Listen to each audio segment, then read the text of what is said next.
one of the conditions for Daytopia is that you must at least have a smartphone, at least. Even if you don't have a laptop or a PC, you must have at least a smartphone, whereby you can, because it's an online mentoring program. So if you are joining an online mentoring program, how can you come and tell me that you don't have a device to actually communicate with, or you don't have internet every day, or all these things? I feel they are majorly excuses which can be avoided. Okay. Dr. Dewale. Yeah, welcome everyone. Yeah. Apologies, I don't know why my Zoom was updating and it was signing me in as Yusuf instead of Daytopia, but it's all sorted now. So how is everyone today? I hope everyone is doing great. So we'll just be starting. Can I also just say this? I want to say a big congratulations to everyone here. I was looking at the slides and you guys did a fantastic job. No matter what your score is, basically you all know that somebody has to win. So you having a low score doesn't mean that it's not good. It's just that compared to others, yours wasn't probably as compared to others. But all of those slides are fantastic slides, and they are really good. And in fact, I actually learned a couple of things from some of your slides that I actually really didn't think I could do. So great jobs to all the teams, and a greater job to the team leaders, because I know how hard it is to actually manage, a team of people. And all these skills that you get from Daytopia, aside the money, aside the competition, I'm sure everyone that is participating can highlight that this is what I've learned within the past 2 to 3 weeks being on this competition. As a team leader, you're learning team leading skills, and these are things that you can put in your CV, managing people, and it's a great opportunity. So don't focus more on the money, focus on the fact that this is what you're doing to develop yourself as an individual as well. All right, so I don't want us to talk too much because we need to kick off. Dr. Dewale, can you confirm that we have the mentors here so that I can start?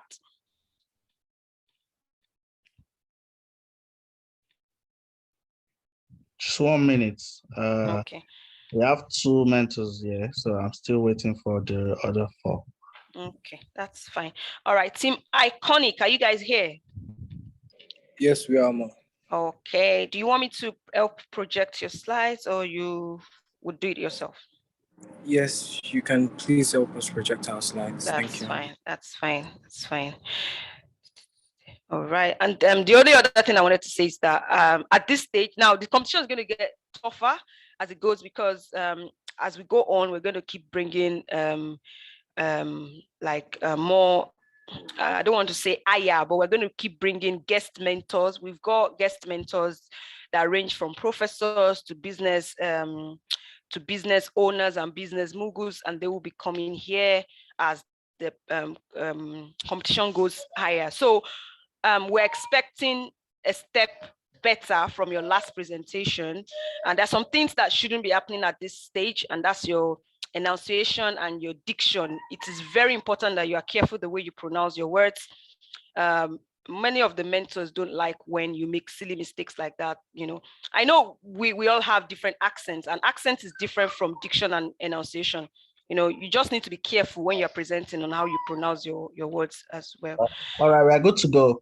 All right, perfect. All right, I'm just going to project the slides. Oh, can you please enable me to share my screen, please?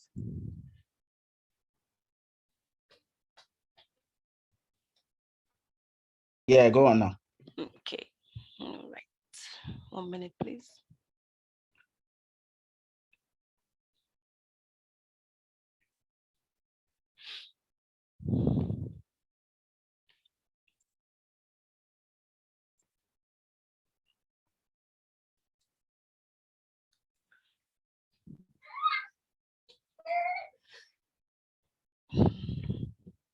As you all know, you've got, okay. Are you ready, guys? Yes, we are. All right. All right. Your time Yes, starts ma'am. now. You can start.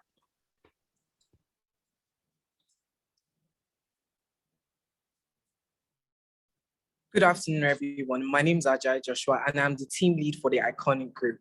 And I is 300 level students of Bowen University, and with me is Ogundele Olatomiwa, a student of Obafemi Awolowo University, studying management and accounting.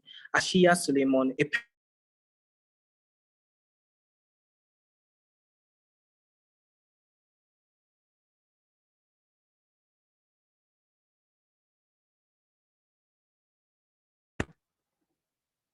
Good afternoon, everyone. My name is Ajay Joshua, and I'm team lead for the Iconic Group. I'm a 300 level student of Bowen University studying economics, and with me is Ogundele Olatonwa, a student of Obafemi Awolowo University studying management and accounting, Ashiya Suleiman, a penultimate student of economics, Ahmadu Bello University, and Oyetayo Elizabeth, a student of University of Ilorin studying estate management. Thank you.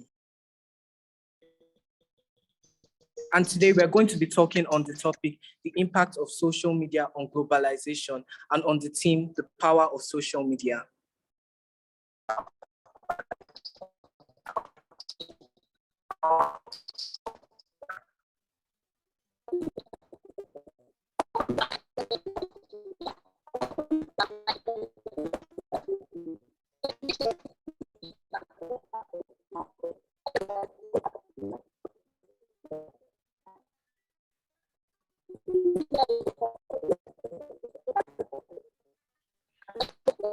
Okay, I'm not sure I can hear Asiya well.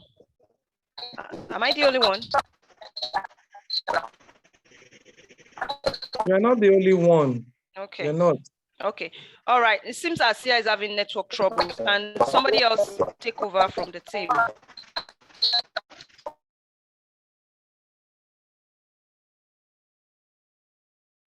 Okay. I'm coming, we'll get that sorted now. I can take over, but okay.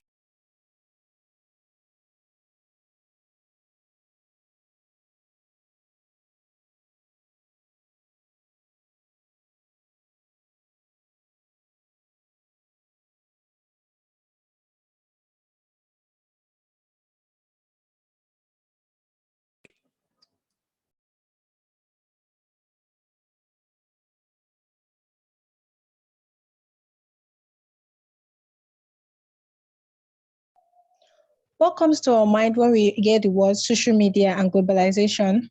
Social media is a form of electronic communication, such as websites for networking and microbiology, through which users create online communities to share information, ideas, knowledge, and other contents. Moving on to globalization, it is the process of interaction and integration among people, companies, and governments worldwide. Next slide, please.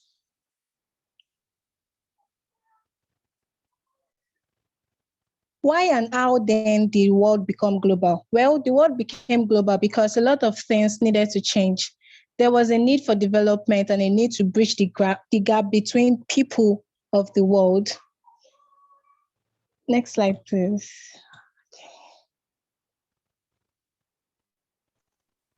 Okay, I'll be taking it. Okay.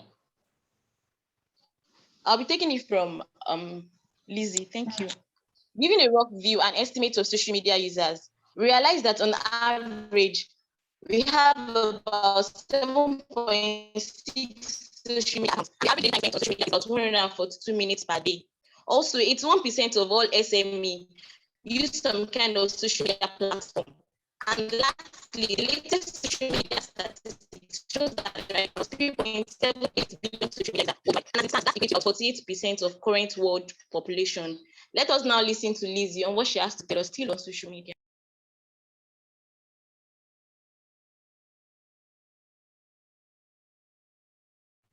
We are in the 21st century and the world is being recognized as a global village.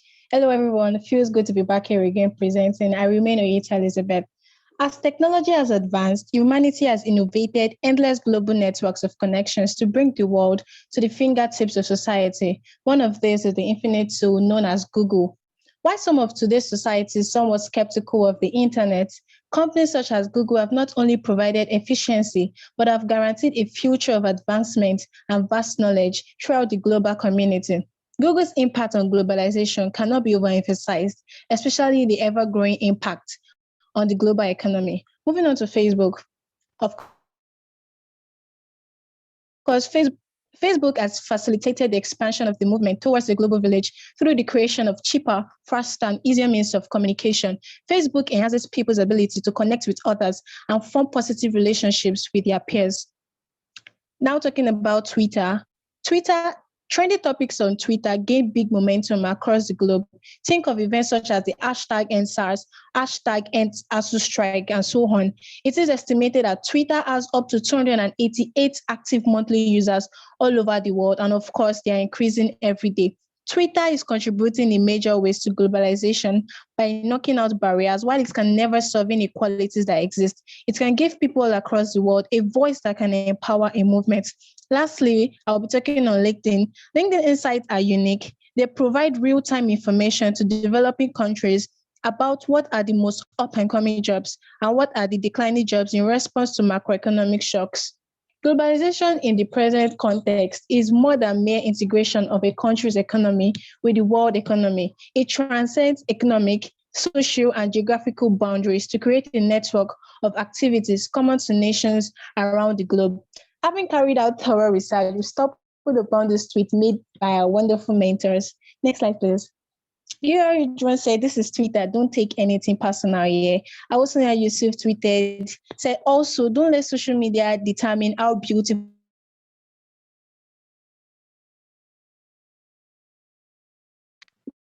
tweeted, said check is one of the tools by companies now. They use it so well that you would just be wondering why you don't get a job. Not all clothes should be spread outside, but generation who seek social media validation spreads all. What is talking about the impact of what we post on our social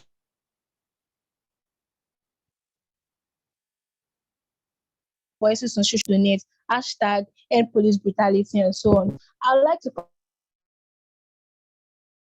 on Olatomiwa Ogundele to talk about the impact social media has on globalization. Thank you. Thank you, Elizabeth. So, ability to use social media creates global connections.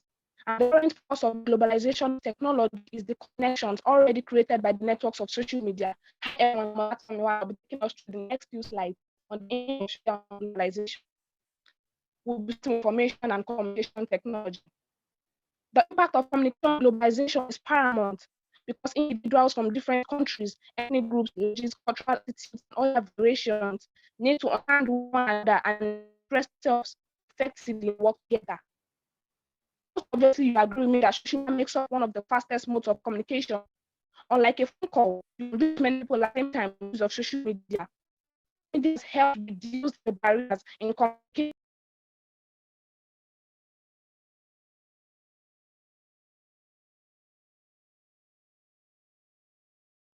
I think Ogundele Olatomwa is also having network issues, so I'll be taking it from her. Now, social media has affected small businesses and local creatives in Nigeria.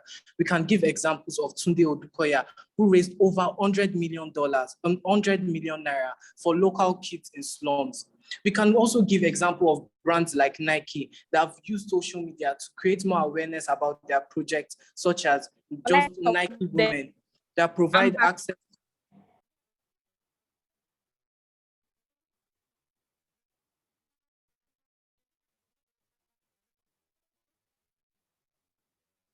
I'm around.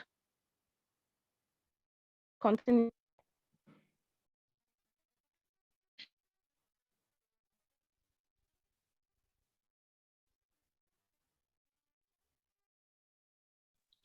Okay, someone should continue.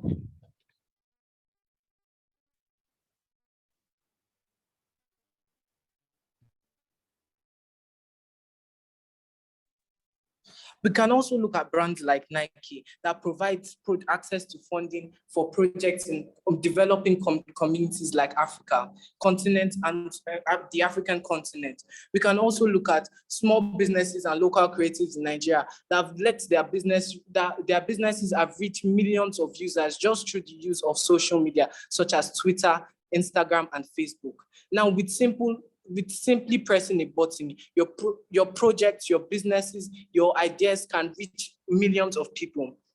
Now, it's not as easy as we are saying it. Social media influencing takes a lot of work, and I'll let Aisha do the rest. Thank you. All right, moving next to cultural barrier. The impact of socialization on globalization. We'll be looking at cultural barrier. So looking back at the olden days, all these privileges we enjoy. Next slide, please.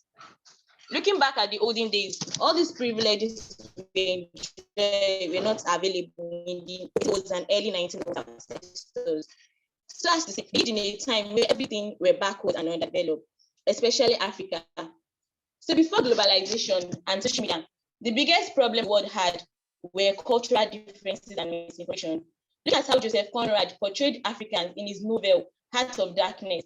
There was a misconception on his part due to lack of information, and they saw Africans as barbaric and uncultured animals. But now, thanks to the social media, Africa is being seen as a vast cultural nation with talent, creativity, culture, beauty, and so on. Living in the world of social media, everyone can now learn about different countries as well as culture without having to travel there. For example, through the use of social media, people have learned about and even traveled to witness Calabar Festival, Dubai Shopping Festival, Paris Fashion Week, Lagos Fashion and Design Week, as well as other events around the world, thus breaking the barrier of cultural misconception. So the next impact I'll be talking about is job opportunities. I think we can all agree that it's now easier to find a job online than it was looking for job vacancies. It was really frustrating. Now, thanks to social media and app like LinkedIn, you can search for job opportunities and easily send your CV without moving an inch. Not to mention that you can even start your own business online, promote it, and make your own income, just like Tomiwa cited an example for us. All these were not possible then, but now, globalization and social media make life a whole lot easier as it opens our business markets to a whole.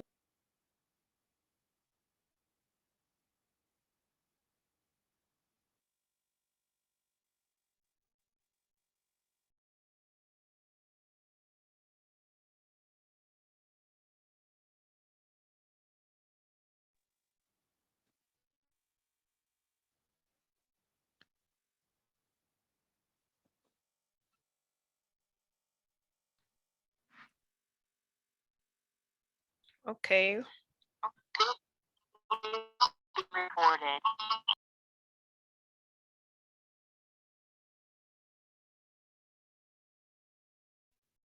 Is anybody taking over?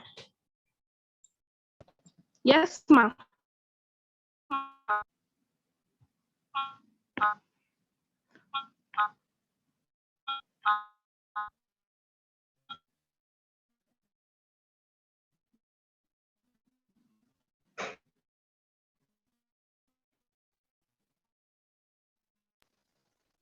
Okay, let me take over.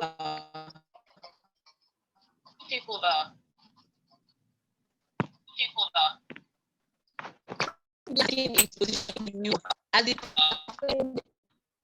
with the widespread of social media creates vast connections that create opportunities on a larger scale.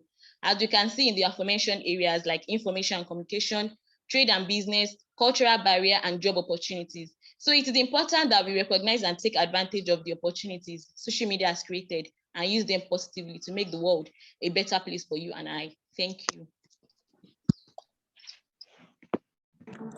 Personally, I grew up with my brother being a social media influencer, and before the age of 18, he had over 100,000 followers on Twitter. I know what you might be thinking, that may be overwhelming for an 18-year-old, but my brother was able to keep his academic, social, and even his social media life intact. That was, of course, before the validation came in. The validation that he had to keep everybody updated about his personal life, his latest gadgets, and even the food he was eating. Now, rather than social media being a result of meaningful interactions, fond memories, and trust built over time, it was being measured in likes, arts, comments, shares, views, follows, and other forms of validation. Now, with the words of Bruce Lee that says, we must devote ourselves to being self-sufficient and must not depend on external rating for our happiness. Finally, social media has taken its position in the real world and it has interfered with the lives of many. The worldwide spread of social media creates vast connections that create opportunities on a large scale, as we can see in the aforementioned areas like information and communication, trade, businesses, and changing the narrative of the preconceived notion of what Africa is by the Western culture, and definitely job creation. So it's important that we recognize and take advantage of these opportunities social media has created and use them positively to make the world a better place for you and I. Thank you. Thank you very much, guys. Thank you very much, guys. 14 minutes, 20 seconds. Despite the internet issues, you guys were still in time. And that is really, really, really, really good. I really like that. Like you all know, I'm sure that your team leaders must have told you after the last meeting that for every team that goes over the time, there's going to be a team, a mark deduction this week. So we want you to also learn time management as well. And I like the fact that despite the network issues, you guys kept it together and you all knew what you were talking about. And that's one thing I like about this presentation. It was a great one. All right, so while the mentors send their feedbacks and their marks to the panel that's been created, I would call on the next team to get ready to present. The next team presenting today is Team Paragon. Are you guys ready? Are you guys here? Yeah, good afternoon. Please, is it raining in Nigeria? What's happening? Like, it seems like, hey, it seems like network has decided to get hold of everybody. Yeah, good afternoon. Can you hear me? Yes, we can hear you. We can hear you. Okay. All right, Team Paragon, do you want me to share your slides or you want to share it yourself? No, I will share it. Perfect, perfect. Okay, when you guys are ready, let me know. Okay. Temi and Faith, are you on the call? Yes. Okay, perfect.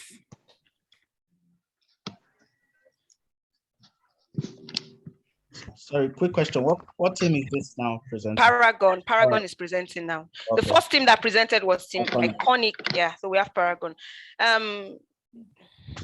So mentors, please, I'm sure that you guys remember that participant will not be judged based on the network issues. So just ignore the network issues. That is, we can't predict that one, but you can judge them on their slides and every other thing as written in the judging criteria. All right, Team Paragon, we're ready for you when you are. Okay, we are ready. All right, can you share your slides now?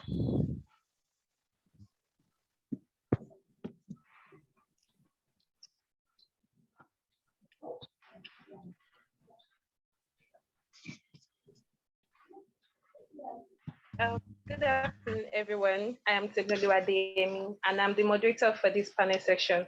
Of course, without the panelists, we can't have a panel session. So with me here today, I have Adeniji, a rising junior at Obafemi University, and also an intentional writer. Also, I have Ibrahim Tajudi, Honey Olawale National Outstanding Economic Student for the year 2021. Also, Israel, who is unavoidably absent due to a sickness, and we wish him quick recovery. So today we'll be talking about that has a money-making platform. So I know that we're really interested in what we have for you today, but before then, do you know that the active global social media population worldwide is 4.65 billion? The most popular social network on global audience size is Facebook. The monthly active Facebook user worldwide is 2.93 billion. The active social media users in Nigeria as of January 2022 is 33 million. So what does all these indicators tell you? Habib, anyone? Habib, can you help us out with the answer? Or can you say something on the question? It shows that social media is a very integral part of everyone's daily life, especially in Nigeria. Oh, wonderful, brilliant, thank you. So now, what is social media?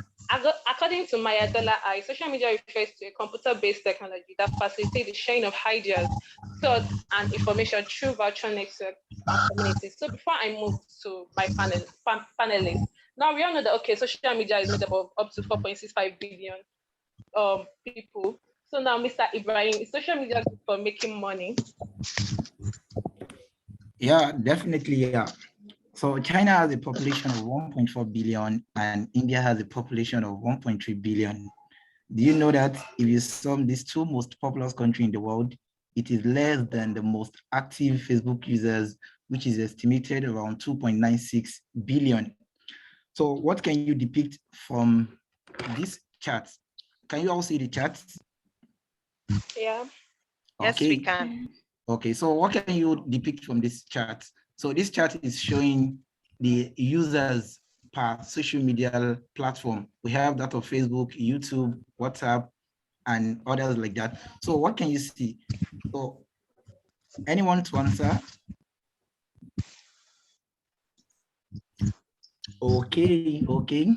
So let me just give you a hint of this. It means from this chart, we can see, okay, from the space, it tells you that from the comfort of your space, you have access to over 4.6 billion people.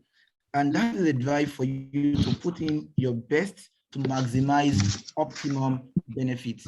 Imagine you sitting down in Nigeria and talking to someone in United Kingdom, selling to someone in China, selling to someone in America. You can see, so this is as a result of the power of social media. And my dear, the reality is that social media has helped create a digital global village, enabling democracy and mobilizing activism, increasing access to information and improving education, and most importantly, encouraging inclusion, transparency, and accountability. Over to you, Temi.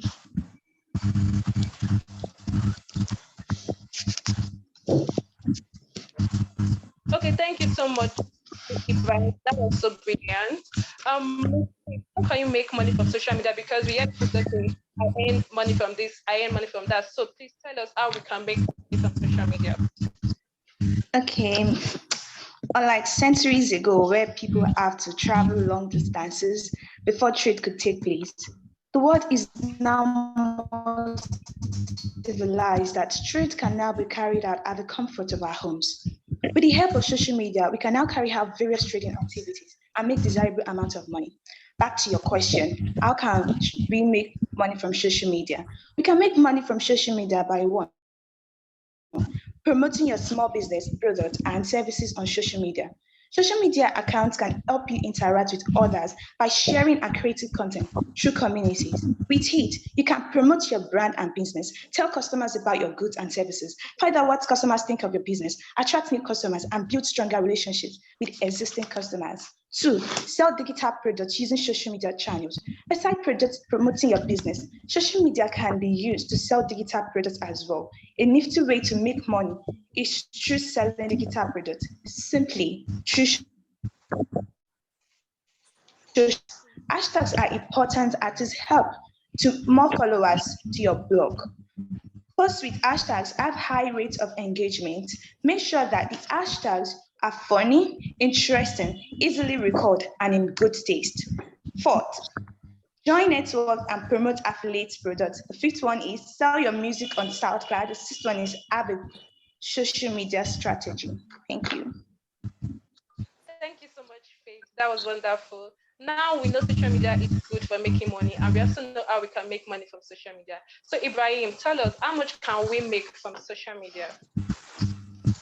Okay. So you can make a huge amount of money from social media platforms such as YouTube, Instagram, TikTok, and Facebook. However, it all depends on followers and views. So let's educate you on how much you can make on some of these social media platforms. Okay, starting with YouTube. In order to make money on YouTube, you need to be enrolled in YouTube Partners Program, YPP, which always allows you to make money through ads on your videos.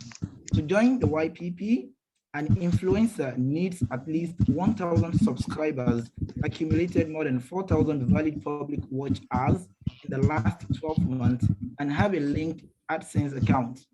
So with a minimum of 1,000 YouTube subscribers and about 24 million yearly views, you can generate $100,000. Wow, that's huge. So hope you're listening. So how you can make $100,000 from social media. Okay, the next one, we talk about Instagram. To make money on Instagram, So you have to switch your account to a professional account and select business. You need a minimum of 5,000 Instagram followers and 308 sponsored posts a year to generate $100,000. And also, an influencer with over 1 million followers can reportedly make more than $250,000 per post from brands. Also on TikTok, you need a minimum of 10,000 TikTok subscribers and over 270 million views a year to generate $100,000 income. And lastly, the Facebook. So for Facebook, for you to make money on Facebook, so as we have told you that half of the world population is on social media, and Facebook has over 2 billion monthly active users. So this creates a very large online market pool that many people have been and are still making money from with no investment. So I believe I've been able to educate you on how much you can make from social media. Thank you. Wonderful and brilliant. Thank you, Ryan. Now I can be an influencer and big. So, Faith Adeniji, how can you become a social media influencer? Because we all want to earn money. And what are the top platforms to sell our brands?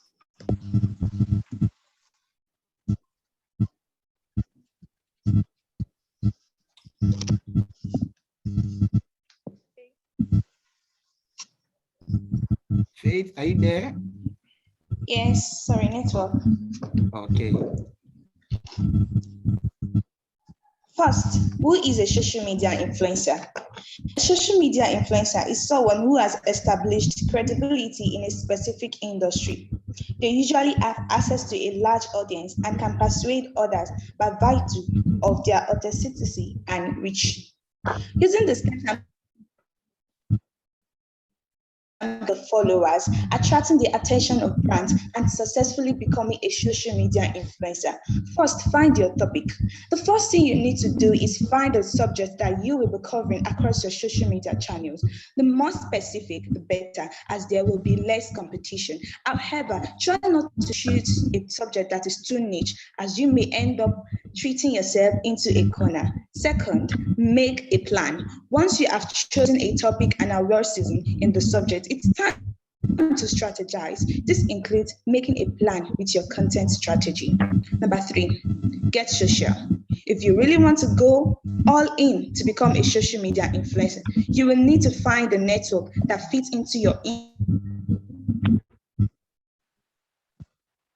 is king. Being a social media influencer is all about content creation, and it must be 90% of what you are doing. When planning your content, keep in mind the following. 1, consistently produce content.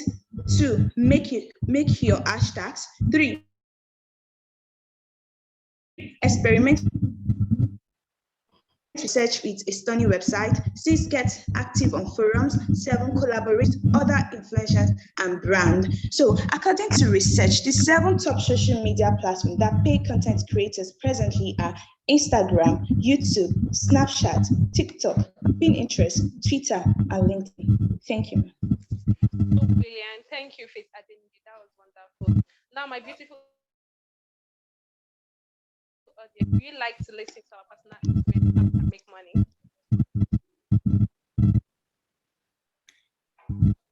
Audience, should we share our experience or we should keep it to ourselves?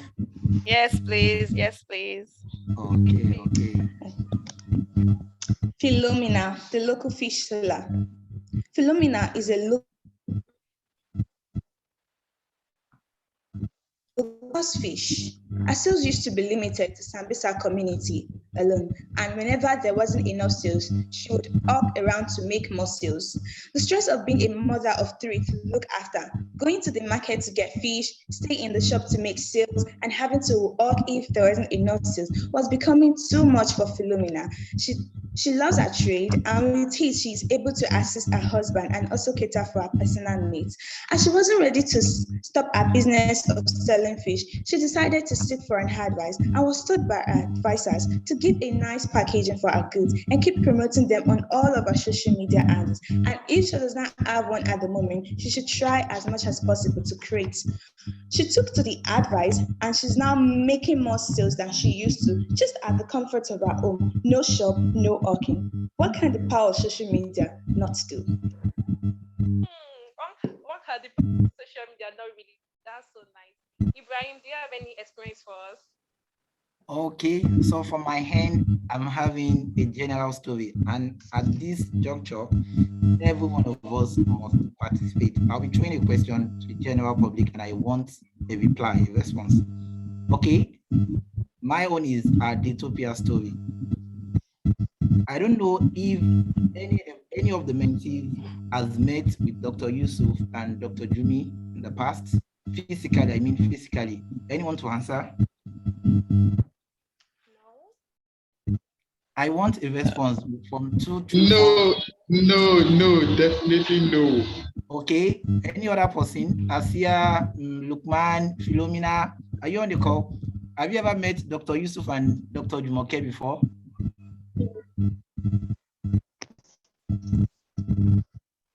Okay, it's like these people are flying me. Okay, so let's move on. So, but we never met them, and we have a okay, thank you. So we've never met the two, and we have a strong relationship with them. I could remember in November last year, I had a call with Dr. Jumoke, and I spent over 40 minutes on the call. So imagine the kind of relationship you have with someone you've never met physically. So that's the first instance. Also, last year, Lukman Yusuf, the 2021 Daytopia champion, made a whopping sum of $100 from Daytopia. And I know Lukman has never met neither Dr. Yusuf nor Dr. Jumoke. So, and currently, let me say currently at the moment, we are all currently competing for some cash prizes from the Daytopia. So, okay, we can say, okay, we actually learning, want to learn, but the fact still remains that, okay, the basic principle of economic state, people respond to incentive. So we actually, we all are here just because of the incentive. Okay, but in the process of getting the incentive, you have to learn. So do you think if there is no social media, will all the aforementioned be achievable? Yes or yes? Can you guys hear me? Yes. I need a response. Yes. If there is no social media, all what I've said earlier, can we achieve them? No. No, we can't achieve them. It means if we at this level can be making some cash from social media, definitely millions of people are also tapping from the grace. Thank you very much. Over to you, Temi. Thank you so much, Ibrahim. Faith, thank you so much. So this brings us to the end of our presentation. Should in case you need our help on how to build your brand, do not hesitate to contact us. Thank you, and thanks for having us today. Well done, guys. That's 14 minutes, 47 seconds. Your audience engagement was really fantastic. Despite the fact that you guys engaged us, it was also within time. And this is what I really, really like. Congratulations, guys, on such a wonderful presentation. And all right. So while the mentors sent in their reports and feedbacks, I'm going to call on team. Oh God, every time, you guys need to like give me a sit down section on now session on how to pronounce your team name. That's fine, ma. Okay, we are Team Paragon. No, I know you guys are team Paragon. It's the next team. Like, oh, okay. Please, I just, lecture us. sorry, Dr. Ejimaka, before Team Rosine comments with their presentation, can I just quickly say one or two things about the Team Paragon's presentation? That's fine. I want to say excellent job. Well done, guys. This is this is audience engagement at its peak, engaging the audience and making us think. You came here with a topic and you left the audience really understanding more about the topic, how to make money from social media. It felt like you all knew what you were talking about. You knew the task and you went for it. And the transition was really nice. Great job. I just want to say great job. Well done, guys. I wanted to talk about Team Iconic as well. It's just sad that unfortunately, the network didn't let me really enjoy them, but well done to Team Iconic as well. You guys did well. And the fact that you went uh, to above and beyond, to go into social media platforms to really, dig into it and make a bit of research. That is really nice. Caught my attention. So well done to the two teams that I've just presented. And great job. Yeah, thank you for this. To be honest, I totally forgot. I was meant to call on a mentor to actually give them personal feedback as well. Right, that's perfect. Thank you very much, Dr. Yusuf, for your feedback. All right, are you guys ready for us? Is the next presenter ready? Yes. Yeah. All right, will you be sharing your screen, or you want me to share your slides for you? We'll be sharing. We'll be sharing. Perfect. When you guys are ready, let me know so I start your time. Okay.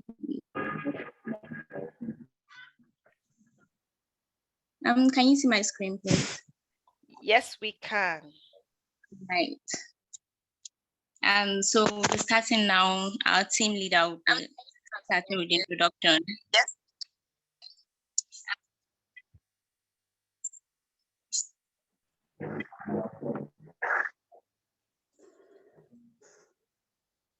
Barnabas, are you there?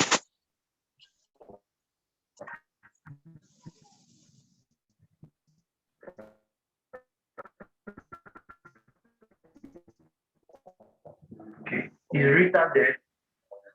Yeah, she's there. Yes, I'm here.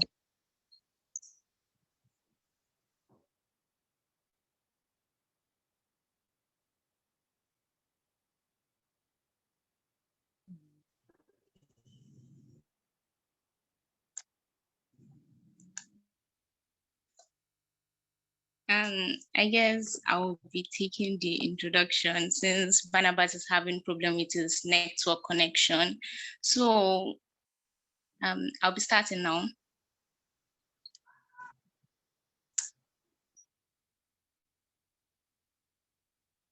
Hello. Oh, yeah, we can hear you. Continue. Okay. The world is a global village, which a quarter of the globe is right on various social media platforms.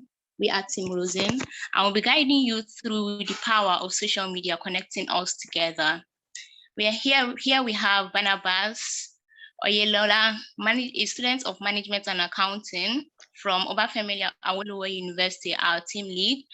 Ezechukurita, a student of economics from University of Nigeria, Nsukka, and our able member, Awolowo Umar Farouk, a student of economics from University of Lagos, who will be absent. A student of accounting from Ahmadu Bello University.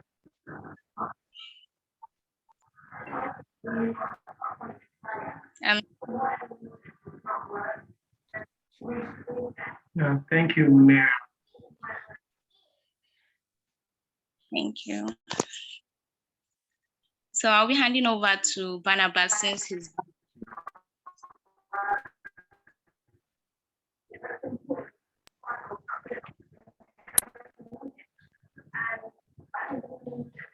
Okay, Miriam, thank you very much.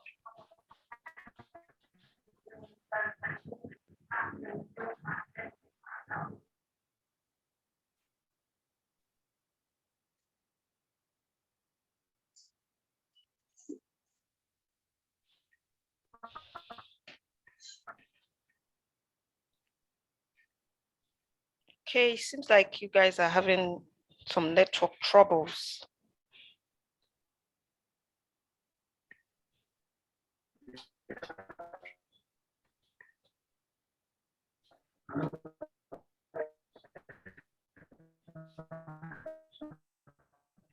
Since Barnabas is unavailable yet, I think I'll just have to continue also.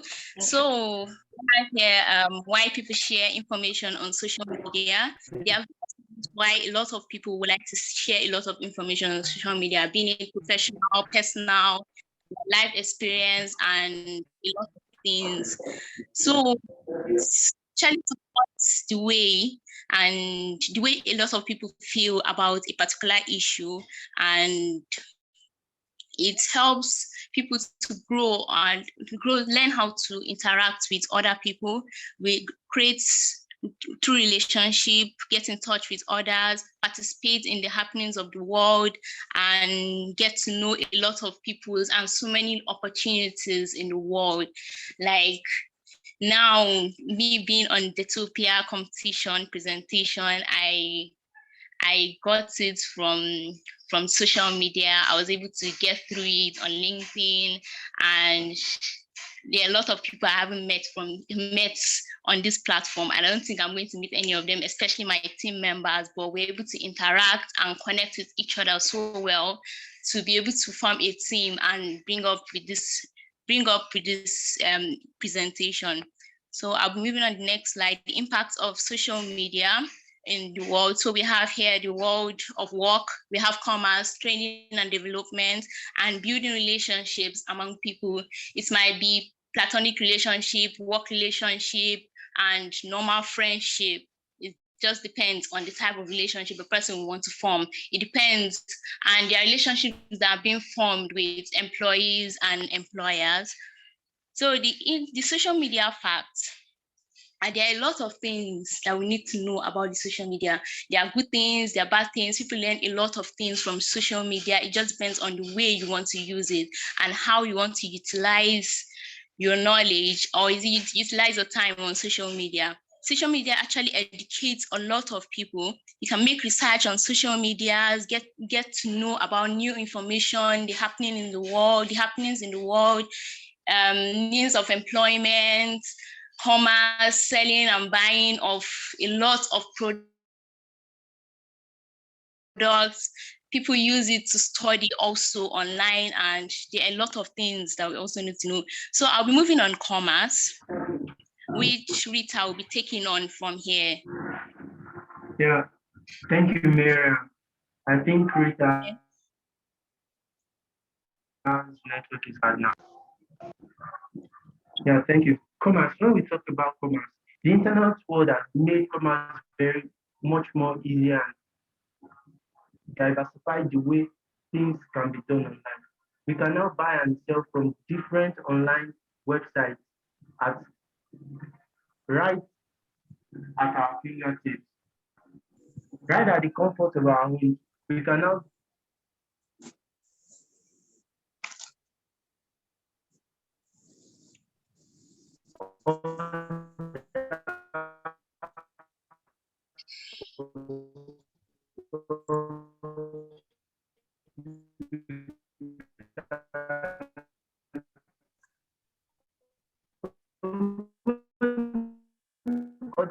I can stay in my room and order for a food. Social media has Okay, I'll be taking also.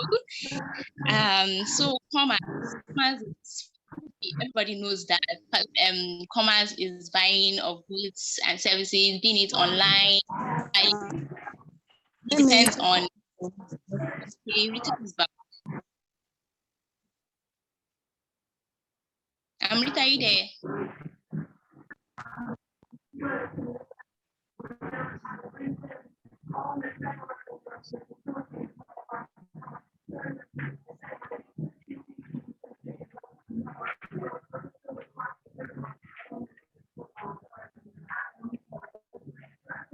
Okay, I don't think Rita is there.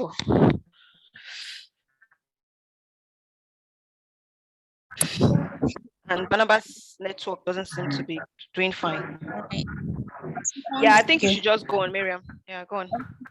Everyone who buying and selling of goods and services from the buyers, between the buyers and the sellers, being it online. And I can sit down at home at the comfort of my home and decide I want to buy a particular thing that I saw online, and I just order it and it gets delivered to me at my doorstep without any effort being made. But a lot of people would want to buy things by themselves from the market, going, seeing the things, the goods physically, they can see and touch. There are some things that you have to go by yourself to see and touch for you to get the right quality of product you will need. And there are also risks involved in e-commerce, and there are a lot of scammers these days that you buy, maybe you see a particular thing on Instagram, especially Instagram. There are a lot of things that you see on Instagram, and when you pay for it, you don't get it delivered at all because it's not true. It's just there as a sham. So you make an order and you don't even get it at all. So a lot of people many people don't like buying things on Instagram these days because the rate at which a lot of people get stuck. And for you to protect yourself, sometimes it's better you patronize a particular seller by, maybe you order for the product and you tell them you pay on delivery. So you be sure on the particular thing you ordered, so you won't be scammed and other things like that. So the social media statistics, you can see the Twitter post here. We have University of Lagos, where Unilag, Rem has chosen Unilag. So change your and and also delayed you enrolled in university. As to if you're in a private university, like compared to those people in federal university. So and development, a lot of people get trained and developed on their career, like you having program get get trained on aspect of your career, and a lot of people get jobs, the job training for it to earn certificates. As you can see, the Connections Academy asks 20,000 US parents and their high school aged parents about the new normal at high school. 80% of the students and 60% of their parents believe that social media is a very useful tool in a part of new high school normal. So we have social media platforms like blog, wikis, LinkedIn, Twitter, Facebook, which help in long distance online lessons, especially during the COVID period where we couldn't meet physically, nobody could go to school. So a lot of schools and different countries around the world organized online lessons for their students, for us to be able to meet up with the academic sessions. So the world of work, they are using the social media to the highest potential, may help in boosting an organization's productivity. Social media at work may increase brand productivity by more than 20%. Marketing techniques are to be monitored over social media to enhance their productivity. People use different social media platforms. They share their thoughts, photos, videos, they entertain and get entertained through in their free time. They get connected with people around the globe, which distance can be compensated. Employees check the social media in the workplace for updates in case they are bored. Maybe in your leisure time, you're bored, you just go to your social media, your Facebook accounts, your WhatsApp, your Twitter accounts, just check time. And social media and the workplace, social media and in work and often makes a positive impact and negative impact as well. And research has shown that almost every employee in a company uses social media an average of 1 hour. Most people have been observed on social media during work period, especially those periods when you get bored. And a lot of people get jobs online through, and just like a platform now. A lot of people get jobs, LinkedIn, get people you connect in related to your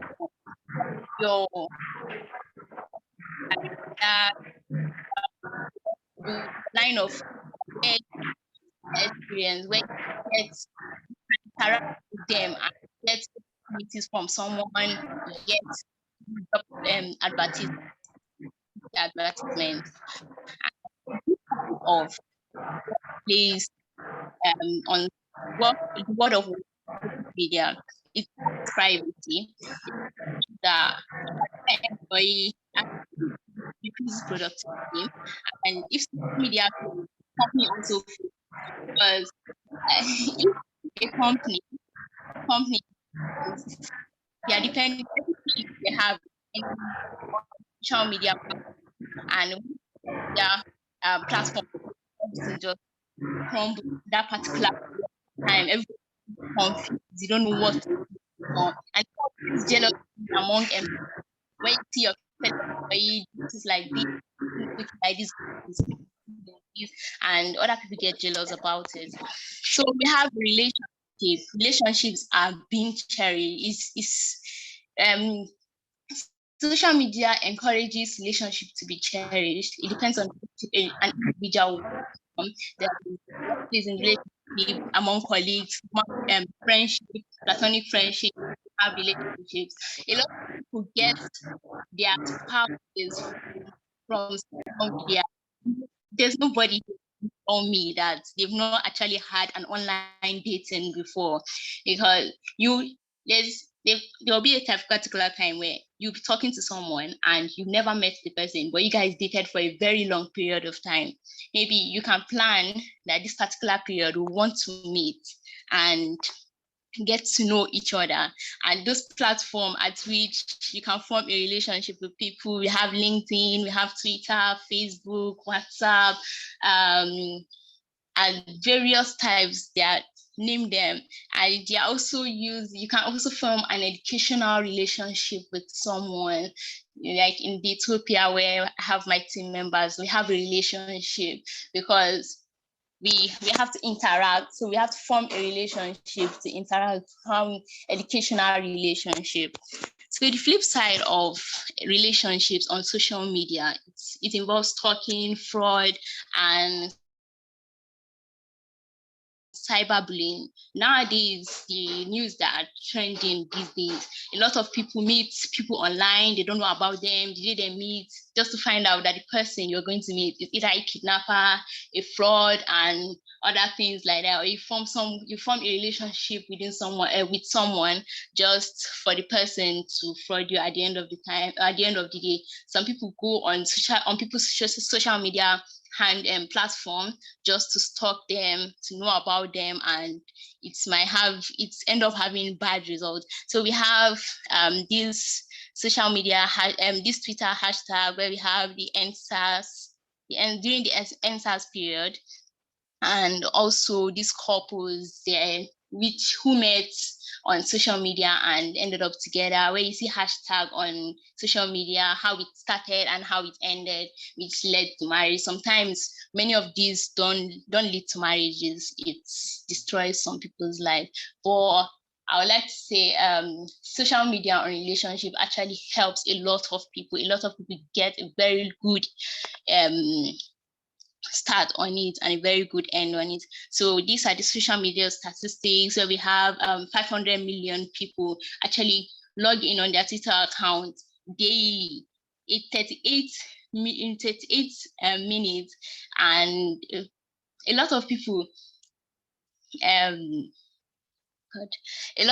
log into their WhatsApp, the average of 38 minutes daily, and daily active users of Facebook accounts 1.993 billion. A lot of people go on Facebook, especially the older people, they use Facebook a lot. So these are our preference page. I thank you all for listening, and I'm open for any questions. Sorry, the rest of my team members have network issues and other problems, and Omar wouldn't be available because he's absent. All right. Can I just commend you, Miriam, for the fact you did a great job, because it's not easy for you to actually, I'm sure it must not have been easy for you to actually have to present the whole slides on behalf of the team, which is a great job on your behalf. Okay, so I'm going to call on is Sarah here, Mentor Sarah, to give Team Roslyn feedback on their presentation.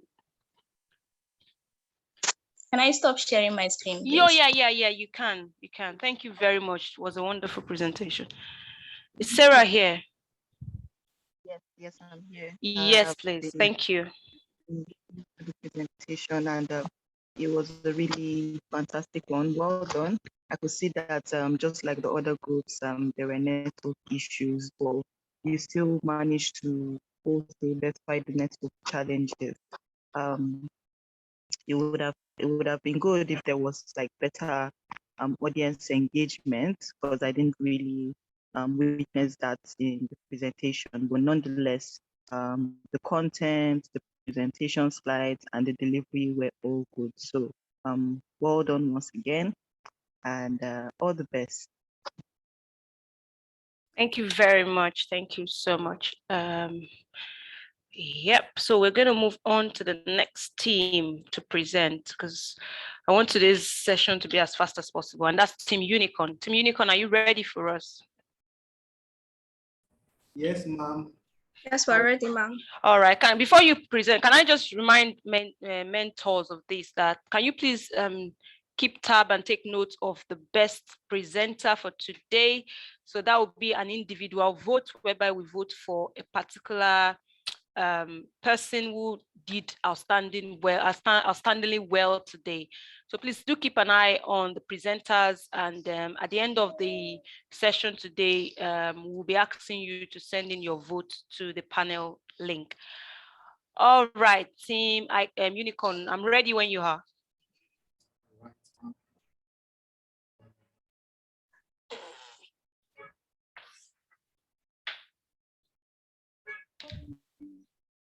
Okay, ma'am. Oluwafemi, please, the slides.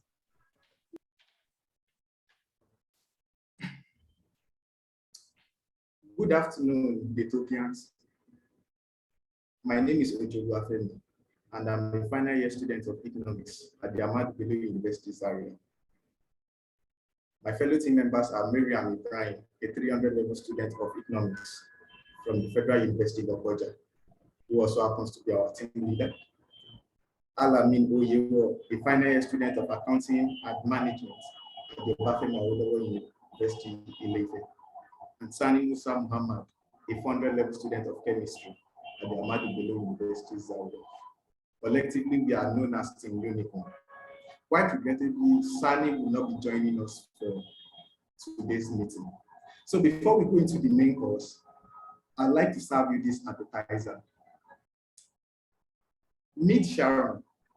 Sharon is a 20-year-old student in one of Nigeria's federal universities, and her favorite pastime is making animations. Uncle Wale, who seemed impressed with the quality of Sharon's animation, suggested Facebook to her. Sharon decides to join Facebook, and she's soon surprised at the amount of numbers and the amount of friends she has made within a very short time. Zainab, one of Sharon's friends on Facebook, suggested YouTube to her. Sharon decides to join YouTube, and soon her animation is visible to the whole world. In the meantime, Walt Disney is having a job opening in their company, which was posted on LinkedIn. One of Sharon's YouTube subscribers told her about it, and excited at the prospect of joining one of the largest animation making companies in the world, Sharon quickly joins LinkedIn, where she gets in touch with Walt Disney HR department. The Walt Disney guys reach out, and they decide to check up on Sharon's content both on Facebook and on YouTube. Impressed by what they saw, they offered Sharon a job. Now, we are all thinking that social media has done well by helping Sharon land her dream job, isn't it? Well, brace up, because the image you're about to see will definitely disabuse your mind. Can anyone from the audience tell us a little bit about the lady in the image?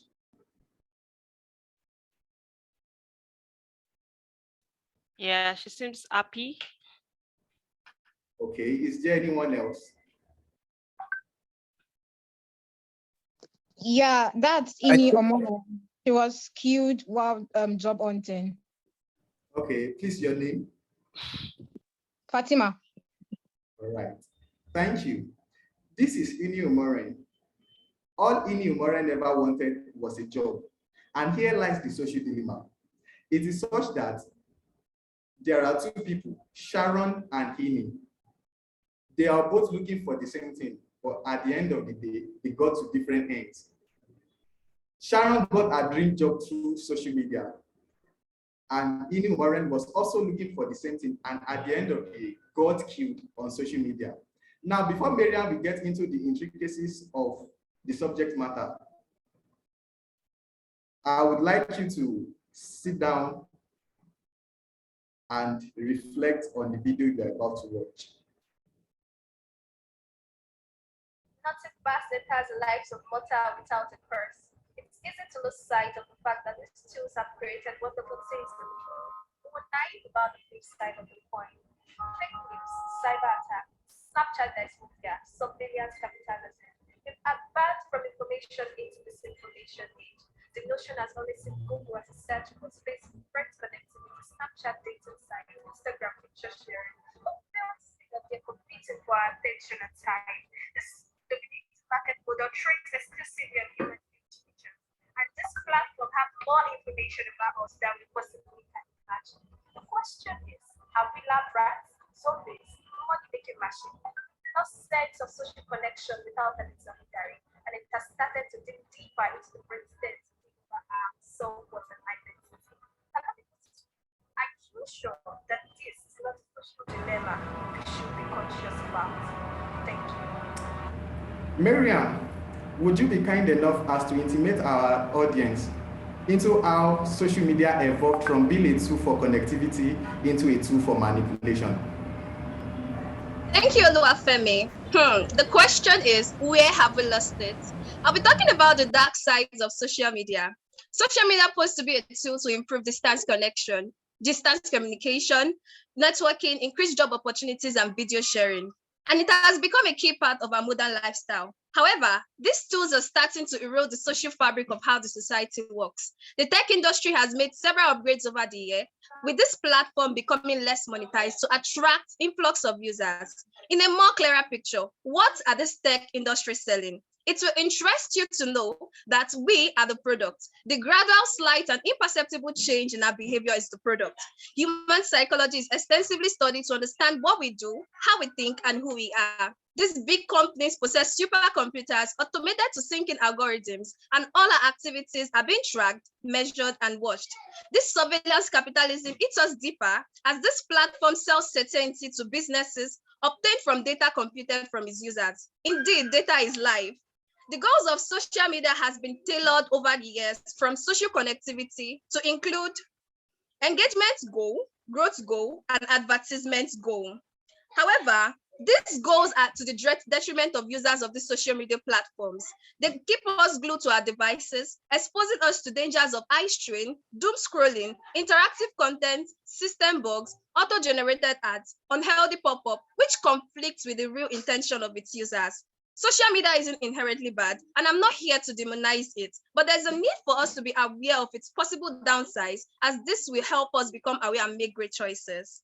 Have you ever left social media for a period, and how does it feel after you did that? Please leave your answers in the comment section. The truth is, we are caught in a web with many platforms seeking out our time and attention. Notwithstanding, spending so much time on social media is not only making you an addict, but it rewires your brain and affects your attention span. Why then do we post on social media? The deepest principle in human nature is craving to be appreciated. the validation, the compliment, and this become our comfort zone when the positive keeps coming. And we tell our brain to believe that it is a safe space. How about when we don't get these validations, this appreciation, we feel rejected, exhausted, and we've had cases of suicide, depression, increasing significantly over the past decades.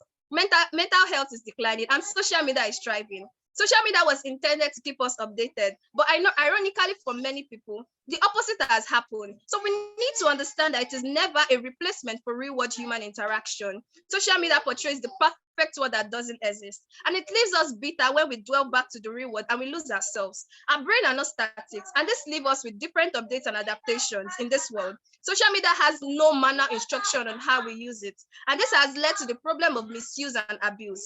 Well, I've only highlighted the negatives, and I trust we know the positive. Yes, social media is a tool, but at the end of the day, tools don't control us, we control them. So it is up to each of us to decide what we value and use these tools to advance those values. Allow me to walk us through recommendations on how we can fight this social dilemma caused by social media. Thank you. Thank you very much for that, Miriam.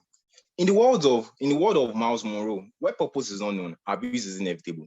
The world is hooked onto social media, and the average person spends about 145 minutes on social media every day. Cumulatively, social media users around the world spent over 3.7 trillion hours on social media in 2021, which is equivalent to more than 420 million years of combined human existence.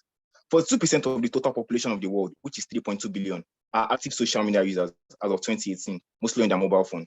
A staggering 210 million people suffer from internet and social media addiction worldwide. According to a 2012 Harvard study, sharing personal information on social media taps into a reward section of the brain, generally tapped when taking an addictive substance. One of the ways to curb this addiction is to, number one, turn off all app-based notifications. Notifications from apps are often the biggest source of distraction in people's day-to-day lives. So subdue your fear of missing out and turn off all app-based notifications. Also, it's best to say no to all notifications of new apps one may subscribe to. This can help you ignore distractions and focus on your work at hand. Also, limiting yourself. Rationing time for social media use or mobile device can go a long way in cutting down on our levels of addiction. So it's best to set a timer when you start to use social media to say 1 hour a day or 7 hours a week. And it can be absolutely resolute in not adding extra time once the timer goes off. Number three, putting daily limits on apps. Daily limits on each app ensure that your phone total usage is monitored and controlled. Most of us are well aware which social media sites we use most, and the best way forward can be setting timers for such app access. You may either want 1 hour of social media as happy hour for accessing apps and social media. If this is cumbersome, another way to do it seamlessly can be using certain apps and tools which does the tracking for us. For example, as we can also see on our screen, Digital Wellbeing is an app that tracks the number of time spent on each app on our phone, which tracks our cell phone behaviors. These days, it has become the norm to blame social media for everything that is wrong with society. However, there are various recommendations and positive uses of social media. Human beings are social creatures, and we need companionship of others to thrive in life. And the strength of our connections has a huge impact on our mental health and happiness. It helps us as individuals to connect and deepen our relationships. According to a Harvard study, routine use of social media is positively linked to social well-being and a positive mental health. Let's take the pandemic that happened in 2020, for example. Social media gave students the opportunity to learn on various platforms. Sites like YouTube have several learning content geared towards students. It also gave students the opportunity of accessing mental health and well-being information, which can be had to do offline without stigma. Students can leverage social media to promote their civic engagement. Let's take the ASU strike, for example. Students have made their voices heard on social media and on how the strike has negatively impacted their education progress. Also, with the NSAS protest that took place in the later part of 2020, a large part of the coverage of this protest could be attributed to social media. It makes us aware of the events surrounding us. Social media connects young people with a world of ideas and possibilities. Students can make productive use of these tools to conduct research, reach out to experts, and ask questions. Social media outlets provide students with a platform to share their creativity and ideas with a neutral audience and get an honest response. The response becomes a guidance for them to better shape their skills if they are looking to pursue that skills, if they are looking to pursue that skill professionally. For example, a photographer or a videographer starts by posting their shots on Instagram, or a writer sharing samples of their poetry and essays on Tumblr. Many youngsters are already making career out of such ideas. This shows that if used productively, social media can be a powerful tool for students to realize their passions and get feedback. In our world, don't delete social media apps. Defeat the social dilemma. Thank you very much for listening. And for our users, that are into online dating, we recommend watching the Twitter Singler. Thank you. Thank you very much, team. Oh my Thank you. goodness. Like you guys just gave me a lecture of my life. And I can't even fault the team. I can't fault the team. To be honest, I cannot fault the team. I personally am not on social media. Most of my social media accounts are not working, even if they look active. So I don't know most of these things, and I learned a lot from your presentation today. All right, so I'm just going to quickly call on Read One to give Team Unicorn feedback. Is Read One here, please? Yes, Thank I you. am. I am. Good afternoon, everyone. Good afternoon, Team Unicorn. Your presentation, I don't even know how to classify how this presentation was. It was too good, really. This was a big improvement from last week. I don't know how. Yes, it was. Who did these slides for you guys? Who takes time to do it? You know, it was very good. So the slides were good. They were simple and straight to the point. I like the topic particularly because it's something that affects everyone.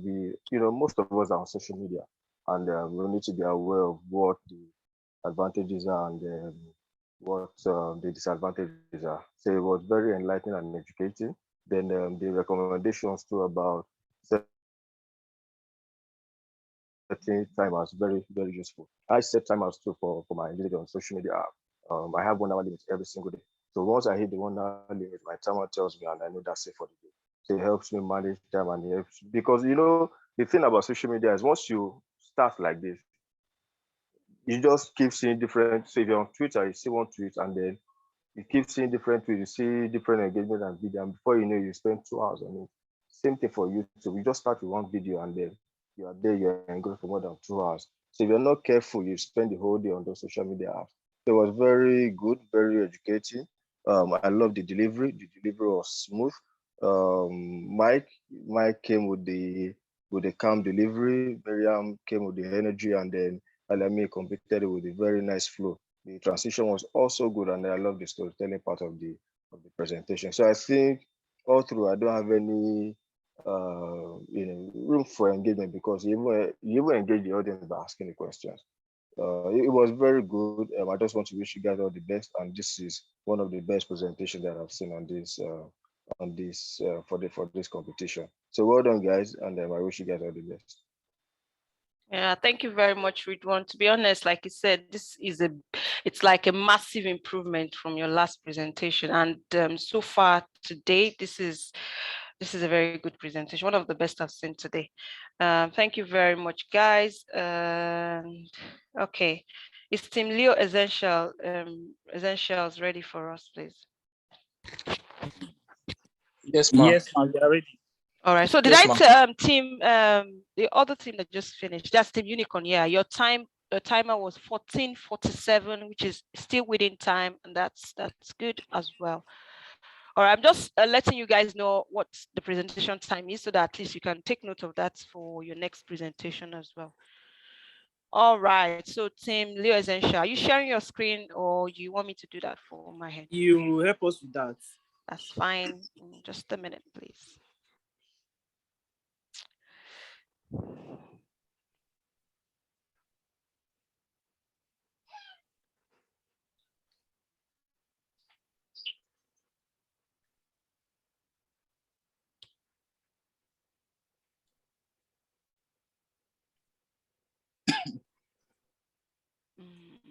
One minute, please.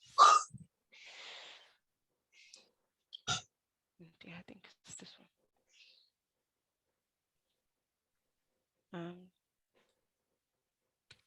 Okay.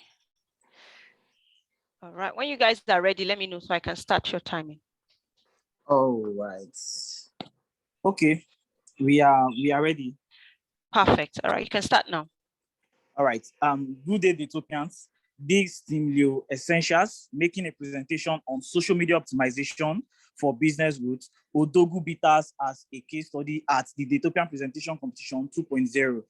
In the course of this presentation, I am not alone. With me are Abdurrahman Alpha, a student of Ahmadu Bello University Zaria, Khadija Yusuf, a student of Ahmadu Bello University Zaria, Iyola Ebenezer, a student of Obafemi Awolowo University Zaria, and my humble self, Justice Boroni, the team lead, a student of Ambrose Ali University. Now, with over 4 billion people on the social media, the social media optimization is simply the process of using social media as a medium to scale your business online presence. And also, we all know the fact that the world is a global village. With social media optimization, you tend to reach a larger part of the world. With social media optimization, it helps you to strategically build your marketing plan to connect on a deeper level with your targeted audience. Social media optimization, we ensure that you are putting your money in all the right places, which we turn tables at the right time and provide you with performance improvement. Now, when we get to discuss the importance of social media optimization, before I get to do that, I would like to share a personal experience with us. Personally, I've been able to optimize my social media account, specifically my LinkedIn account, to the extent that the content I get to see are content related to career development, personal development, and opportunities available for undergraduates. And I will share this testimony with us that it was through LinkedIn that I got to know of Daytopia. And ever since then, I even had to share the Daytopia competition logo on my WhatsApp. And since then, I've had my contact asking me what the presentation is all about. So I will say to Daytopia's mentors that by next year, subsequent years, get ready.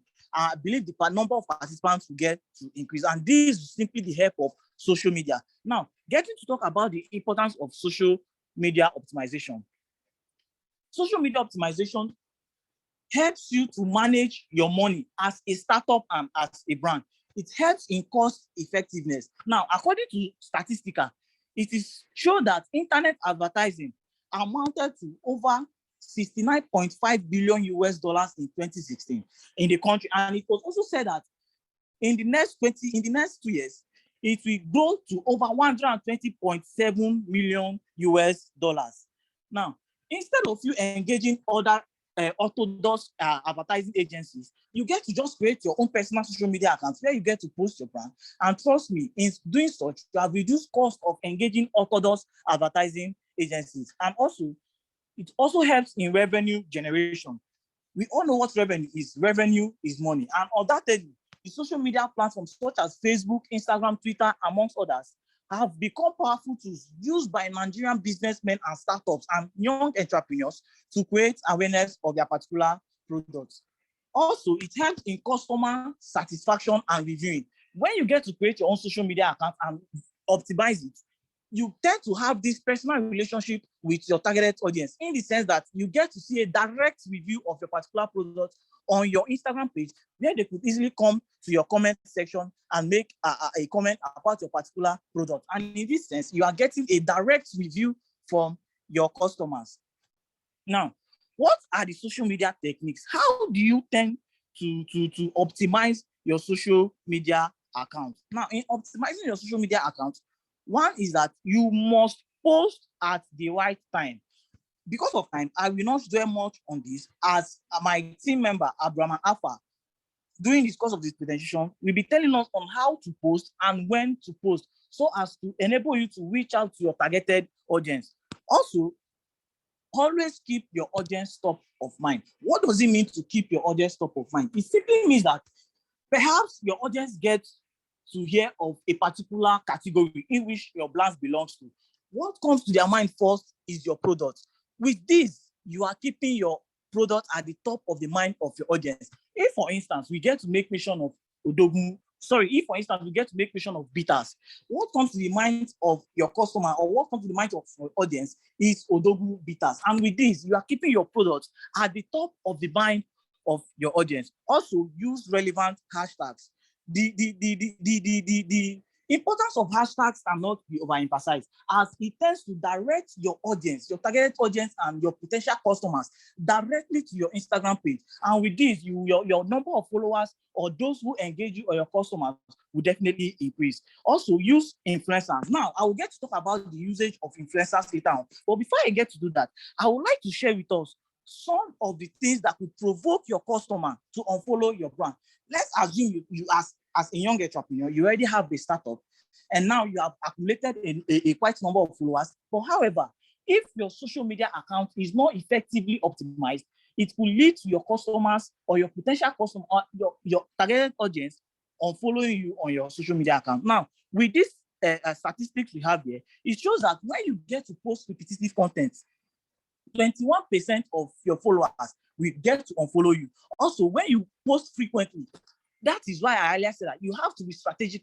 You have to be strategic about when you post and how you post. And luckily, Adwama Alpha, like I earlier said, will be coming to tell us much on this. Also, too much cluster. Do not cluster your post. Also, irrelevant content. Post content that are related to your product and that are related to your brand and that are audience engaging. Don't post extraneous posts. When you get to do that, you get to have your followers unfollow you. And with this statistic, we have 15% of your followers will likely get unfollow you when you get to post irrelevant content. Try as much as possible to post content that are relevant to your product. Also, lack of engagement. The importance of engagement cannot be overemphasized. When you engage your audience, when you engage your customers and your followers, it tends to get to build this personal relationship between you as a company or as an entrepreneur and your targeted consumers. By doing this, you get to have a personal relationship with your consumers and also get to see their review about your product. Now, I'll be talking on the use of influencers. Next slide, please. All right. Who is a brand influencer? I think this is a question I would like to throw to the audience. Can someone tell me who an influencer is? What is your own knowledge about an influencer? Let's hear the audience. Can anyone help us out? An influencer is someone that uses their popularity to promote a brand. Thank you so much. That's the perfect answer. It's simply a person who uses his popularity to promote your brand. It's simply a person who has established credibility and has amassed great numbers of followers on social media. And by you engaging these social media influencers, they get to promote your brand, reaching out to your potential customers who likely will come for your services and get to engage your product. Now, on our case study, the most important tricks that our case study, the Odogwu Peters, have used and have remained constantly is the use of brand influencers. You could attest to this. By the time you get to go to their social media account, they have used brand influencers, and among them is MC Love, who is a Nigerian comedian. I'm sure we all know Alex Ekubo, one of the finest Nollywood actors. He's a brand influencer for Odogwu Peters. We also have Brother Shaggy. I'm sure you all know Brother Shaggy, popularly known for any question of the day, oh yeah, hit me. Brother Shaggy is one of the ambassadors, one of the brand influencers for Odogwu Peters. Also, we have Fino, the Ezege one. So Fino is also a brand influencer for Odogwu Peters. We also have the Portable. I'm sure we all know Portable, Zazu. I call him the notorious Portable. He's a brand influencer for Odogwu Peters. And one of the usage of this brand influencer is to strategically reach out to your audience. Now, before now, the essence of bitters is deemed to be for the lower class and for those in the street. But however, according to a statement made by Obi Kubana, the founder, the CEO of the Odogwu Peters, said that the whole essence of the Odogwu Peters is to luxuriate bitters. Before now, bitters was assumed to be for the lower classes, but with this Odogwu Peters, it even means that those are the higher strata of life and even the economy have access to bitters and can even drink bitters comfortably. Now, taking a statistical look at Odogwu Peters and one of his competitor, Action Bitters, it will interest you to know that Odogwu Peters launched his product into the market on the 22nd of March 2022. But however, before then, they created their first post on their Instagram account was on February 11th. Take a look at number 3 photos here. The photos number 3. Their first post was on February 11th. Now, looking at their fellow competitor, Odogwu Peters, which created his post on the 18th of July 2015, which is over 7 years now. Now, within the space of 3 months that Odogwu Peters have come into existence, their followers have grew up to 85.3 thousand followers. You could imagine that in a short period of 3 months, their followers have grew up to 85.3 thousand followers. And while their competitor is still at 13.4 thousand followers. you could see the great difference. And majorly, the whole reason why their followers are increasing is as a result of the strategic use of brand influencers. Now, let's get to look at one of their posts with the highest engagement. You can also verify this on their Instagram page. A video made by Alex Okubo, one of the Nollywood finest actors, had about 64,311 views. And by way of calculation of viewers' engagement, that which is the audience engagement, you have 64,311 followers times 100 divided by the total number of their followers, which is 85.3 thousand followers. It will give you 75.4%. This is a clear reason and a clear example why Odogu Bitters is dominating the herbal bitters industry. Now, 75.4% is already a pass mark. It shows that they have been able to engage their audience at the rate of 75.4 followers. Meanwhile, their fellow competitors who have failed to see the need for social media optimization is still struggling with their number of followers.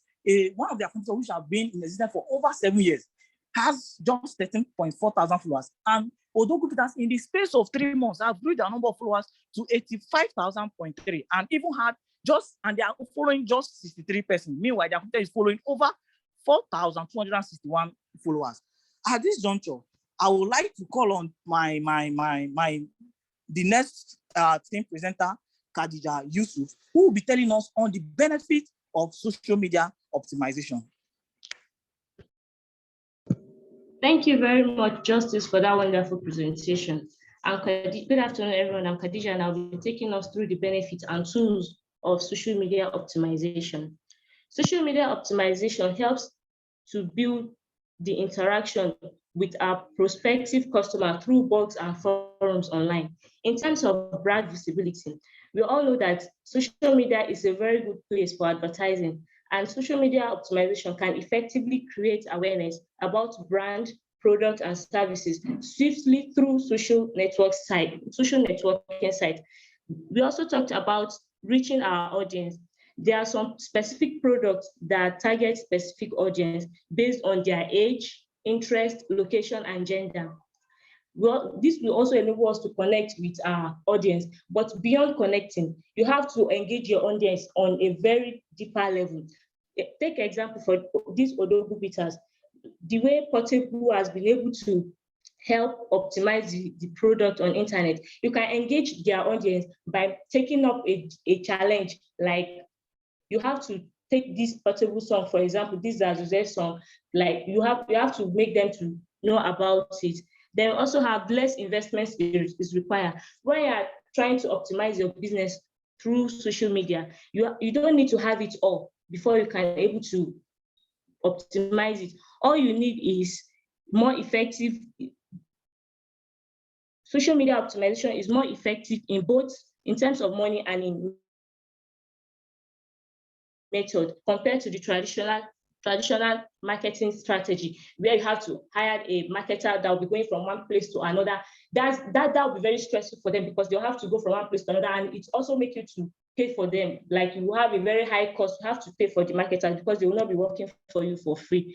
Then we have quality lead generation. This will also improve your quality on social media. Then it will improve your search engine optimization. This actually helps in the process of ranking.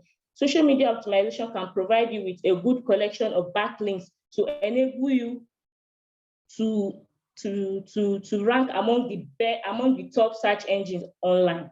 They also have this lightning fast. You can imagine how fast your content can travel with the help of videos, audios, file, and even PDFs given to sites associated with the kind of things that you're trying to optimize. It will assist in building the backlink of your product. Then talking about the tools of social media optimization, a good media tools gives actionable insights. You can use it to improve your social media presence. It can help you to find more content at the perfect time, as well as measure the effectiveness of your campaign. And one of these tools is tweaking. Many of us make use of this tool without our knowledge. Tweepy is a Twitter tool that helps you to get more followers. It finds relevant users interested in your topic, product, or brand, and this can easily be done by just mentioning or making a hashtag on Twitter. A lot of us make use of this without even our knowledge. We hashtag other people, not knowing that we are actually optimizing ourselves. Another tool is Tailwind. This tool is used for creating content on Pinterest and Instagram. Another one is Revive Old Posts. This lets you automatically share old posts without you even trying to bring it onto your site. It gives users the chance to discover and engage with popular content from your site, even before the time that they started following you. Another one is Tagbot. This is a listening tool for researching social media content. It is an advanced way to monitor things like brands and product mentions and how they can relate to marketing strategy. Lastly, we have Canva. Canva is a graphic design tool. One of the best things about this tool is that you don't have to be a graphic designer to be able to use it. You can use it to create a stunning and eye-catching images online. It can be used to jazz up your content so that more people like and share your posts. In conclusion, all these tools will be very helpful for you if you use them in the right way to promote your business and to take your business to the next level. Thank you. I'll allow Ebenezer to take it from here. Thank you, Khadijat, for enlightening us on the social media optimization benefits and the tools. I, Yola Ebenezer, will be taking us through the social media platforms that you can optimize as a business individual. Basically, before I say that, during the other time, Team Unicom was speaking or they were presenting, they are talking about the disadvantages of social media. That's how it is sometimes, yes. But on the other hand, you can use social media for your own good. You can optimize social media. Basically, there are over 64 social media platforms that you can use. But in order to boost your social media optimization, or in order to improve better, or in order to increase the awareness of your brand, I will recommend 6 social media platforms that is best for you. The first is Facebook, the second is Instagram, and the third is Twitter, the fourth LinkedIn, and the sixth Instagram. Facebook has over 1 billion users, and since I have over 1 billion users, it can be used to what? You can use it to run ads to increase the awareness of your goods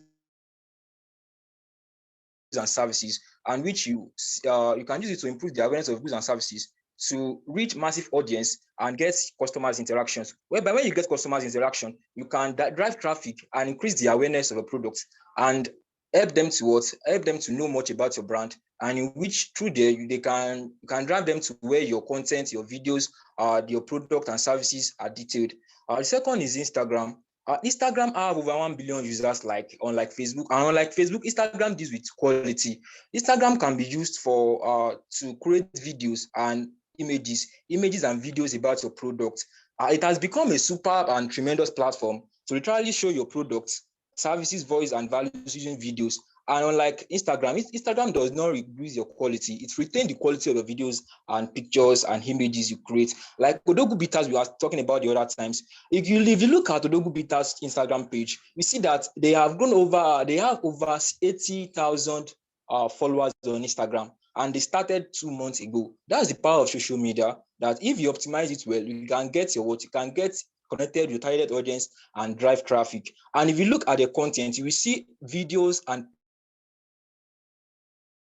pictures hammering what they do every time. So that's mean that as a business or enterprise, as a business individual, you can make use of Instagram by creating quality videos, quality flyers that to showcase what you do, and people will get connected with your customers and they will patronize you more.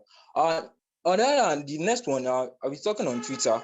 Twitter also, it had an excellent marketing strategy that gives everyone the voice but limits the noise for the business. On Twitter, you can trend your tweets, whereby you tweet about your business during the other time.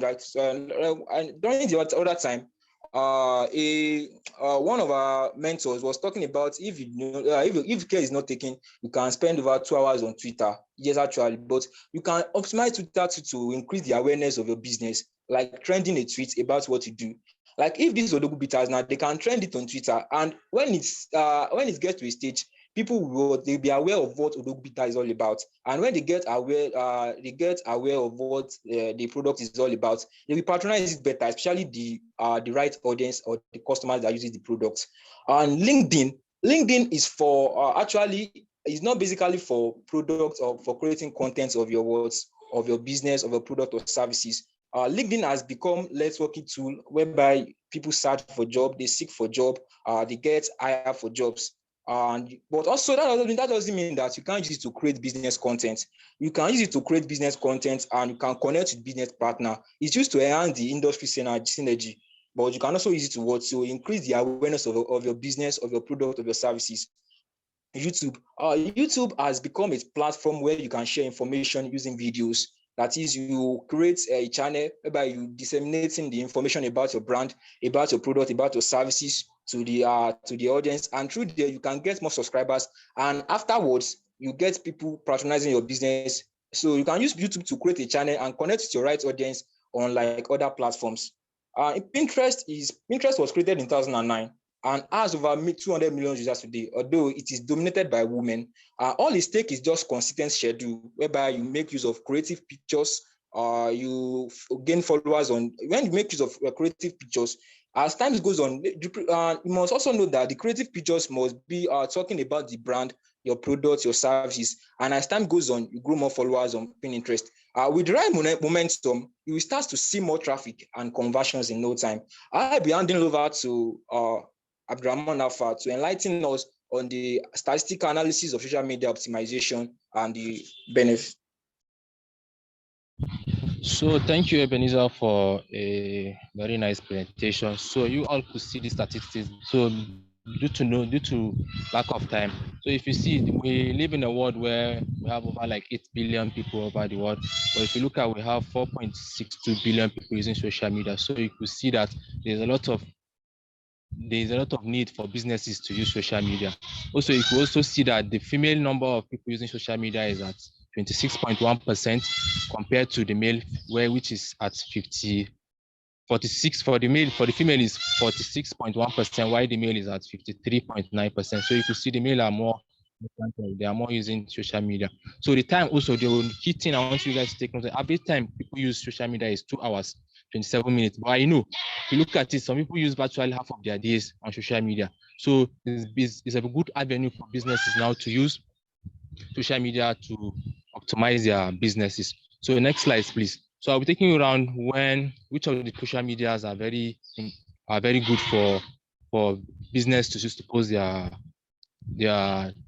for businesses to use. So if you look at Facebook is more of like informal social media. So but it has the numbers. Yeah, it has the highest population. So whenever you want to post on Facebook, it's best you post at a minimum of 3 times in a week, while at a maximum of 10 times, because users do get frustrated seeing the occurring issues about a business. So you don't normally use cash. Cash is not always there. But likewise, if you are posting on Twitter is just like the hashtag always. You always try to just take cognizance of your hashtag. You take cognizance of the content. You take up cognizance of the quality, but better than the content. So the quantity more than the quality. So whereas if you are posting on Twitter, you post for like, let's say three times per week, then like it doesn't have a maximum, because the more you post, the higher you get your followers and you get the reach to people. While LinkedIn is also a more professional platform where at a minimum you post twice in a week, while at a maximum you post 5 times in a week also. So, and LinkedIn, you also take cognizance of the quality of your content, because people are more cognizant of quality rather than quantity. You shouldn't be posting frequently on your LinkedIn. Then the Google Plus is just like where you just take cognizance of your keywords, where you use, when people search you up, search your businesses, they will easily get you easily. So it's very important when you're posting on G Plus, you post like 3 times in a week at a minimum, and at a maximum of 10 times in a week. So these are very key stats. You guys, anybody that wants to promote his business should take cognizance of. Sorry. So the best time to post on social media is the best time to post on social media for LinkedIn is just, this is a summary of it. Tuesdays 10 a.m. to 11 p.m. is very good. Then the Pinterest, Wednesday, 1 p.m. to 2 p.m. Then Thursdays, Facebook. When you're posting on Facebook, you post 9 a.m. to 12 p.m. Fridays, you post 2 p.m. to 3 p.m. So these are all summary, but I know there are always times better than this, but these are where traffics are always, based on the statistics people have noted, they are taking the stats people are getting from. So from these, I will just hold on here, wait for feedback and questions. Thank you. Okay, thank you very much, guys. You guys went a little bit over your time. Your time at the moment stands at 15 minutes and 42 seconds. Aside that, the presentation was a good one. I learned a lot in this presentation. I feel like it has a lot of content in it. Justice, oh God, you are a very strong presenter. All right, I'm going to call on Dr. Tunde to give Team Liu Essential feedbacks, please. Hello, good morning. Good morning, sir. Hi, thanks for having me. Yeah, so very good presentation, good delivery. It was a good transition between the presenters, and I particularly love the slides. I mean, the slides could be better, obviously, because some of the slides are difficult to read. So I love the illustration with your dog pictures. It'd be like, say, you're going to give this presenter to your big banner for ambassador. Because I mean, it's really good. I love it. So yeah, well done, guys, and good luck. Thank you very much, Dr. Tunde. Dr. Tunde is one of our international mentors that we have here on Daytopia, and it's always a great experience having him around. Okay, I just wanted to say this, that to be honest, I really loved the illustration with the Odogu bitters. It was really good. It was very engaging as well. So you guys did, it was a much better presentation compared to your last presentation, which is a good one. All right, okay. I just wanted to say this before we go on. Can team leaders or team members, you can look through this chat room. There are comments from the mentors and feedbacks from the mentors that you can also take cognizance of and just look at it. The only other thing I wanted to say to Team Liu Essential is your diction. You guys need to be very, very much aware of your diction. You know, it's very, very important for you guys to, you know, pronounce your words well. And I think this also has to do with which other team is that? Team Paragon. One of the team members in Team Paragon to had that same issue with diction as well. Okay, all right. So moving forward, thank you so much, Dr. Tunde. Moving forward, we have Team Hazers. Are you guys ready for us? Good day, ma'am. Good day, Team Hazers. Are you presenting your slides, or do you want me to help you with that? I'll be projecting the slides myself. All right, that's perfect. So when you guys are ready, let me know. All right, I want to set my slides so that we can start.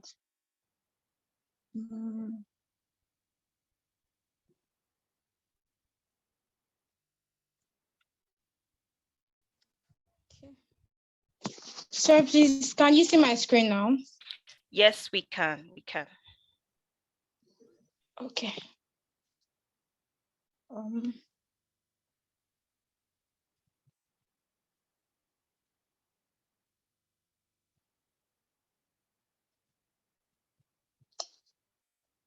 Let me know when you're ready. I'm ready. Oh, okay, perfect. Yes, I'm ready to start. All right, you can start now. We all have heard the tales of the great days of Nigeria. The days 1 naira was equivalent to $1. The days the educational system was effective. The days Nigeria was truly the giant of Africa. However, those tales are long gone, and now one song that accurately captures Nigeria's fate is Nigeria jaga jaga, everything scatter scatter, poor man they suffer. We are Team Asas, and my name is Adebimpe Morenikeji Fatima, a student of Obafemi Awolowo University, and I have with me Modupe Zubai of the Federal University Lokoja, John Olorunfemi of the University of Ibadan, and Tijani Lawal of Ahmadu Bello University. all of us are interested in seeing a great Nigeria again. And this is why we'll be showing you how social media can be used to perform a miracle in the upcoming Nigeria's 2023 general election. But before then, dear audience, we'd love to hear from you about Nigeria. So kindly help fill the form using the link that was just dropped in the text space. Now, I'll be handing over to Modupe to tell us why Nigeria needs a miracle while I'll be switching off my video for network. Thank you. Thanks, Fatima. Now, with all the problems and challenges being faced in Nigeria, don't you think there was a need for a miracle by 2023? Firstly, look at how government has stopped protecting the city.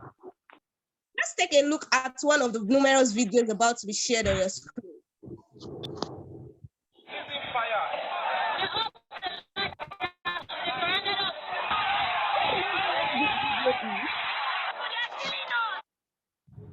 Well, we also remember the EndSARS protest that happened at the Lekki toll gate on the night of 20th October 2020.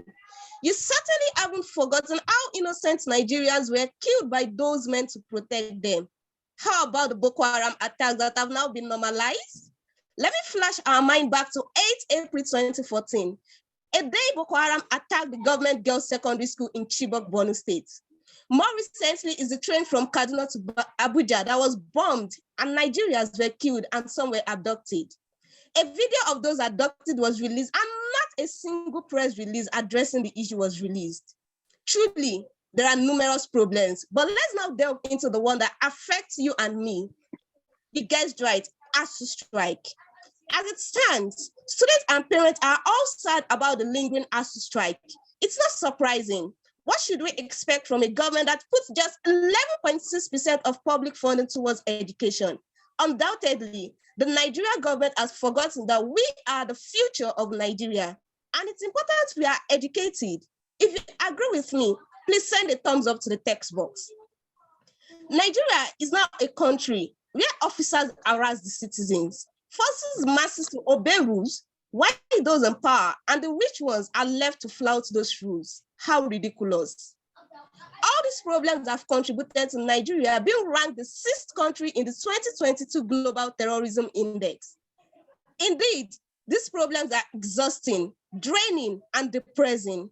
Nigerians are living in fear, and more people are traveling out to save our country. The truth is, Nigeria is on the brink of collapsing. Want to hear some good news? Well, 2023 hands another opportunity to the adults and youth to make Nigeria great again by participating and doing our quota to ensure there is a free and fair election.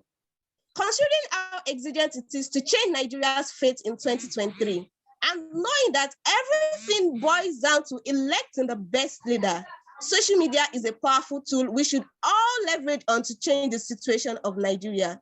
You must be wondering how. Stay tuned as my member John freshens our mind on how we can evoke political participation using social media. Thank you, Modupe. I'll be showing us how we can use social media to evoke political participation. Social media refers to the means of interaction among people in which they create and share information and ideas in virtual settings.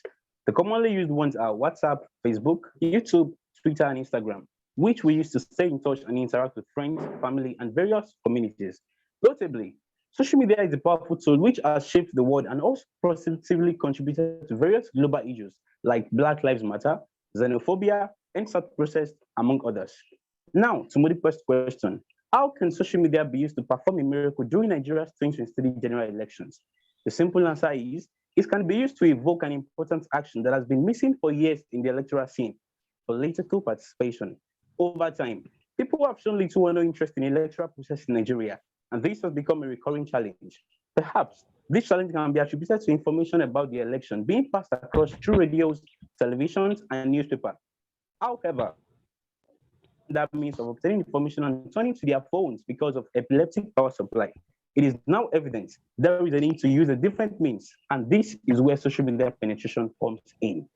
According to data reporter, social media penetration in Nigeria is equal to 15.4% of the entire population. That is, 1 out of 6 Nigerians is on social media. Therefore, INEC and the various bodies interested in a better Nigeria can leverage on the power of social media to constantly inform people to get their PVCs and also inform them about the upcoming election. As a team, we will not ignore the fact that social media conversations around election have started, but they are not enough because according to INEC, there is a target of 120 million voters for 2023 general election. And to attain this, there is only 7.01 million fresh voters have registered, which is embarrassing and shows that there is a need to intensify efforts. Intensification of efforts can be in form of creating engaging hashtags. For example, I have gotten my PVC, everyday election, Nigeria decides, or using Twitter Space, Facebook Story, and Instagram Live to further engage people in political participation. With this, political participation becomes a trend, and this creates a pressure that cannot be ignored. Interestingly, such engagements do not end on social media, as they will transcend into physical spaces, thereby reaching people not on social media. Do you remember how Snatch's death trended online? It did not end there. The trend brought about conversations and teachings on domestic violence. This is the power of social media. Esteemed audience, because political participation is fruitless without having quality leaders to choose from, Tijani would be showing us how we can leverage on social media to know and vote for the best candidates. Thank you very much, John. Away from Nigeria, in 2008 and 2012, Obama won the presidential election of the United States. The former president launched a powerful strategy in his social networks that allowed him get millions of followers by interacting via email with the users. The recent French presidential election is not an exception too. Distinguished listeners, what do this mean? With the world social media penetration rate currently standing at 58.4% as reported by Smart Insight, that speaks a high volume of how all aspects of the world will be captured by technology in years to come, with the pace already in place now. Well, the good news is Nigeria as a nation is not left out of this development, as we've seen social media being harnessed in all facets of the country. On this basis, I submit two ways through which social media platforms can be used to evaluate leaders effectively and give Nigerians variety of choices. One, accessibility. Talking about our electoral system, we are approaching an era where efficient leverage on social media is helping liberate our society. From the bad old days, our elections were marred by a series of electoral vices. Leaders are now accessible and can be reached via their handles. The liberty to interact with them using various live platforms has been a big win for the country's young democracy. One good scenario that describes that was Rina Omokri playing host to a presidential aspirant of the People's Democratic Party, the PDP, the person of Dr. Bukola Saraki, live via Twitter Space. Two, enhancement of the country's multi-party system. Dear listeners, please raise your hands if you know of Nigeria's multi-party system. Just a few hands. Just few hands. Okay, no hands. Okay, few hands. That is it. We all grew up thinking the country is practicing a two-party system, just like the United States. But that's a no. The dominance of PDP and APC, fueled by traditional media, through their incessant hypes and praises, have robbed the citizens of their knowledge and forced other parties to the backseat. With Nigerian internet penetration rate presently standing at 51.0% according to data reporter, young political parties have begun to have headways too in the political scene through massive leverage on social media, as against before that their presence were only known on INEC ballots and result sheets with ridiculous scores. For example, through social media campaigns, upcomings like Omoyele Sowore, Kingsley Moghalu, Desmond Elliott, and a host of others were known. The big win amongst all is Professor Charles Soludo, who was recently sworn in as the governor of Anambra State. These individuals are people we have come to know as great leaders. Dear audience, a miracle is truly waiting to happen come 2023, and our best truly is yet to come, as social media have come to stay and to help us identify, relate, interact with candidates and their parties, policies, and plans for a better Nigeria as a whole. Fatima, are you there, please? Thank you very much, Lawal. Of course, I am here. Indeed, we have discussed everything leading to the election. We are not naive to close our eyes to the fact that the real miracle happens at the polls, and people must freely exercise their voting rights without interference. However, that freedom is one that has not graced Nigeria's elections in years and keeps leading to low voters turnout. In fact, it keeps getting worse. And this was affirmed by the International Institute of Democratic and Electoral Assistance, which pegged voters turnout in 2019 at 34.75%, one lower than that of 2015, 2011, and 2003 that stood at 43.65%, 53.68%, and 69% respectively. Note that in 2019, that turnout percentage is one less than 30 million people out of the possible 80 million eligible voters. So, do we want to repeat the same mistake in 2023? I bet no. Listeners, do you remember the link that was dropped earlier? Let's check our responses. From my screen, we can see that we have 11 responses. And for the first question, I can see some of us want to leave Nigeria, probably join the set of those using +44 country code like Dr. Yusuf and Dr. Adejimoke. That's my table too, though. But Nigeria will always be home, and there's a need for us to fix it. For the next question, I see some of us have gotten our PBC. You are all doing well. And those who haven't, I am sure that's changing now that Modupe and John have told us it is vital to participate to change Nigeria for good. Number 3, have more people who believe that social media can do the magic. Those who don't must have a change of heart now. However, my main concern now are those who won't be voting and don't think their votes count in Nigeria. I believe this is because of years of issues that have plagued Nigeria on the electoral day. Let me allay your fears by showing how social media can be used to solve the problems likely to occur on the day of the election.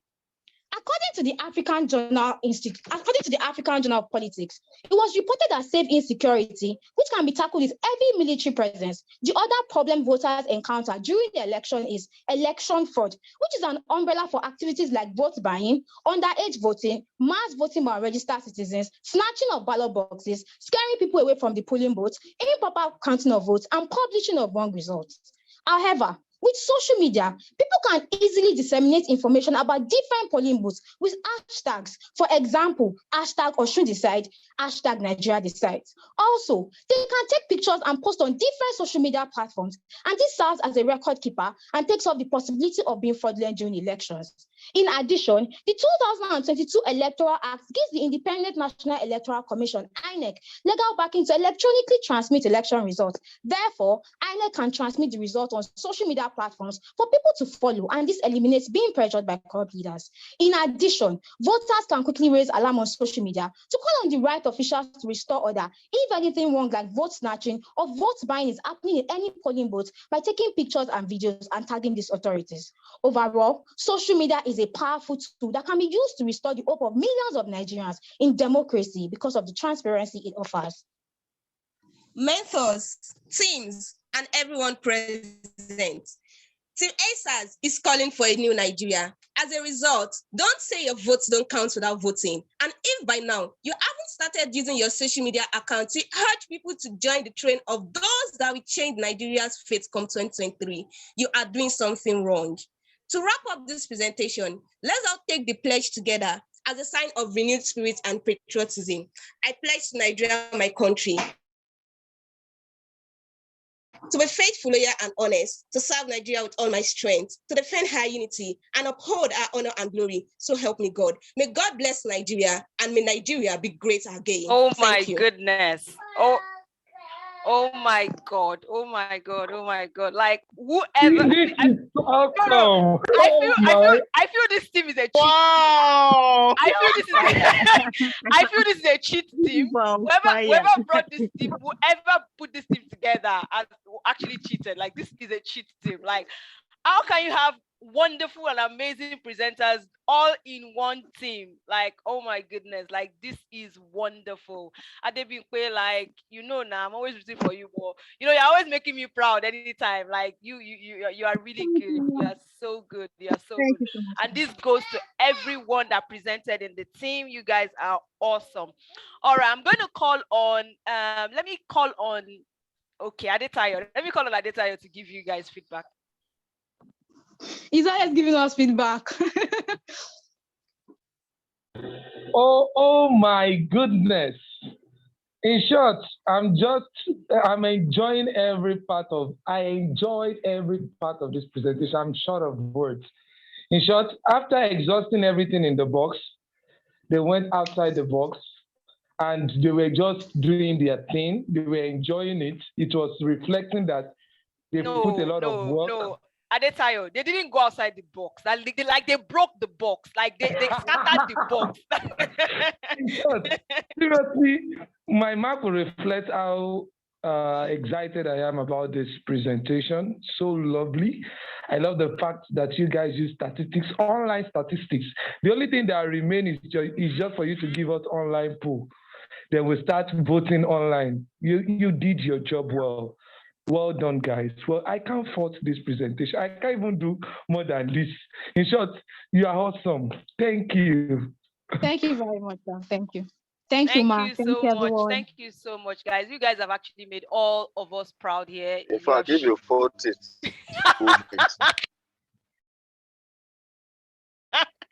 if I see any mentor giving this team anything lower than the average mark, then we're going to fight. Thank you very much. Okay, thank you very much, guys. Thank you very much, guys.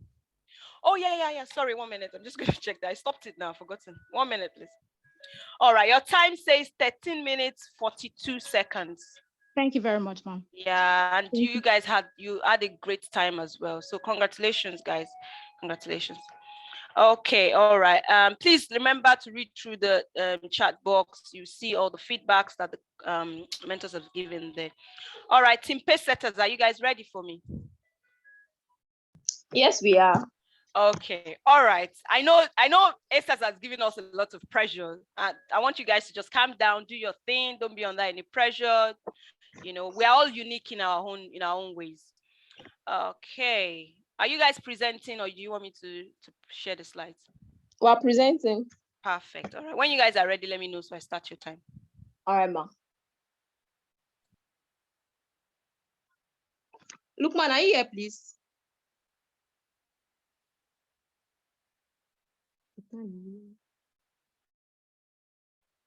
Yeah, I'm here. I'm trying to get it ready. All right.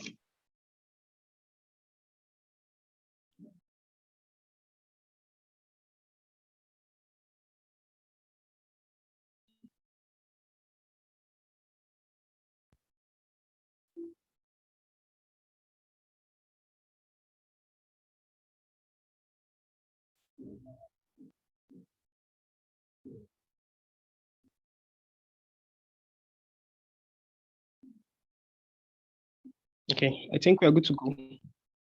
All right, your time starts now. Never before have a handful of tech designers had such control over the way billions of us think, act, and live our lives. Social media has to be one of the greatest developments of human history. It has connected humanity like never before. It has changed the way people do business, and you can quickly see what's going on in our communities and around the world. However, despite being constantly connected, people are still feeling alone. With the ability to be able to keep in touch with everyone, why are people lonelier than ever?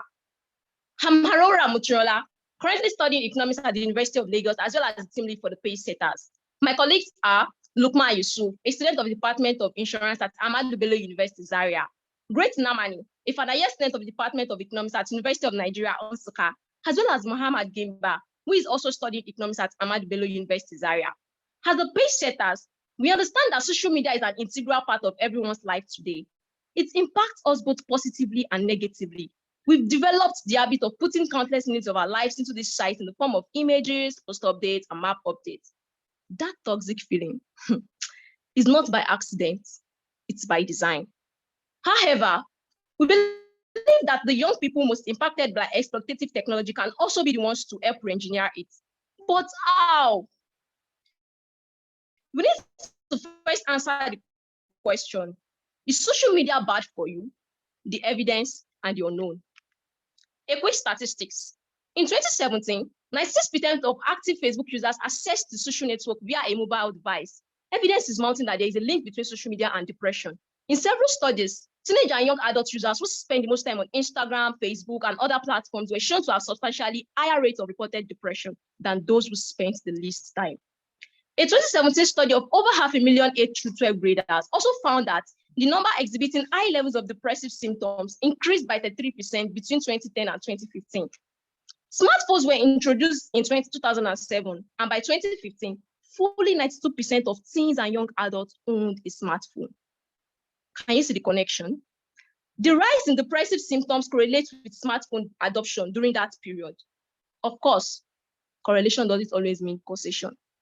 So, what are the foundational creators and designers of today's popular social media platforms' view on social media? Renny Dareshta says that the platform makes it possible to spread manipulative narratives with phenomenal ease and without very much money. Tristan Harris is of the view that they are training and conditioning a whole new generation of people that when we are uncomfortable, lonely, uncertain, or afraid, we have a digital pacifier for ourselves. However, Dr. Anna Lemke believes that social media is like a drug which directly affects the release of dopamine to get us to come together, live in communities, and so on. And lastly, Jaron Liner, who said that we've created a world in which online connection has become primary, especially for younger generations. So we've created an entire global generation of people who were raised within a context with the very meaning of communication, the very meaning of culture as manipulation. However, don't get me wrong, because the original designers and developers of social media just wanted to create something cool that people would like. But as the platforms took off, the company started using growth hacking tactics to bring more attention from investors and increase the perceived value of their platforms. You might be asking, what are they hacking do? The creators understood consciously they were hacking a vulnerability in human psychology, and they did it anyway. For many people, social media is not a tool anymore. It is not just something you can pick up and put down. It seduces you, manipulates you, addicts you, and profit off your addiction. If I may ask, Dr. Tunde, please can you tell me how many times you've checked your social media updates today?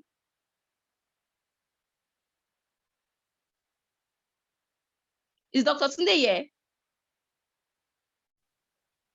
Let me answer on behalf of Dr. Tunde. I'll say that I've checked my social media handles quite, I can't even count the number of times I've checked today, especially my WhatsApp notifications. All right, thank you very much. So we can see that we are all guilty of something, which is addiction. Yes, the thing though, algorithms are maths problems, and the solution for most social media algorithms is increased revenue. Not truth, not health, but revenue. So it means more users, more use, more engagement, more advertisers means more money for these firms.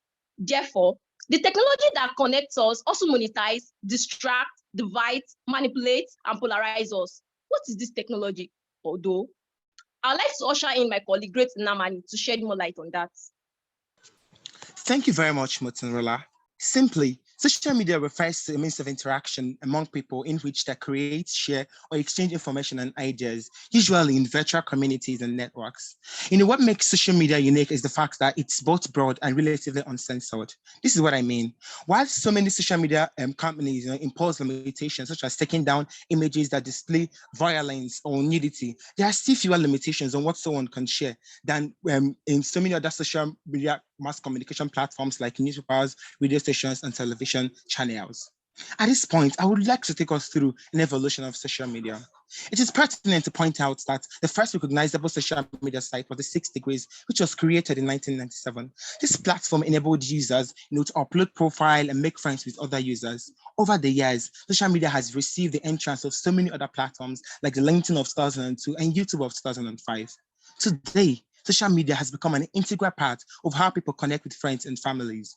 Overall, there are more than 3 billion social media users around the world, and this number is expected to exceed about 5 billion by 2025. If there is anything to learn from the history of social media, it's the will to continue to change. New companies emerge as people's preferences change. Old ones die or merge into something else, rewriting the history of social media. I would like to give us a glimpse of the goals of social media. The major goals of social media could be streamlined into 4 goals that is captured by the acronym SLIM: sharing, learning, interacting, and marketing. On a personal level, social media allows you to communicate with friends and family, learn new things, develop interest, and be entertained. On a professional level, you could use social media to broaden your knowledge in the field, build your professional network by communicating with professionals in your industry. And then at the company level, social media allows you to have a conversation with your audience, gain customer feedback, and eventually elevate your brand. There is no doubt that social media is indeed like a double-edged sword, like a two-sided coin. At this point, I would love to introduce my colleague, Mohammed Gimba, to walk you through and to share insights on the negative impact of social media. Thank you, Great. Even though social media has revolutionized the way we connect, interact, and even market our goods and services, it's not a sacred cow. It has some damaging effect in our life as well as our business. Some of these effects include depression, FOMO, cyberbullying, unhealthy sleep patterns. These effects in details. Depression. Spending too much time on social media could negatively affect one's mood. What we see on social media is a carefully selected aspect of an individual that we use to compare against our unadulterated self. Studies have it that there is a link between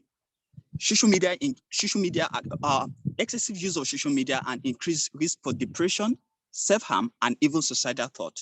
Second, cyberbullying. According to research, about 10% of teens report being bullied on social media.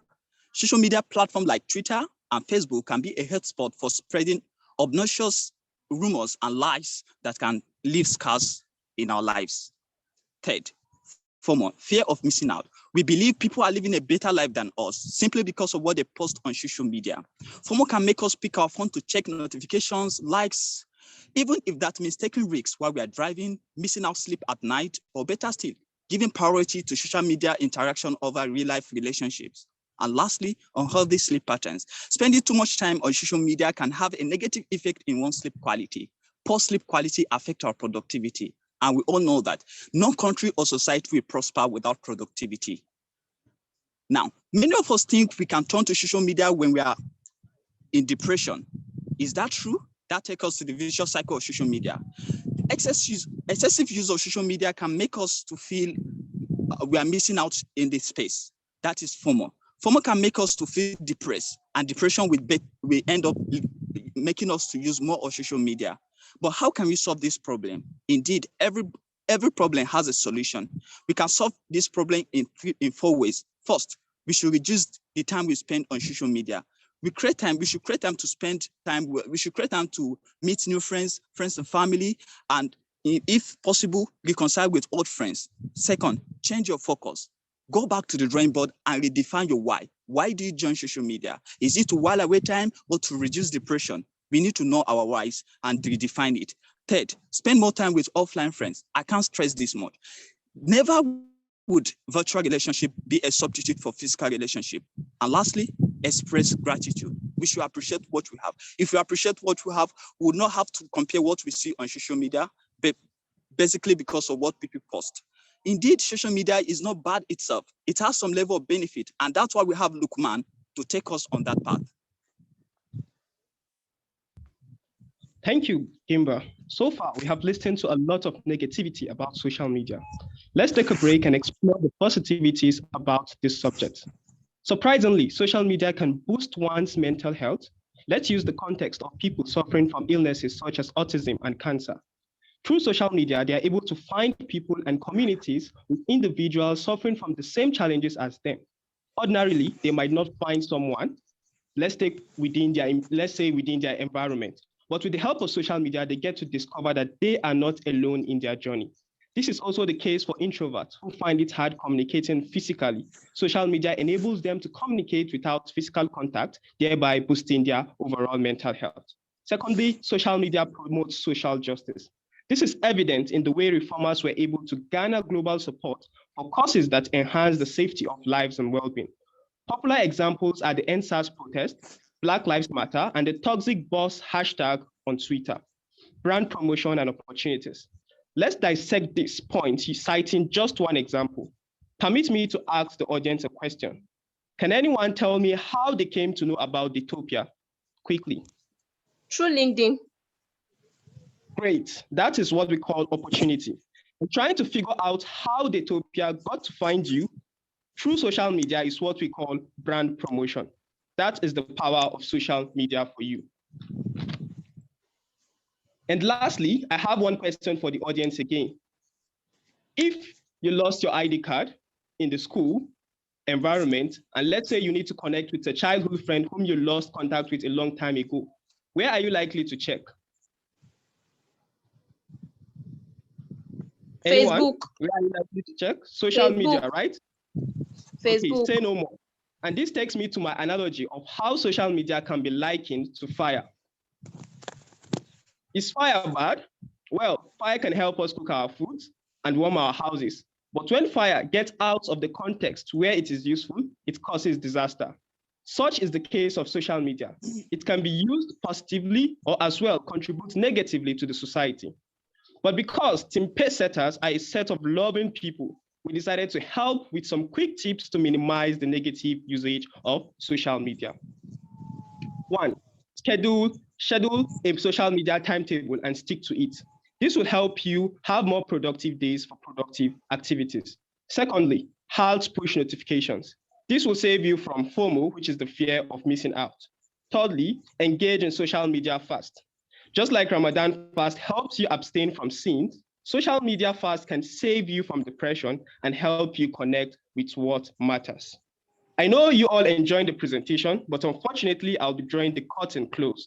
And I'm leaving you with the words of Germany Kent, a British journalist, which says, one day you will look back and recall all the time you've spent on social media and wonder why you didn't invest that time someplace else. I am optimistic that after listening to this presentation, you wouldn't want to be that individual that Germany Kent was speaking of. Thank you very much.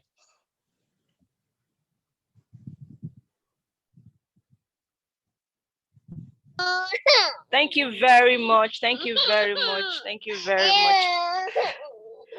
much. Your presentation was really good. I love the confidence. I love the calmness and the uniqueness that the team brought in. I'm just going to call. Do we have AK here? Is our mentor AK on today? Okay, if we don't have AK online now, he was online a couple of minutes ago. All right, I'm gonna call on Read One to give Team Pacesetters the feedback.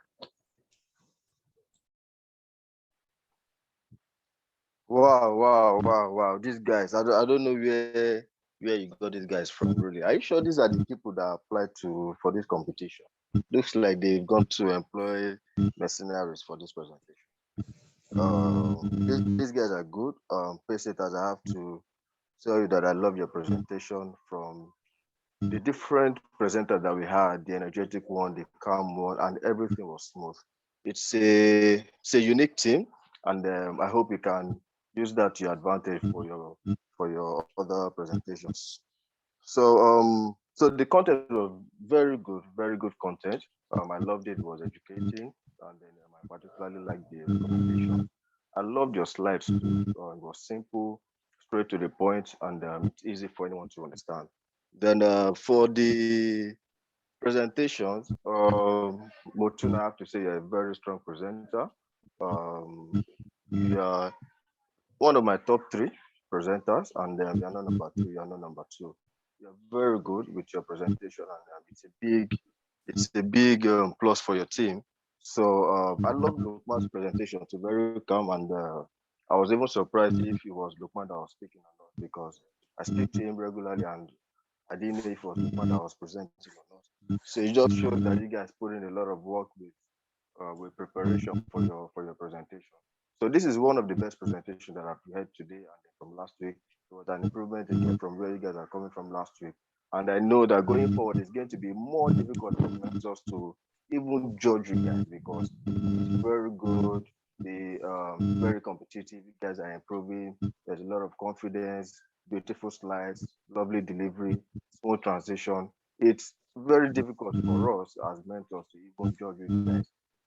So that's why you guys have to be very careful, pay attention to every detail, because it's very competitive now. And you know what, the difference between the team that will win and the team that will not will be very little margin. So you guys should just keep it up, I love your slides, I love your presentation, and I wish you guys all the best. Thank you very much, Ridwan. Thank you so much. Yeah, I was speaking to the team leader for I think was it Pace Setters or Iconic? Yeah, I think it was Team Iconic, and I was like, the difference between Team Iconic and Team Finesse was just a point, which is the same thing with Pace Setters last week too. And the more we go, as even if for mentees too, they can witness that it's getting harder to actually really grade you guys, because to be honest, you guys are all fantastic presenters, and that's just the honest truth. Thank you very much, guys. Great job. Lukman, great job. Yeah, and I forgot to say this with regards to the last team that presented as Team Acers. I actually liked the way you guys transitioned between your presentation slide and the poll. Like, it was so quick and it was really, really fast. The transitioning was really fast. I just thought I should mention that as well. All right, thank you very much, guys. And I'm going to call on the next team, which is Team Clarity. Is Team Clarity here? Yes, ma'am. All right, let me know when you guys are ready for us.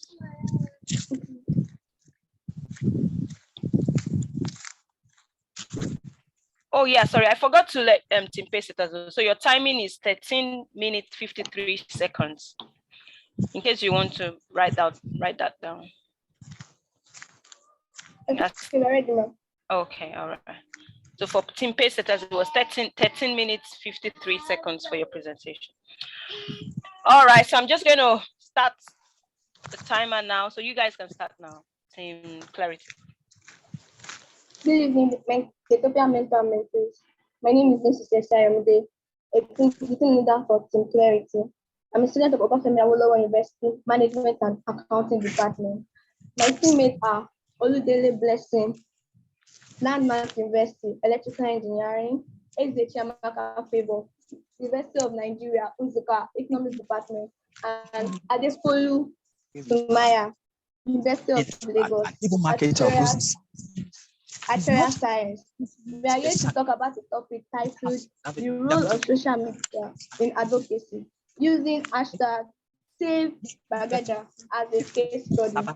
Before we proceed, I would like to discuss our key points for us.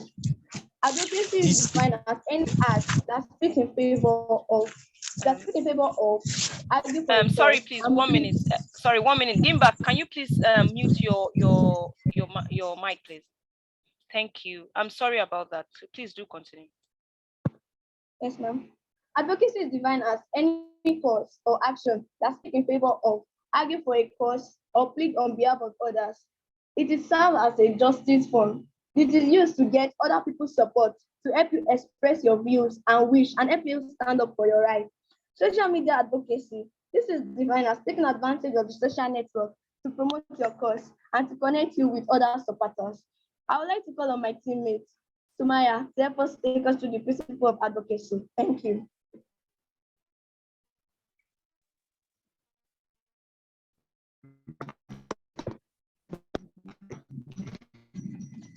Thank you very much. The business has to do with the actions that are taken by individuals and groups for them to champion the interest of the marginalized population. That has to do with the work you put in to ensure that you get supporters that are willing to support your cause. The first of which is credibility, solidness of your organization in the public eye.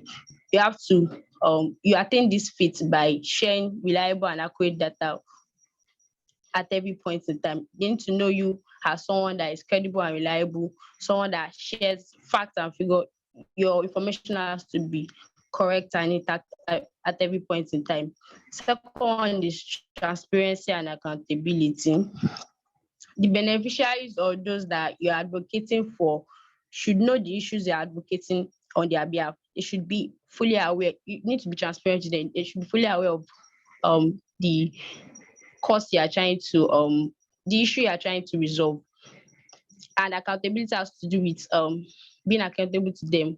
If the advocacy has to do with you raising funds, you need to let them know how much you've gotten so far and how the spending pattern is like. Let them be aware of the spending and the amount that is being realized at every point in time. The participation has to do with sharing power, responsibility, and accountability in order to promote solidarity. It's not just about building consensus among people, but then you need to engage them, you need to let them participate in the whole movement. They need to be involved. Their communication has to do with informing them how close advocacy goes. Let them be aware of the whole process. Don't keep them in the dark. Then legitimacy has to do with you involving the beneficiaries in the advocacy process. You should not be a scam. You should be somebody that is promoting a legitimate cause.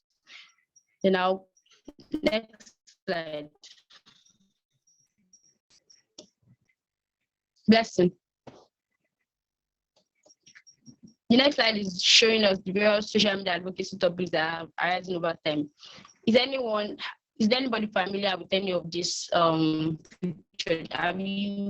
Do you have an idea of what this picture is trying to depict? Anyone?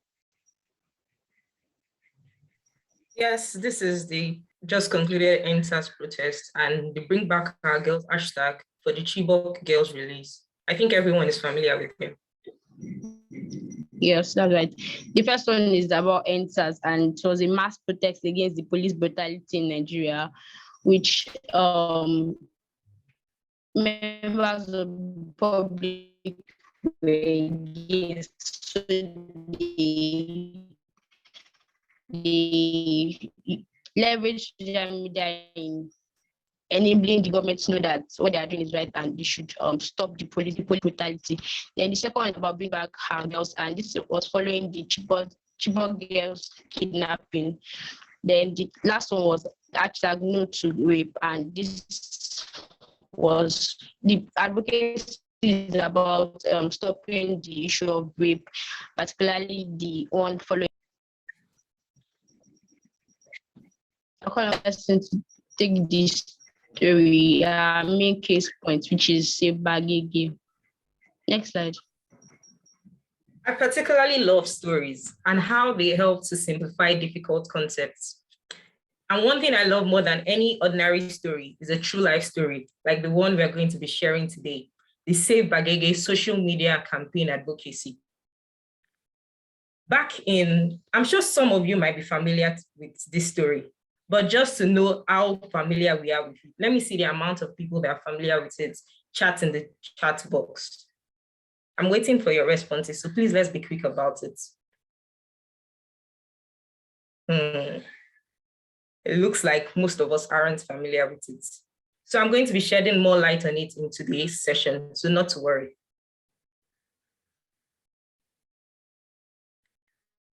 Okay, some people are familiar with it, that's cool. If you're not familiar with it, that's very fine, because I'm going to be talking about it.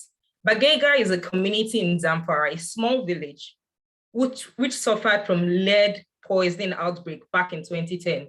It wasn't only Bagega that suffered from this lead poisoning outbreak, but many villages in Zamfara state. And this lead poisoning outbreak was due to artisan mining of gold, because gold was recently discovered in Zamfara state at that time. So because lead is one of the byproducts of gold, so when they mined it illegally with the wrong tools, the water and the soil were polluted at the end. So in 2012, someone started a social media advocacy to ensure that the village of Bagega was remediated and sanitized because a lot of children were dying from this poisoning. So moving forward, we're going to be talking on Amzat Lawal. And this is another question I want to ask. Who is familiar with Amzat Lawal? I doubt a lot of people doing. Please let me see your response quickly in the chat box again. Oh, some people know it. Some people know it. I'm just seeing two people. But I guess we are not so familiar with him. And that's understandable because Amzat Lawal was a normal, ordinary, random Nigerian, just like you and I. This justifies that anybody can start a social media advocacy.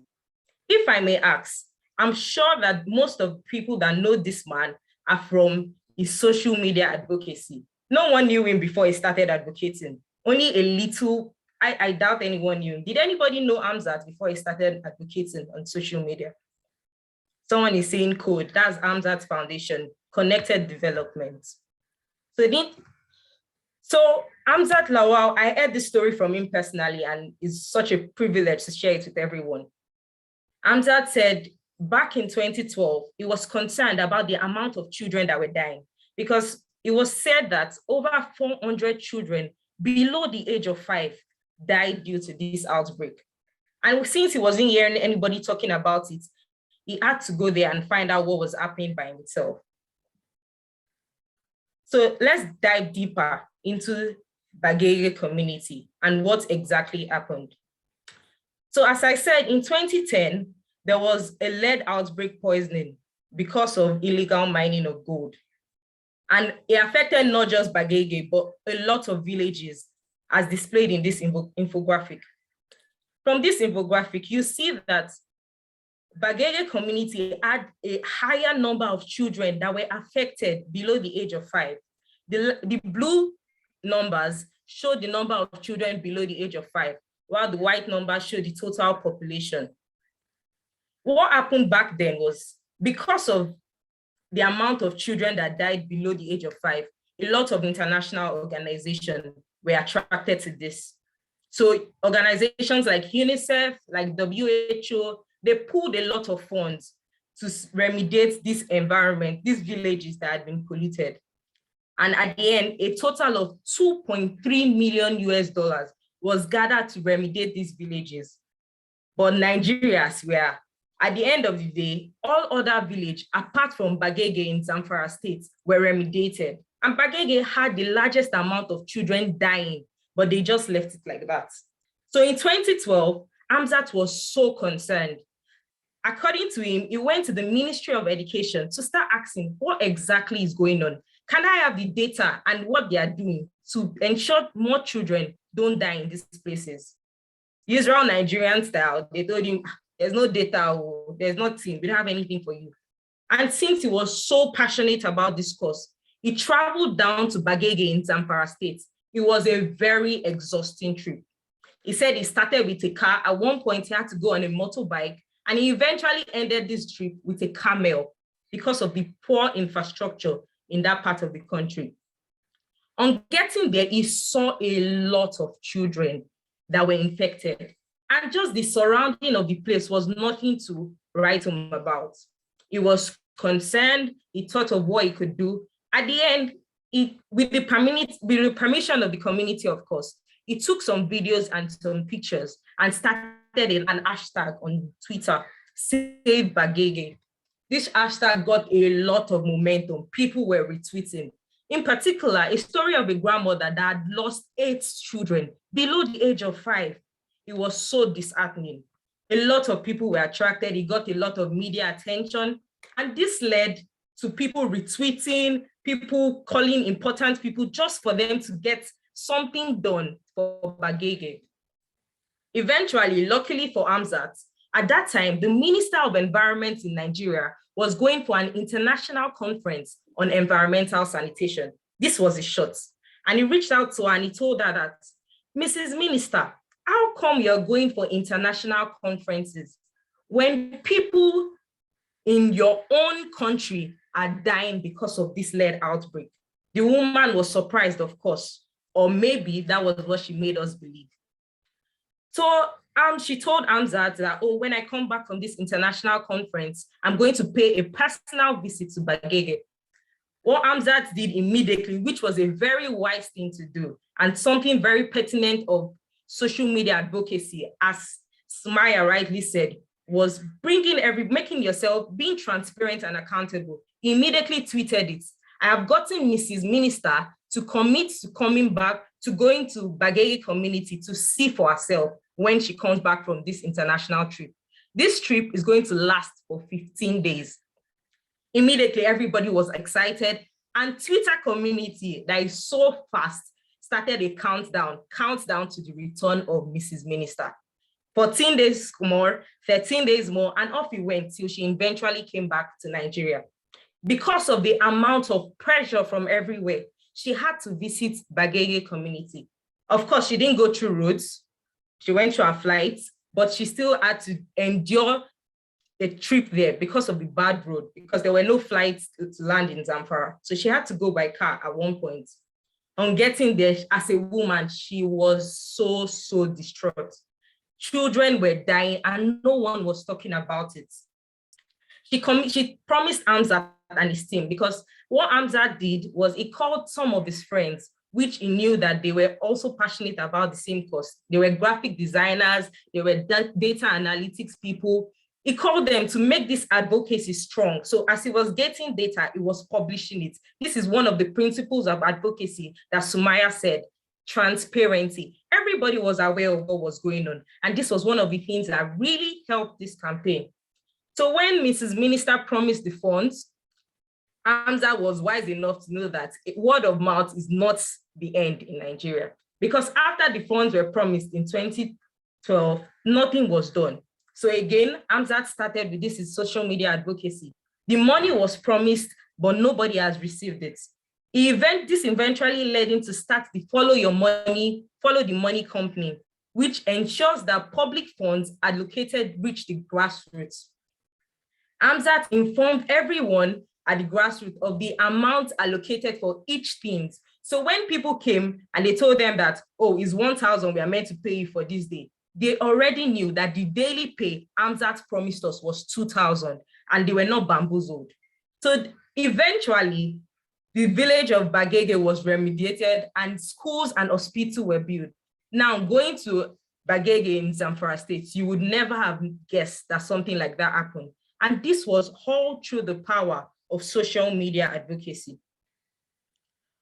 You can see the picture on this slide. See the sad-looking faces of the children advocating in a picture to save Bagege, but look at them after. See them smiling and giving Hamzat handshakes. Of course, we are not saying that social media was the only thing that this advocacy had. Hamzat had a lot of background work. It was courage that made him to reach out to the minister. But what made it possible was social media. When Hamzat shared this story, the only thing that was left in my mind was, how was a normal man? Like, nobody knew him. He didn't have any connection. He just went there and was looking for how to drive momentum for this cause he was so passionate about. The only answer I could give myself was social media. Social media is a tool for advocacy, and there is no disputing that. Over to you to continue.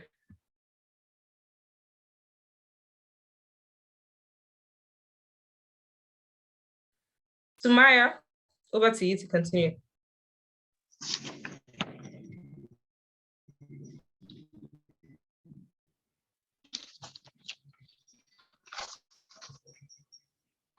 Is that okay? It is important to enforce the market to take this.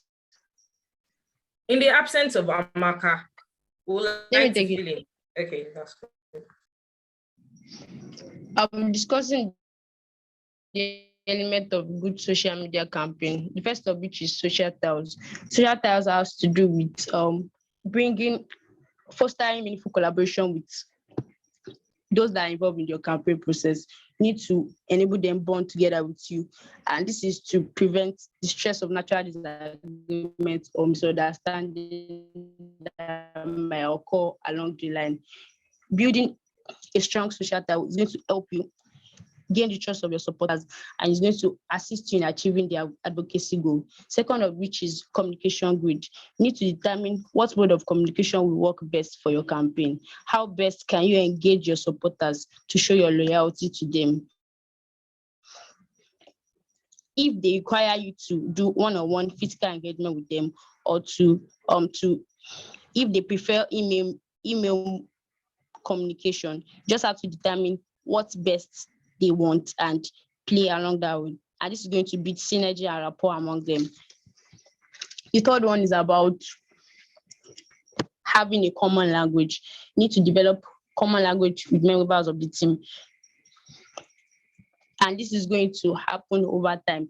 You need to ensure that they are fully abreast with the progress of the campaign and the expectations.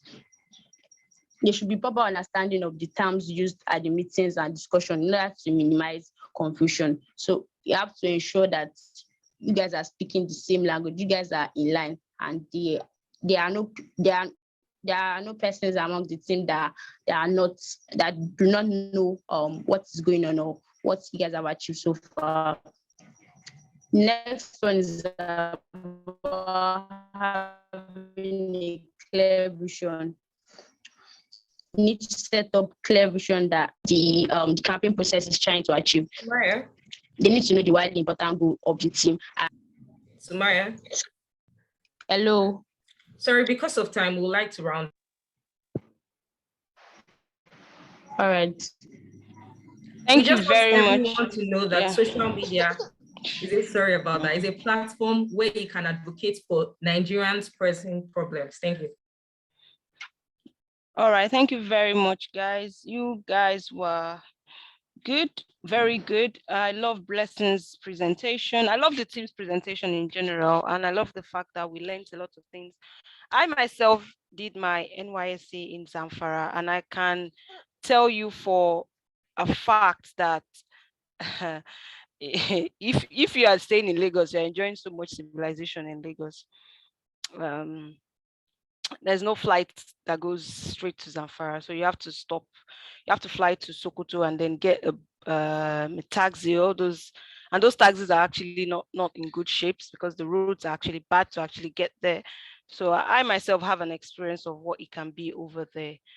And thank you for sharing such information with us. We all learned. However, your time, you guys spent way above time. Your time was 17 minutes, 40 seconds, which is way above time. So next time when you guys are presenting, you should put this into consideration as well. All right, so quickly, I'm just going to call on Dr. Yusuf to give you guys a feedback. Right. First of all, I want to say amazing with the story. I love the story and the fact that a lot of the stories that have been really, a lot of the stories today in this phase have been something I didn't really know about, especially this one. So well done to the team for bringing up the Save Bagega story. Well done. And Blessing really did well. She was one of the top performers last week. And again, I love when I see consistency. And that's what I've seen with Blessing. So well done, Blessing, for for your storytelling skill. So it's not just about presentation. You were not just presenting, but you were telling a story, and it really engaged me. And I was really keen to listening to the story. So well done, Blessing. And one thing I've noticed again is the fact that all the teams are taking note of the feedbacks. I can see all the slides are now having references. They're now having the Daytopia logo as well, which is good. So well done to this team, and I wish you all the best. Yeah, thank you very much, Dr. Dewale. Blessing, great job, great job, great job, great job. Okay, so I'm going to quickly move to the next team. We're almost there, guys. almost there. A couple of a few teams more to go. The next team is Team Imperial. Is Team Imperial ready for Ross? Yeah. Perfect. Are you guys sharing your slides, or you want me to? Good afternoon, ma'am.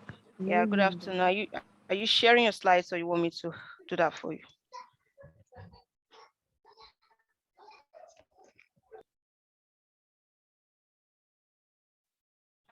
Are you guys sharing your slides, Team Imperial?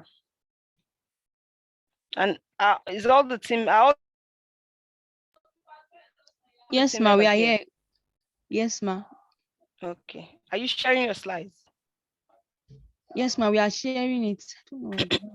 All right. Yes, ma. Let me know when you're ready, so I start your time.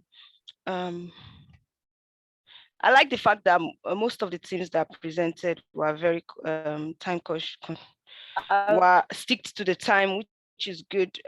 For those that went a little bit above time, please take that into consideration next week when you're presenting. It's important that you practice. The link is open for you as early as possible for you to come in. I could see some teams came in this morning, I think, to check their network and probably do some little bit of rehearsals just to be sure that everything is going on well with their team. So you guys can also come in, do a little bit of rehearsals in the morning, and just, just check that everything is working well and you're pacing as well, so that you don't go above time. All right, you guys ready, Team Imperial?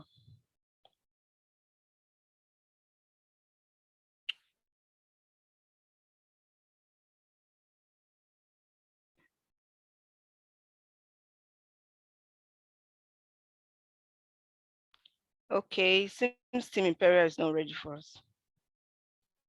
All right, so I'm going to call on the next team because we don't have that time. Team Archers. Do we have Team Archers here?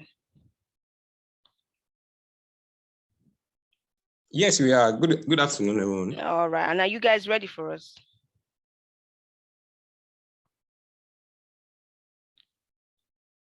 Team Archers, are you all here? Are you ready for your presentation? Yeah, hi, good afternoon. All right, are you presenting your work from your end, or you want me to do that for you? Yes, I'll be presenting.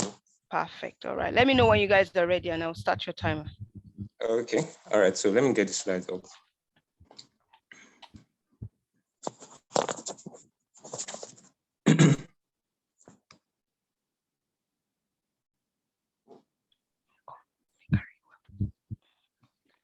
So can you see the screen already?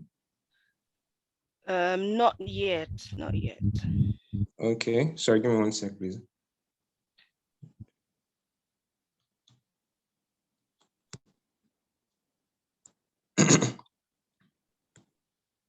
So what now?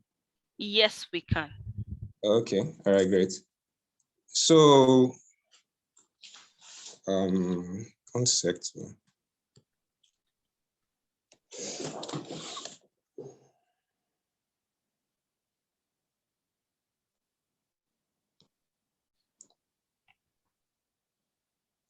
All right, so can we see this now? Yes, we can. All right, great. So are we good to go now to start? Yes, I'm going to start your timer now. You can start. All right, great. Good evening, everyone. My name is Shokwe Okunowo. I'm a 300 level student of accounting from Obafemi Awolowo University. With me is my team lead, Philomena Atang, who is a recent graduate of economics from the University of Abuja. I also have with me Queen Mojanatu Ata, a 400 level psychology student of the University of Ghana, Legon. And also I have with me Alamin Lawal, who is a 400 level sociology student at the Ahmadu Bello University, Zaria. Now, in 2020, I used to be on my phone 12 hours a day or more. Reason being that in that year, we were so anxious, seeking information. What did we do? We looked to social media. We had so much time on our hands. We needed to occupy ourselves. What did we do? We looked to social media. We needed to connect with our acquaintances abroad. What did we do? We looked to social media. We needed to discuss the state of our economy and other emerging issues. What did we do? We looked to social media. Social media was no doubt inevitable during the COVID-19 pandemic and has even solidified its place in our lives post-COVID. We may think social media is merely for watching skits, sharing memes, and connecting with people, but in reality, social media is an ultimate equalizer, giving a voice and platform to everyone willing to engage, according to Amijo Martin, the founder of Digital Reality. And only I, Moshokwe, you, Dr. Jumoke, you, Dr. Tunde, you, Queen Mojanatu, and everyone else here can limit how you can harness the power of social media. My team and I will be walking us through how social media steered the tide pre and post COVID-19. We'll be taking us through what social media is, various social media platforms, and how they performed pre and post COVID-19. We're walking us through how social media has performed post COVID-19 and how we can all tap into the power of social media. Now, I'll be calling on my teammate, Philomena, who will be walking us through the structure of the social media industry. Over to you, Philomena. Okay, thank you very much, Shope. As we all know, social media is not all about, it's not just Facebook, Twitter, Instagram, and the rest. Social media is a wide interconnectivity of networks that help us connect with individuals and brands abroad. Okay, so types of social media, we have social networks. These social networks are used to associate with individuals and brands. Such platforms include Facebook, Twitter, LinkedIn. We also have the discussion forums, which help you to share your knowledge and post your articles. And with this, we have Quora and we have Reddit. We also have the blogging social medias, which help for publishing and also commenting and giving your opinions on articles that are being posted. We have platforms such as the WordPress. I also have Premium. We have media sharing networks. For the media sharing network, this allows you to share photos. You can do live videos and the rest. Example of these networks or platforms include Snapchat and Instagram. Okay, so as at lockdown period or before the lockdown, people use social media, but when the lockdown came in, there was a lot more users online. So the numbers of users increased on each social media platforms, as you can see. For Facebook, as at 2019, we had 1.34 billion users, but as at lockdown, that was at 2020, the number of users increased to 1.69 billion. So we all know that Facebook is commonly used for local marketing, advertising, and building relationships between individuals and community. For Twitter is used mainly for customer service. And during this period, more people can attest that they had more sales than the previous years. Also for LinkedIn is where we have professional networks. Helps you to advertise yourself, brand yourself and your business. And the number increased as of 2020. Personally, for me, I got to know about LinkedIn during that lockdown period. And we also have the TikTok. TikTok also brought a lot of entertainment during that lockdown period, and it saved people from a lot of depression. Now I'll be handing over to my colleague Ashope to give us more on how social media was used during the lockdown. Thank you very much, Philomena. Moving on, we're talking about how social media played a critical role during the lockdown. Now, I'll be talking about how the NCDC, the Nigerian Center for Disease Control, delivered information through social media. During the COVID-19 pandemic, I remember looking out for this particular update to my right, where I looked out for the total cases in Nigeria and the number of deaths. It gave so much information. I didn't look to the traditional media like television channels for this. I looked to social media. During the COVID-19 pandemic, the Nigeria Center for Disease Control, NCDC, employed its social media account to communicate this information daily. They didn't also wait for traditional channels to feed us with this urgent and critical information.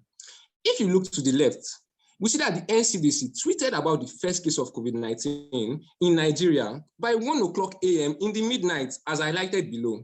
If it was 20 years ago, they would have waited for AIT and MITV to broadcast their 8:00 a.m. news to give us this information. Now, this is one critical way which social media helped during the lockdown.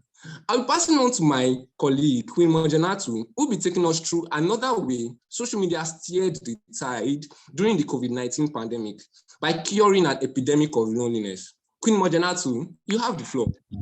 Thank you, Shokwe. We can all agree that during COVID-19, most people felt sad and anxious due to social isolation. According to WHO, anxiety and depression actually increased by 25% globally in the first year of COVID-19. Although social distancing and other COVID-19 safety protocols were very important, they, however, contributed in making people feel so lonely. But social media helped people detox from all this anxiety and depression-related issues. How? By hopping into fun trends like Flip the Switch, Judo Care, Bob Daddy, and so on. Not to forget the inventory of memes to allow people express themselves more. I would like all these things actually help as a coping strategy for a positive mental health during COVID-19. I would like Alamin to pinpoint some great importance of social media on education, healthcare, and social economic discourse. Alamin. All right, thank you very much, Kimojanitu. Talking about COVID-19, humanity went through a crisis situation that we have never imagined. And this is the right time to use and utilize the different opportunities that social media has provided us. Talking about continuous learning, according to the World Bank, nearly 40 million students were affected by the pandemic in Nigeria. Through social media, secondary and university students in Nigeria were attending their lectures virtually using different social media apps such as the Zoom, the Google Meet, Telegram, WhatsApp, among others. Many youngsters received their class during this pandemic. About 11,000 teachers were trained on virtual teaching. And during the lockdown, people were using social media to gain new knowledge, take professional courses, be part of educative competition, such as the CFA Research Challenge, which took place last year. And all these were done when people were at home. Next slide, please. Yeah. Talking about healthcare delivery, the emergence of telehealth is an opportunity for social media to help reduce the spread of COVID-19 through remote healthcare delivery.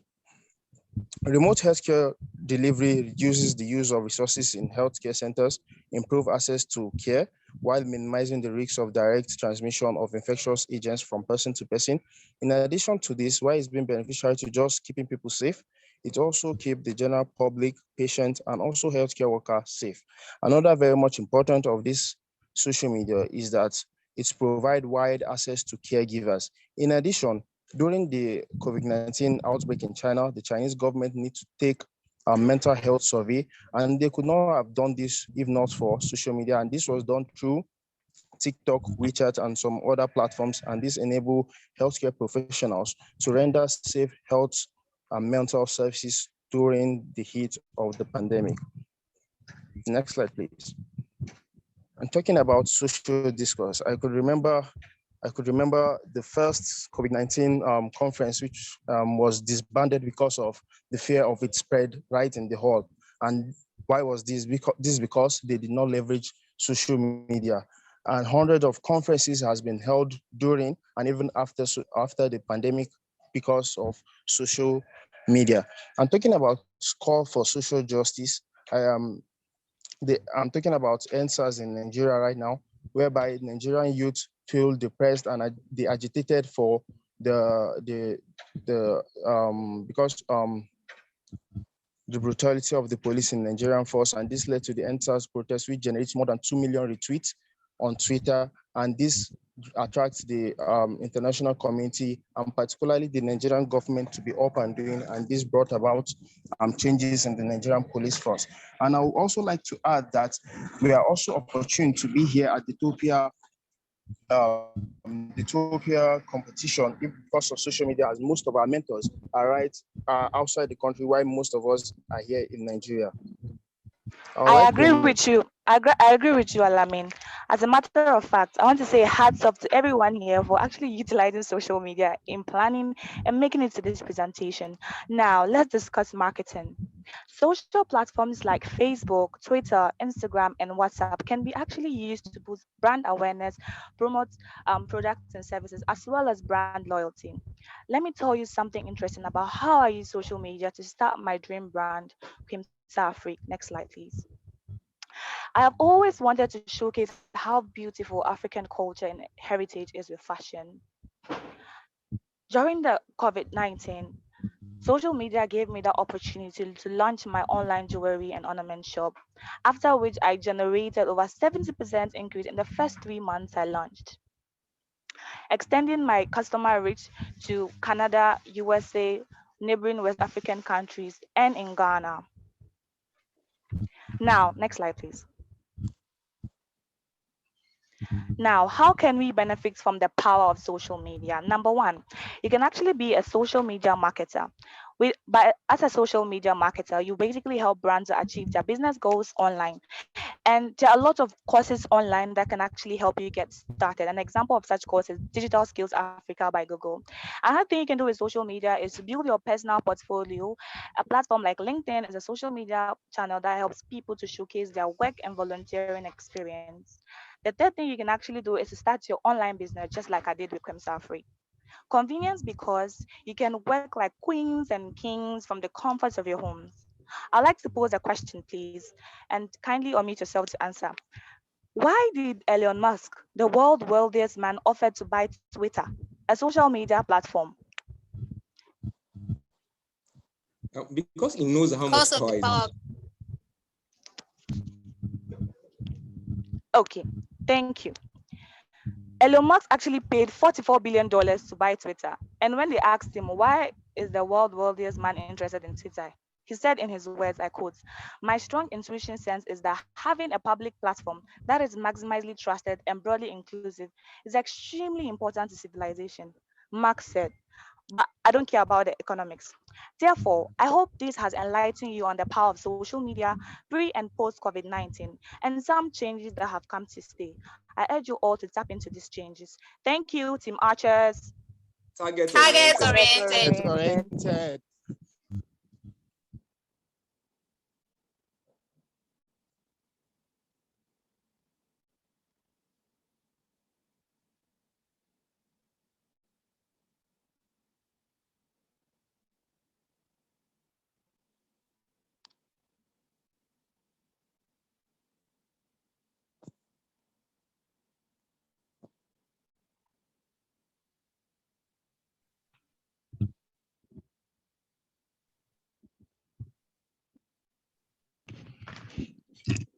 Wow. I love the ending. Oh my God! Do you not have been talking since, and I didn't even know that I was not on speaker. Oh my goodness! I've been talking to myself. Oh my God! I'm so sorry. All right. Great job, guys. Great job, guys. I was saying that I love the diversity of the team. I like the fact that different team members brought different things into the presentation. And your timer was 13 minutes and 02 seconds, which is good. I love your slides as well. So I'm just going to call on a mentor to give you a feedback. Mr. Tayo, are you there to give them a feedback, please? Yes, I enjoy the slides. Shockwell, you have a very good presentation voice. I must commend that. And I think, is it Queen Atta or Phenomena that is having this kind of asset that is quite soothing? It's like It's Queen. Oh my God.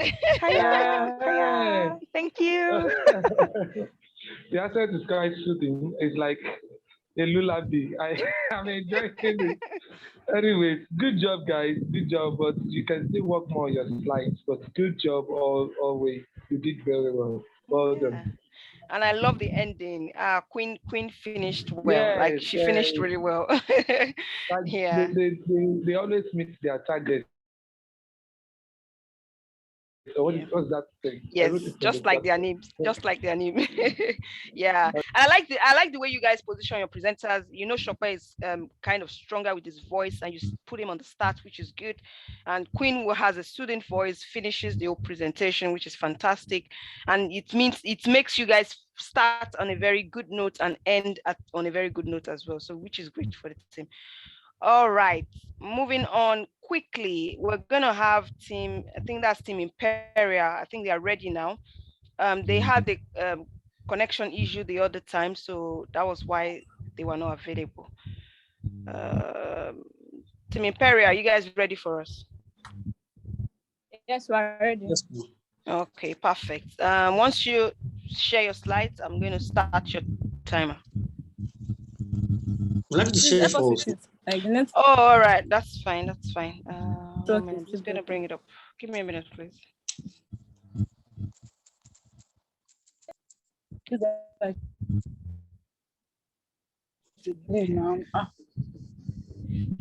Just a minute, please.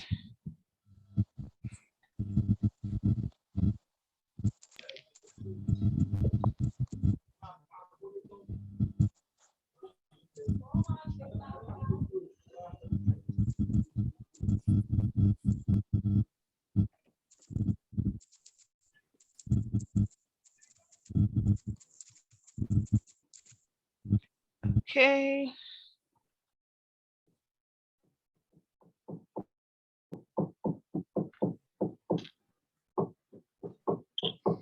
Can you guys see my screen? Yes, ma, we can. Okay, Yes, ma. perfect. All right. All right. Are you guys ready now? Yes, ma'am. All right, and your time starts now.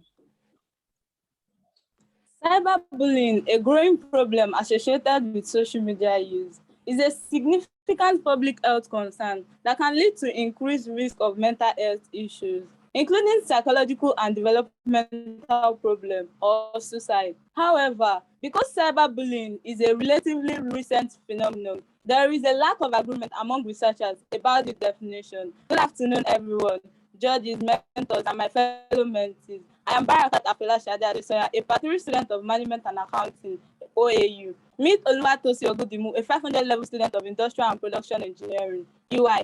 Faiza Ololade Jaje, a part 2 student of Management and Accounting, OAU. And Omobolale Owonifare, a graduate of Psychology from Foye, a mental health counselor. Together we are Team Imperial. Our topic is the effect of cyberbullying on mental health. Part 2 student of OAU at a case study. Now, guys, what do you think cyberbullying is? After gaining admission in OAU in 2018, I resumed school February 2019. I had a friend there named Toyosi. Toyosi was so outspoken, smart, friendly, and intelligent. We were not in the same department, but she was a Muslim, so there was a connection. After a while on campus, she met an old friend named Toby. Toby is a PR in OAU. They became so close that I started questioning their friendship. We resumed second semester, and it turned out that Toyosi and Toby are enemies. After several periods of asking her what transpired between them, she told me he asked her to date him and become more than just friends, but she declined. I asked her if that was enough reason to become enemies. She then said Toby was a secondary school senior, and when she was in GS3, she got raped by armed robbers. In one way or the other, school had to be aware. Should I lose math principal? Other students knew. Toby was in SS1 science then, our immediate brother's classmate. Now, Toby has threatened to use that against her. If she would not accept to date him, at least nothing more to secure. She's unfortunately 5 weeks to exam. Toby leaked out the secret on WhatsApp. Some even went ahead and Toyosi started isolating herself as a result of this. She found it hard to concentrate in class, and she stopped going to class eventually. Her GP was at stake because it was close to exam period. She was so depressed and started having suicidal thoughts. I called her parents and they came to pick her when I noticed this. Toyosi never returned to school in OAU. A year later, when I was in part 2, I heard she committed suicide in her new school. Dear audience, that was cyberbullying and its effects. Cyberbullying can be defined according to UNICEF as the bullying with the use of digital technology. It can take place on social media, messaging platforms, gaming platforms, and mobile phones. It is a repeated behavior aimed at scaring and shaming those who are targeted. Esteemed audience, cyberbullying or mental health is a prominent issue we are facing today, and it's called across all age groups. The popular ones, the rich, the famous, and even the indigent who have nothing to lose but their sanity, or even ending up taking their own life. Go to Twitter and Instagram today. Bloggers are not resting because they want to cyberbully celebrities for followers.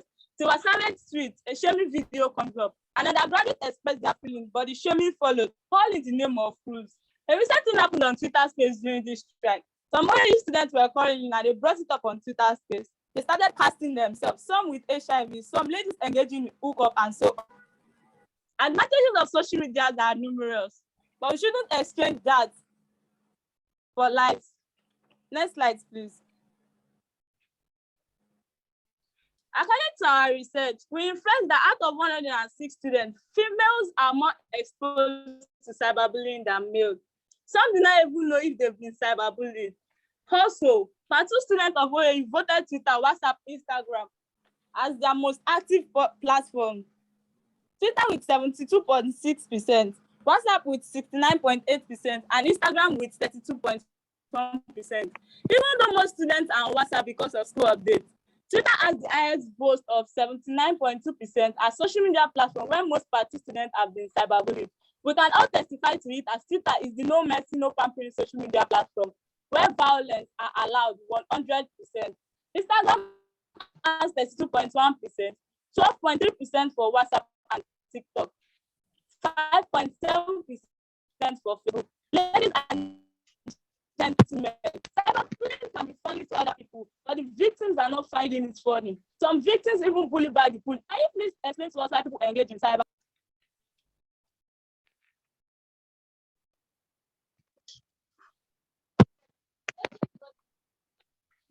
Good afternoon, everyone. Please, can you hear me? Thank you, Farida. Please, can you hear me? Yes, we can. Yes, we can. All right. I'll be talking about why do people engage in cyberbullying.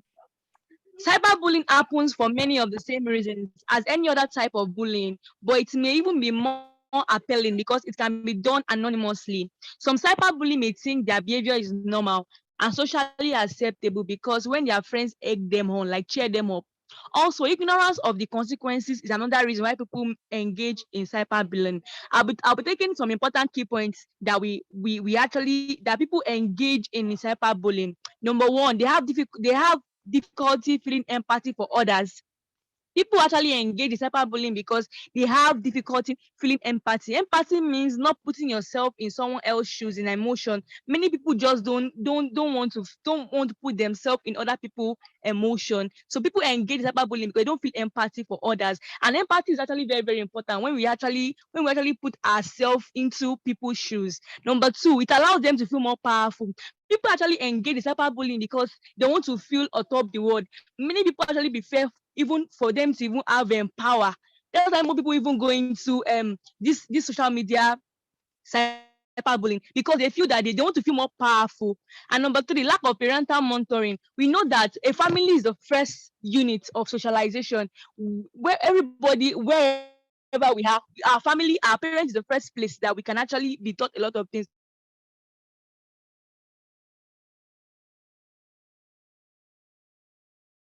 Parents, they don't actually children, they actually engage in lack of parental monitoring. We also have they see it as a way to make them popular. Many people prefer fame, and fame is not actually everything, but people, because of they want to be very, very popular on Twitter, on Instagram, they want to become social media, they want to be very, very popular. They actually engaging people in cyberbullying. And also we have peer pressure. Many people actually, because of peer pressure, they actually end up engaging in cyberbullying because of peer pressure. And peer pressure is caused by their friends. They don't want to feel down. They don't want to be like they're not actually among. They want to feel among. So many people actually do what their friends are doing. They blackmail people because of what don't want to actually be because of peer pressure. They actually end up cyberbullying people.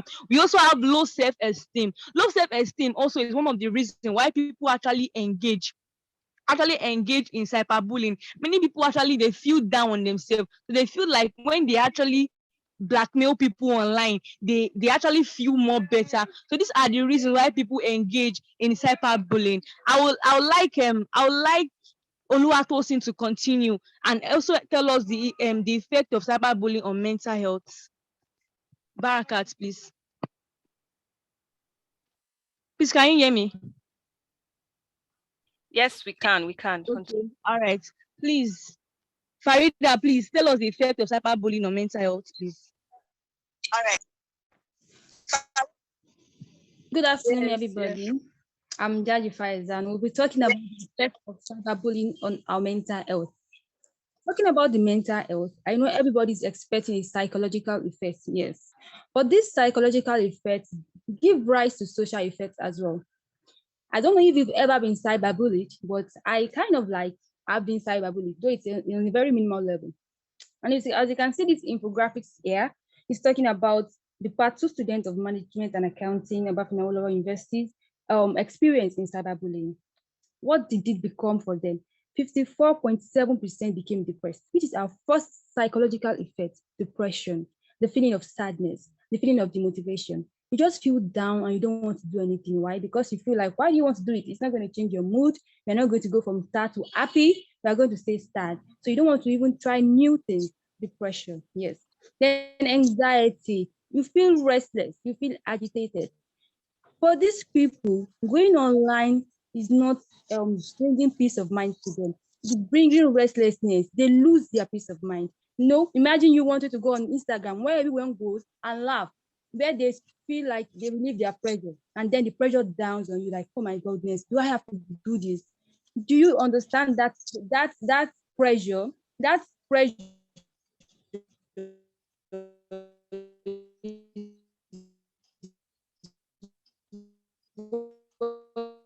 and it could even be a video game. When you are going for a video game and you feel restless and you are so scared to go for it, that's anxiousness. Then it causes low self-esteem. Low self-esteem.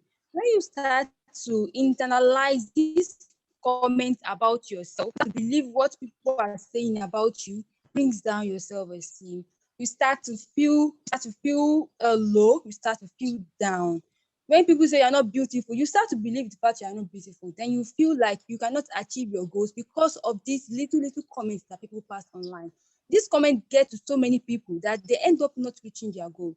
For example, let's say at your workplace, or let's say on your Slack community group, people talk about you not reaching your goal, but because, oh, he has a low grade in school, and everyone now knows he has a low grade in school. Then the next comment is that, oh, he didn't do well because he has a low grade in school. Then you start to believe the fact that you're not doing well because you have a low grade in school. Grade does not determine how well you behave. Anything can happen, anything can cause a low grade. It does not have to do with your intelligence.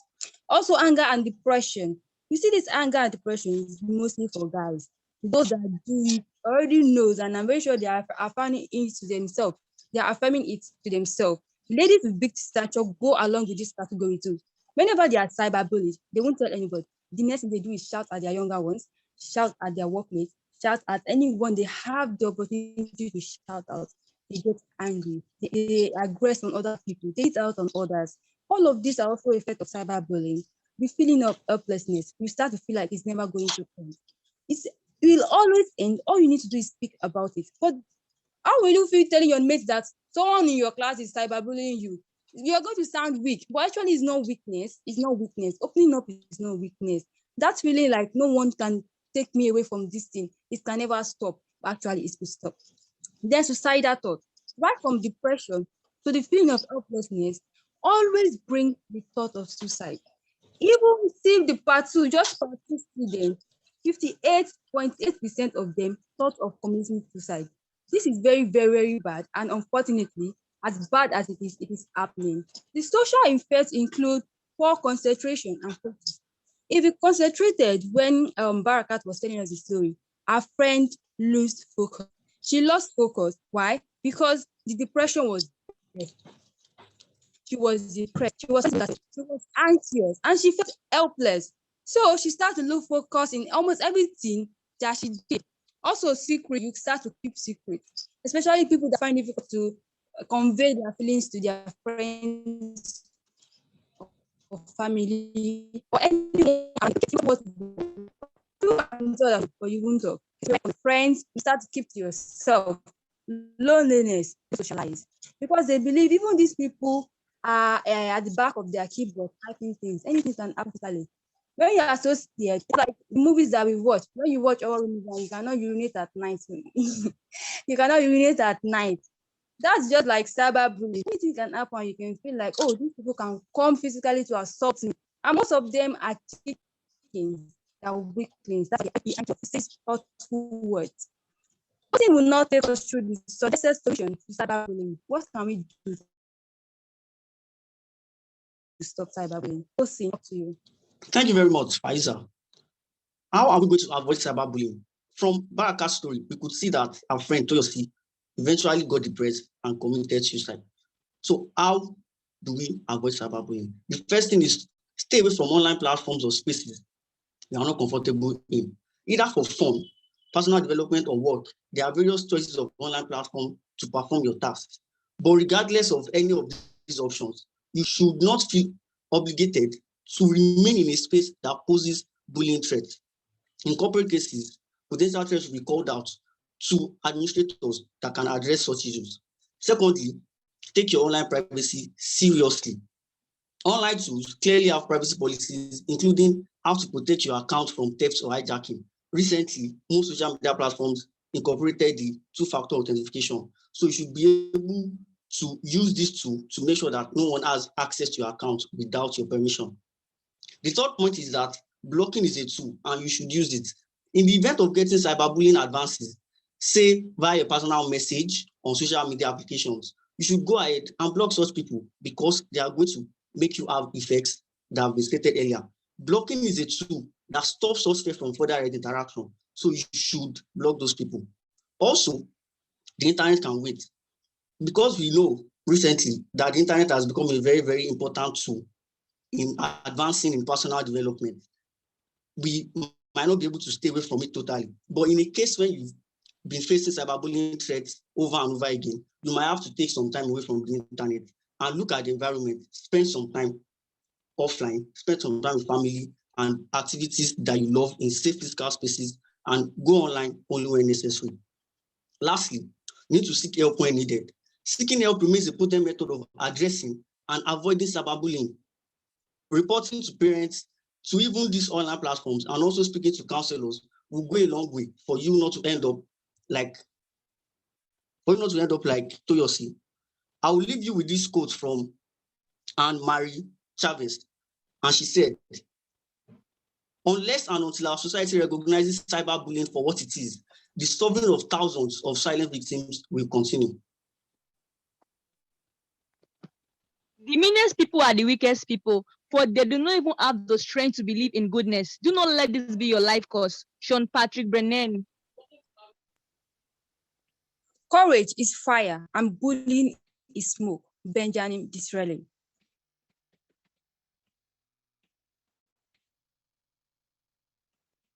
In conclusion, never allow yourself to be made a victim. Advice Abby Firestone. Let's stop bullying. Thank you.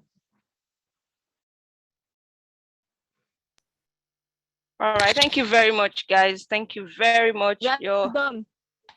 Yeah, your time is exactly 15. It was actually 15 minutes and 1 second, but the 1 second can be pardoned for the break in transmission between the presentation. Thank you so much, guys. You've got some very good highlights in your presentation. I'm just going to call on a mentor to give you a feedback, and then can Dr. Yusuf give Team Imperial their feedback, please?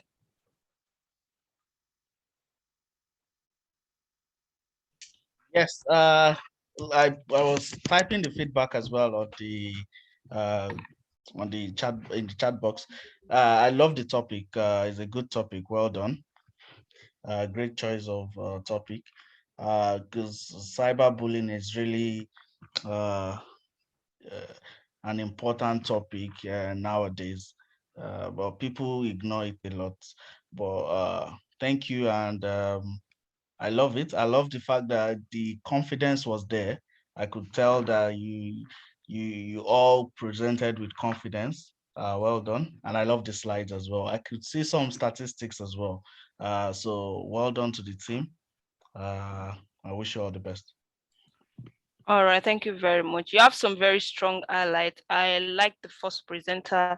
She came in with an energy, which kind of brought everyone in, and our transitioning was also good.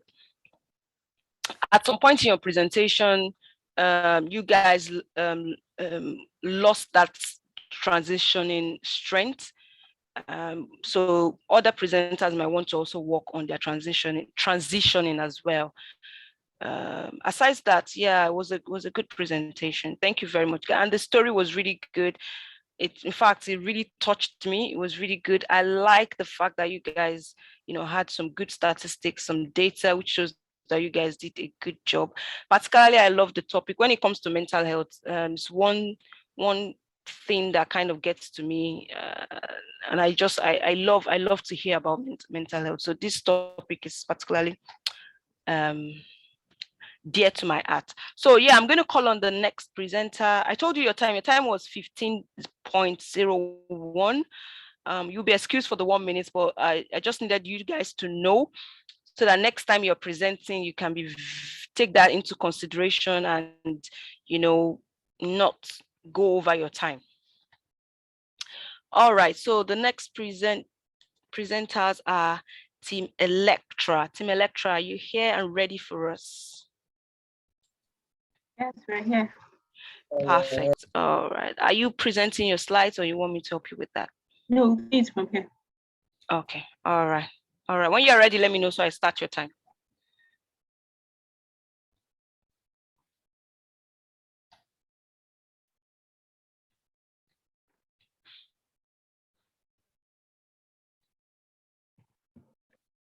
So we're ready. All right now. All right. Yeah, time starts now. Okay. So permit me to switch off my video so I could have a smooth presentation. Thank you. In September 2015, the UN set up 17 Sustainable Development Goals that were adopted by 193 countries in the world, including Nigeria. Their mission is to achieve these goals by the end of 2030. Well, is this really realistic or another set of unrealistic goals? Tell me what you think in the chat box. But before I proceed, I'm Safia Adam, a final year student of economics at Ahmadu Bello University. Myself and my teammates, Irene, Ugochi, and Monachi, are going to be taking you through the use of social media as a tool in achieving the Sustainable Development Goals. First of all, what is the Sustainable Development Goals? The SDGs, also known as the Global Goals, is a universal call to action to end poverty, protect the planet, and ensure that by 2030, everyone enjoys peace and prosperity. Now, how far have countries gone in achieving these goals? Let's take Nigeria as a case study. Nigeria is the largest economy with a population of about 216 million people based on projections from the UN in 2022. And according to 2019 SDG Index, Nigeria ranked 159th in terms of achieving the SDGs, which is very, very low. Unemployment rate rose to 35% in 2021, according to Busco, a very reliable credit rating agency.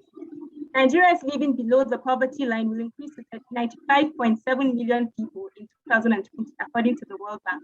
Nigeria has never met the 15% budget target for health, according to Daytopia. Everything seems to be getting worse for Nigeria as 2030 encroaches. So the question is, how can social media help? How can social media be a use to propel the progress of SDGs in Nigeria? Our primary focus for today is good health and well-being, poverty eradication, social justice, and education. Some of the ways social media can help in promoting good health and well-being are, as obvious as it sounds, is creating awareness. I know this is so cliche, but we cannot overemphasize that knowledge is power. This can come through various forms like songs, poetry, spoken word, drama, sit-down talks, tech talks, just to mention a few. Awareness should be created in any way, shape, or form on the dangers of poor health, poor hygiene, and sanitation in various languages by people from different gender, religion, and culture, so everyone can resonate with the information. A wise man once said, ignorance is the root of all evil. Donation is another way. I mentioned earlier that the allocation for health in Nigeria, which is currently 4.2%, cannot go halfway in solving our health issues, coupled with corruption and other vices in Nigeria. Therefore, donations to various legitimate charity foundations is key in reaching out to communities and individuals, and social media is a very easy way to get access to donors. At this juncture, I will pause and call on Monachi to enlighten us more on how we can use this powerful tool to eradicate poverty.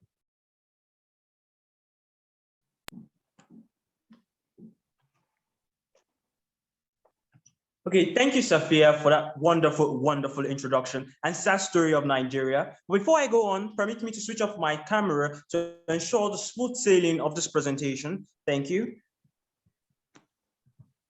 Now, in this section, we'll be talking on poverty, aka SAPA, which is SDG 1. Forgive my use of Nigerian English, but I beg, who likes SAPA? Certainly not me. And the fact is, to achieve this SDG goal, nobody, and I mean nobody, should be poor. It means no SAPA. Well, I divided humanity into 3 parts on the basis of income, which are the job guys, entrepreneurs, and the needy. Well, before we go on, where do you think you fall under? Let's know in the comment section. And as for me, it's the needy. And stay tuned, you might pick up 1 or 2.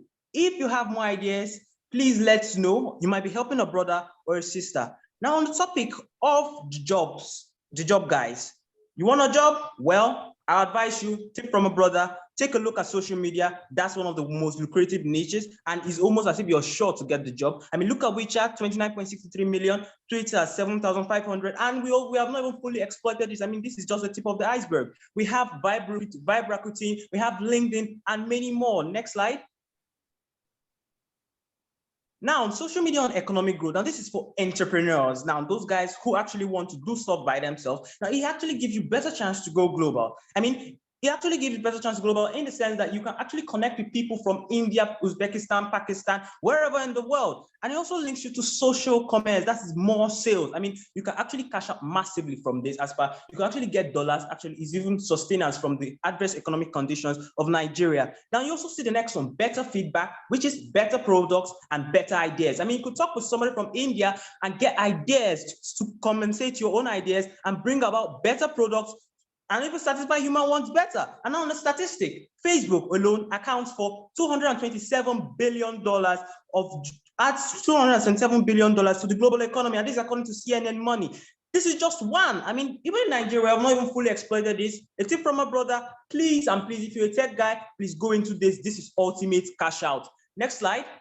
Now, on the needy.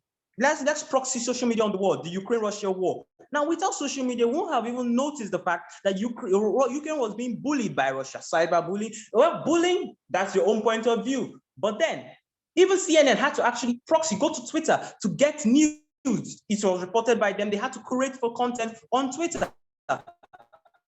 For statistics, communication tools that will, you see, social media, 29%. This is the largest. And if you say one more, fashiondiscounts.uk, it gives you that 87% of people who actually give through social media want to do it again. We've heard about SAPA. What about social justice? Ugochi, over to you.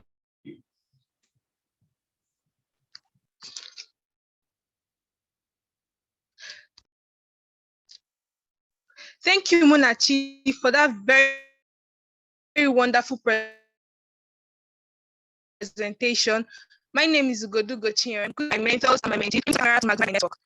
Now, social justice. Social justice is a term we hear on a daily basis. But what actually is social justice? Before I dive into the definition proper, I would want you to give me an idea of what you think when you hear the term social justice. Leave it in the chat box.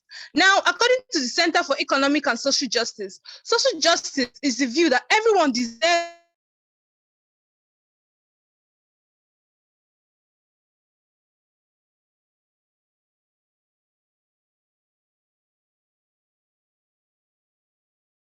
equal economic, political, and social treatment, having equal rights, equal opportunities. That the social justice covers 5, achieve gender equality and empower women and girls. Goal 10, reduce inequality within and among countries. Goal 16, peaceful and inclusive societies for sustainable development. Now, I want you all to take a moment, like really take a moment and imagine this our world where there is increase in social injustice, where there is increase in racism, where there is increase in domestic violence, where there is a constant struggle for gender equality.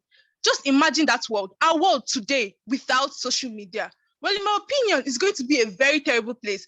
And the increase in this social injustice will be on the rise, very rapid rise. Social injustice, social media has proven itself to be a good tool and a very important tool to seek for social justice. And this can be done through creation of awareness. Now, in the year 2013, to be precise, on July, the acquittal of a man known as George Zimmerman for the killing of an African-American teen by name Trayvon Martins blew on social media with the hashtag Black Lives Matters. Now, this was a protest that happened all around the world through social media, but this event took place in the US. Now, it protested against racism. Also, during the time of police brutality, everyone, both home and abroad, reigned on Twitter, even on WhatsApp and Instagram too, hashtag #EndSARS. Now, before the physical protest even took place, there was already an online protest. Now, currently going on is hashtag Justice for Osinachi, who is a female singer and allegedly killed or died due to domestic violence. Now, they are seeking justice for her because of the domestic violence. Second point is it enlightens the society. Platforms such as YouTube, Instagram, Twitter, even WhatsApp and Facebook enlightens us on all these social injustice and give us ways in which we can tackle it. Like the other day, I was on YouTube and I stumbled through a video that was talking on domestic violence. And the woman there, one of the guest speakers who happened to be a victim herself, shared her sad experience to the world. Shared her sad experience to the world and gave us ideas on how she tackled her own. She also advised people who were facing domestic violence and said they should speak out. That was the first way that domestic violence can be solved. Also, lobbying the government. Now, social media pressurizes the government into taking actions. Like during the time of EndSARS, that EndSARS was everywhere, even on WhatsApp, has memes, has videos, funny videos and jokes. Even if these videos are funny or these memes looks funny, they pass across sensitive messages. Now this influences the government to take actions. I'll be leaving Irene to take the stand and inform us about how social media affects education. Thank you. Thank you very much, Ugo. Good day, my distinguished judges, mentors, and my fellow mentees. My name is Irene Okoro, and I'll be enlightening everyone on the use of social media as a powerful tool towards achieving SDG 4. Before I proceed, I believe it is imperative for me to appeal to everyone to please give me the permission to turn off my camera to ensure maximum communication during the course of my presentation. Thank you very much. We come from a world where our parents could not maximize better relationship with people due to long distance. And it was impossible to gain relevant information that requires sharing their opinion publicly in the comfort of their home. Yes, they went to school, but all they ever enjoyed was the long and most boring lectures taught by professors. Then there were this rigorous cramming of materials, and let's not forget their heavy backpack filled with unmotivating assignments and textbooks. Please forgive me, but that's how I've always imagined their world. We cannot deny the fact that social media has transformed people's life. I mean, it is evident in the way we socialize and interact. Is that not so? Well, today, I'll be enlightening us on the use of social media in ensuring inclusive and quality education for all while promoting lifelong learning. Next slide. When Turkey banned Twitter after the government vowed to eradicate social media sites, the United States described the internet censorship as the 21st century book burning and a threat to freedom of speech. I believe that is exactly what it was. Why do you think I agree? Well, according to the Center for Social Impact Communication, about 96% of students have access to the internet, and 72% of college students spend time on Facebook, Twitter, and Instagram. So US describing the situation as book burning means students were denied the access to scholarship or internship opportunities and the ability to gain insightful knowledge about relevant topics. I don't think that was fair. Next slide. So you are the way social media has been able to achieve SDG 4, which is aimed at giving quality education. We have promoting research and collaborative learning. 2 years ago, a friend of mine introduced me to hundreds of professors who became my study partners, especially in my academic courses. You won't believe it. Well, thanks to YouTube, I have access to animated videos because I am a cartoon lover. So the fact is that the things you watch tends to stick and increase your brain power than the things you hear. You will agree with me, right? In fact, I think in the world of social media, ignorance is only but a choice. Well, let's just excuse the marginalized group for now. Empowerment, which is the second row. Well, my team members have said a good number of us, my team member have already said that a good number of us can attest to the fact that social media has produced massive benefits in the light of pandemic. You may mention awareness, but that is not exactly the entire package. For example, you may be aware that there is COVID vaccine in Nigeria, but one may not know the value or the importance. Some people went as far as saying that the vaccine was a major agenda of the Antichrist. As funny as that may sound, social media has been able to empower people. So I see social media as a means of education rather than just a tool for awareness. Then in terms of engagement, in one of my recent research, I read about a biology teacher who encouraged students to contribute on a topic with less than 140 characters using hashtags. Now, how interesting can that be? Twitter, which is now used by everyone, can be used to review articles or journals, as well as WhatsApp groups, has been able to be a center of discussion area for academics and otherwise. So it means I can confidently sit at home and attend seminars or conferences on Facebook that will empower me, contribute my opinion on Twitter to expand my knowledge and improve my critical thinking. Next slide. In conclusion, social media has been able to create a form of advocacy and social mobilization in the area of good health and well-being to raise awareness and has educated the general public on social issues, which has actually improved one sense of psychological comfort and has made people less lonely and less fearful with the opportunity to raise their voice. Just as my team members have said, others have found social media to be a powerful tool in promoting their business to reduce poverty while creating partnership among people and countries, irrespective of their race, gender, and nationality, by creating equality for all. Yes, social media can pose a negative influence, but social media can create a negative balance. Thank you. Thank you very much. Thank you very much.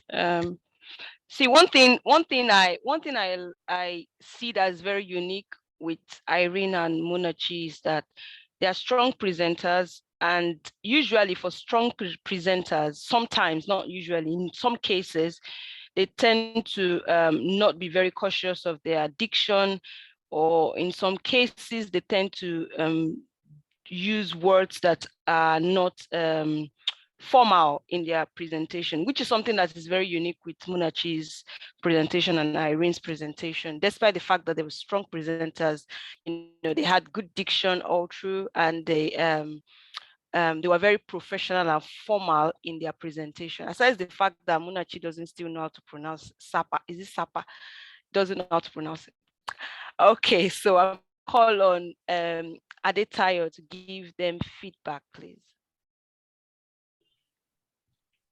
God bless you for inviting me to speak. I was waiting to speak with these guys. I love them. Seriously, Munachi. So I like all of you. Very good job. You presented well.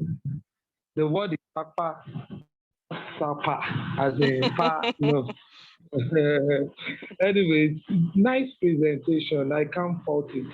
You did well. But out of doing well, we need to be, this is a competition and you need to watch out for some pitfalls. Just like you saw what Dr. Jumoke did now. She wanted to have a generalized bias on something, but she quickly corrected herself. She might not know what she had just done, but it's something that comes naturally. So you should watch out for generalized bias that many people, what they watch is what they remember the most. It's a generalized affair. If you have heard of the VAC model, you will know that some people can learn by visual, some by aesthetics, some by what's the kinetic, some by audio, some by different things. So you need to watch out for the generalized bias. I know it's an oversight, but it's a nice one. Also, in your last slide, I'm a Nigerian to the call. So you wrote Nigerian name in small letter. Please watch that. And those are the little things that we need to watch out for. So I think you are good presenters. You are doing very well. I love Munachiso's voice. Have you heard of Peter Drury before? He's a football lover. Munachis, I'm talking to you. Yes, sir. We're listening, sir. So he's your role model. All right, thank you very much. All right, thank you very much. Yeah, we need to be very usually. I think as I don't want to let me not generalize again. As humans, there's this instinct, very quick instinct of us generalizing and just using words carelessly. So we also need to just be mindful of that and not, throw words around carelessly. Great job, guys. I like the team power and I like the team energy. Okay, all right. So quickly, we're just going to go into the next team. Well, we've got just 2 teams left, and the next team is Team Alpha. If Team Alpha is ready for us, we are ready. So yeah, Irene, congratulations on last week's presentation. You did good today too. You did really good today too. Congratulations. Team Alpha, are you ready for us? Oh God. Team Alpha. Is Team Alpha here? Yes, we're here. Okay, perfect. All right. Are you sharing your slides?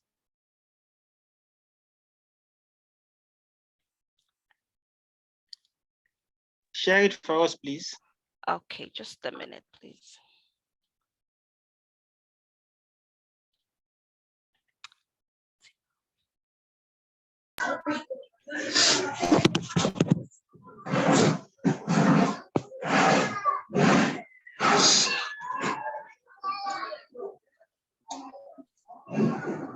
Okay, when you guys are ready, let me know so I can start your timing.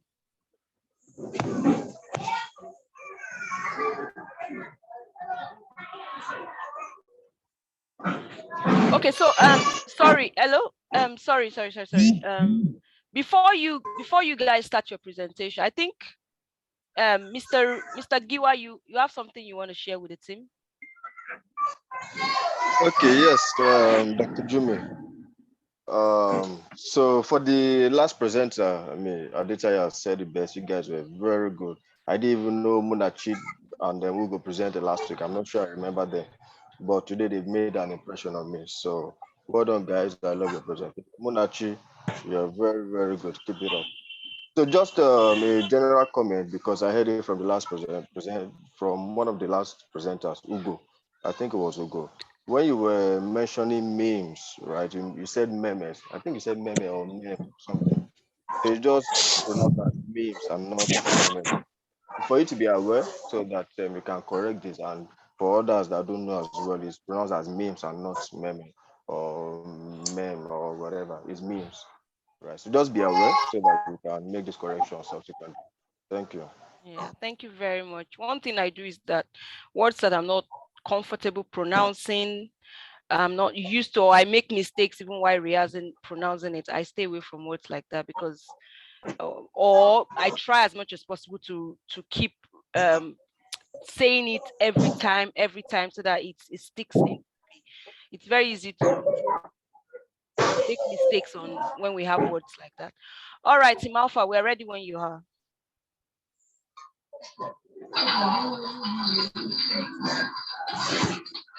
Team Alpha. Team Alpha, are you there? Yes, we are. All right, I'm ready when you are.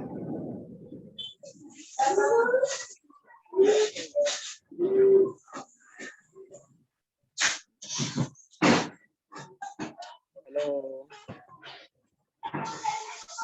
Team Alpha.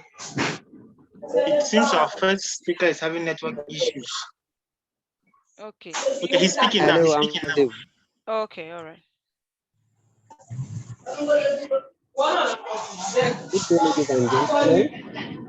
All right, there's a little bit of background noise there. Do you want to move somewhere that is a little bit quiet? Okay, let me try to move it from here.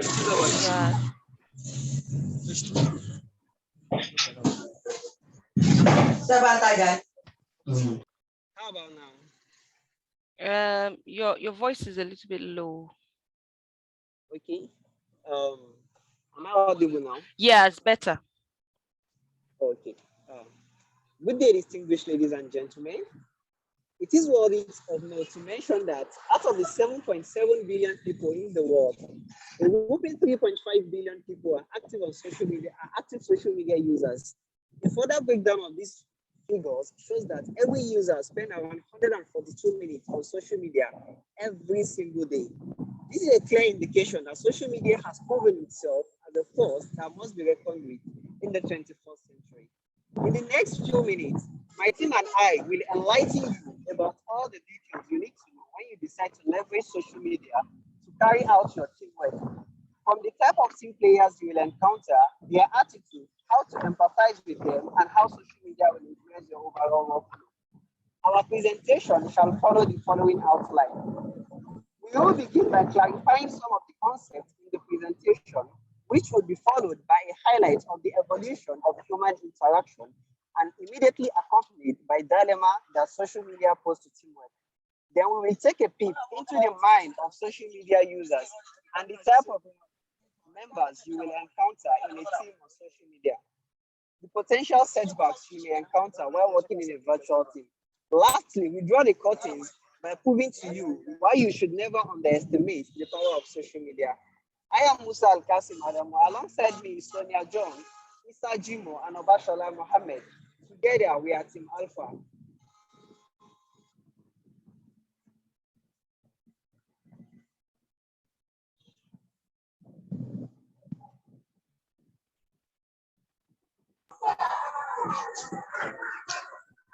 Have been defined separately from different perspectives. However, what is certain is the fact that social media is no longer a space to feel anymore, but a place to grow from.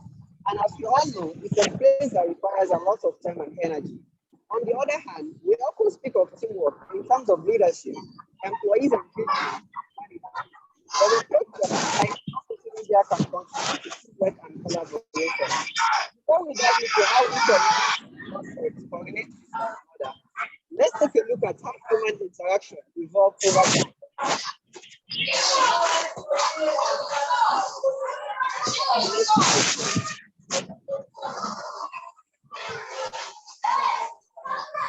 Next slide. Okay. Lots of background noise, so I can't hear you well. So I'm just, do you want me to go to the next slide? Yes, the next slide, please. All right.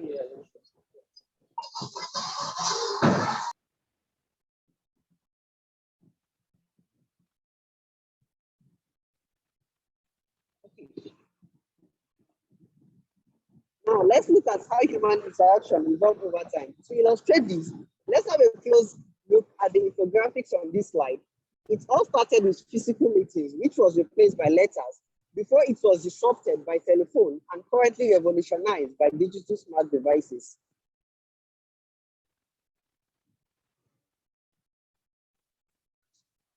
The next slide.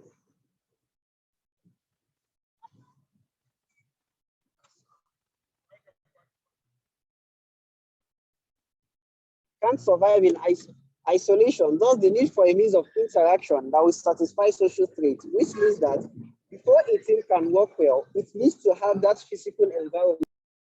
It can truly feel like a team. At this stage, I will call on Issa to present to us some interesting figures we came across during our survey and the insights we could deduce from it. Issa, over to you.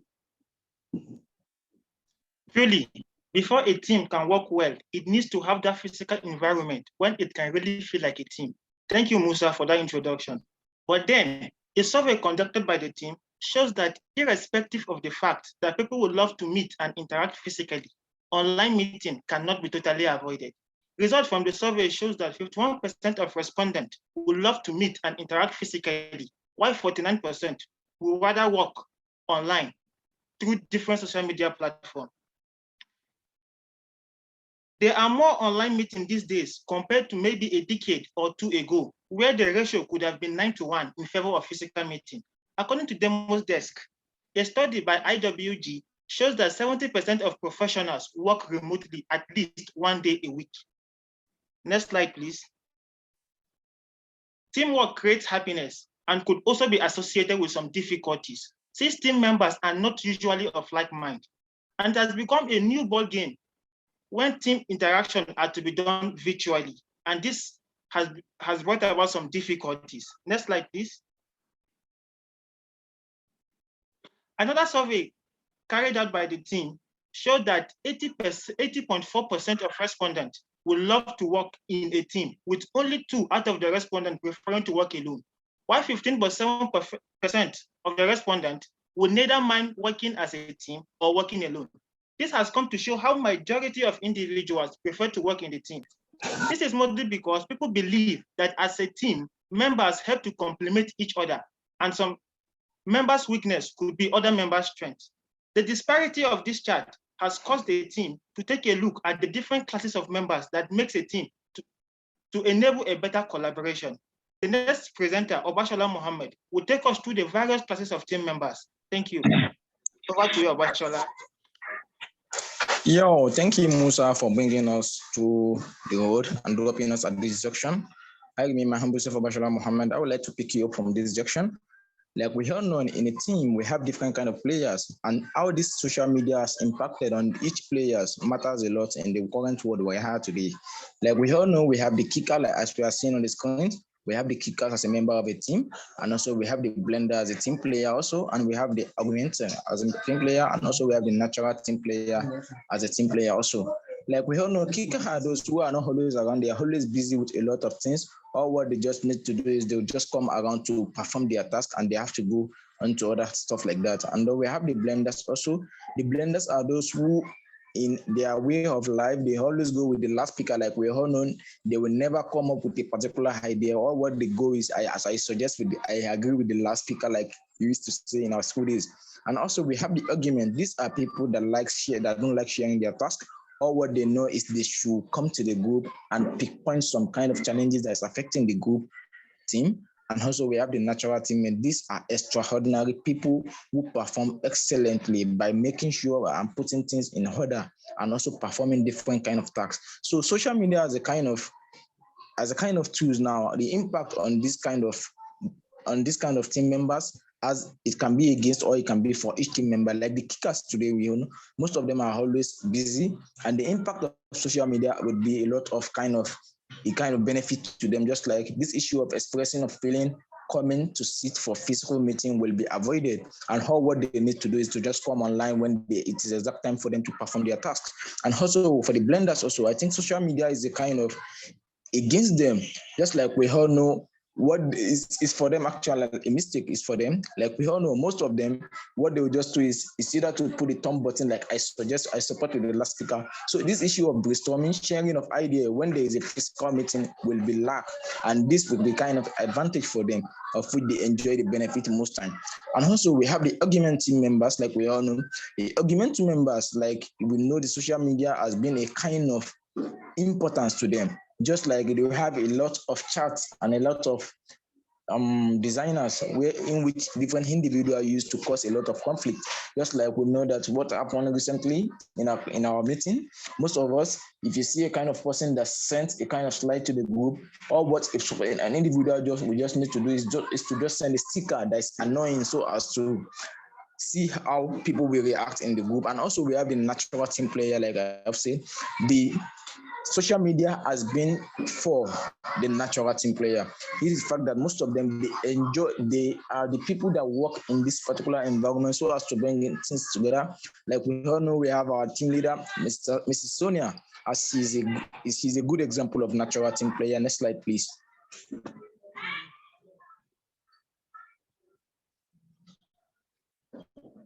Next slide, please.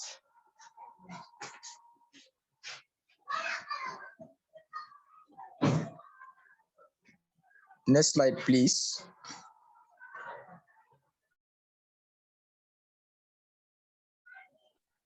Hello, can you hear me? So there are some thoughtful questions about each team players. Like we all know, we have some setback. Oh, the next slide, the one before this one. Hello. Thank you. Like we all know, we have some setback, some kind of thoughtful, provoking question about the team member. Like I've said, we have the blenders, the social media can be for them, and also we have the natural team player. The social media can be against them and it can be for them. And also we have the argument, or the social media can be for them or it can be against them. And also we have the team players also, it can be for them or it can be against them. So from this junction, I would like to draw the curtain to call on Sonia to walk us through the negative and the positive impact of what social media is all about. Thank you. Okay, thank you very much, Musa, Isa, and Obashola. Irrespective of the fact that people would love to meet and interact physically, virtual meetings, social media cannot be utterly avoided. Now, but we still have some setback of social media and virtual meetings. We have it to be low empathy, network issues, low engagement, and also inefficiency. Looking at empathy can be learned and it can also be lost. I would like to ask everyone a question. Have you ever misinterpreted or wrongly read a message that came from someone? Please, I've been waiting for your message in the chat box.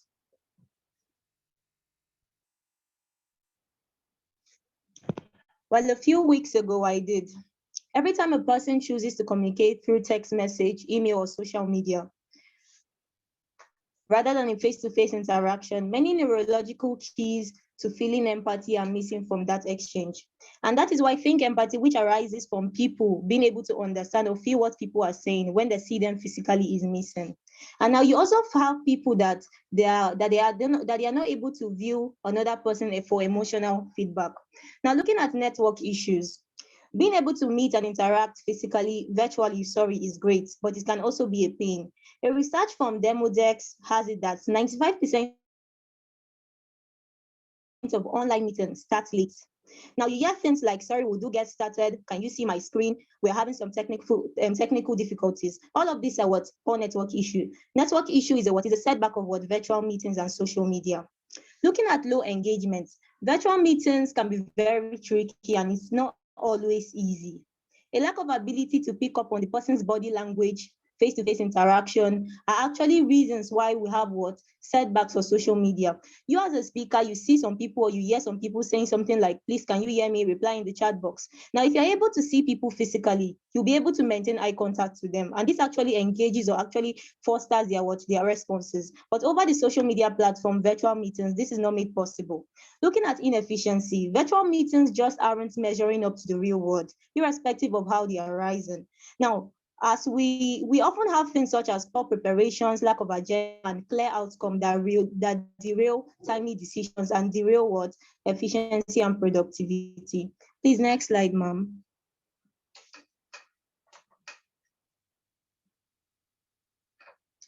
Difficult tasks need a whole variety of skills, and a team is really the only way to get something difficult done. Now, this becomes very tricky and interesting because this collaboration and teamwork is now being done over the internet. And for this, it necessitates our being understanding, empathetic, and forgiving people that we meet over there. Now, having heard from Obashola the time of team players that we have, such as arguments, the blenders, and the kickers. Now, if you find yourself to be a natural team player, instead of you to kind of outshine them or to try to complain or to abuse them, as in the case may be, you should actually be able to forgive them and understand them more. Now, truth be told, irrespective of how you would want to view this, your performance as an individual would always depend on your ability to successfully work with other people. Teamwork helps in character building, and we cannot forego or pass the saying that says 2 heads are better than 1, as it reduces stress and fosters what productivity. Please, next slide, ma'am.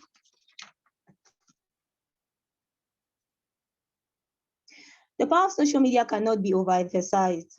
As we have it that social media is an avenue for online meeting, it actually helps people also multitask. It helps for sharing and exchanging ideas. Now we have it that some people can't talk or freely express themselves physically, but over the social media platforms, they can.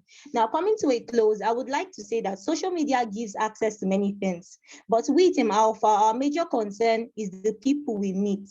And whether we meet these people for fun or we want to achieve a goal, to accomplish this, we need to be more forgiving and understanding, as we should go with this registered in our mind. Our performances will always depend on our ability to work successfully with other people and not just naturally. Closing this, I would like to say humans are naturally pack animals. So wherever we go, we should be able to learn and work with other people. Thank you. All right, thank you very much. Thank you very, very much, Team Alpha. You guys, exactly 14:32 seconds, if you want to write that down. Thank you very much, guys. Okay, I'm going to quickly call on, let me see, because I have to also think of who is strong and can give you a strong feedback as well. Okay, let me call on Adetaya. Adetaya, please, can you give Team Alpha feedback, please?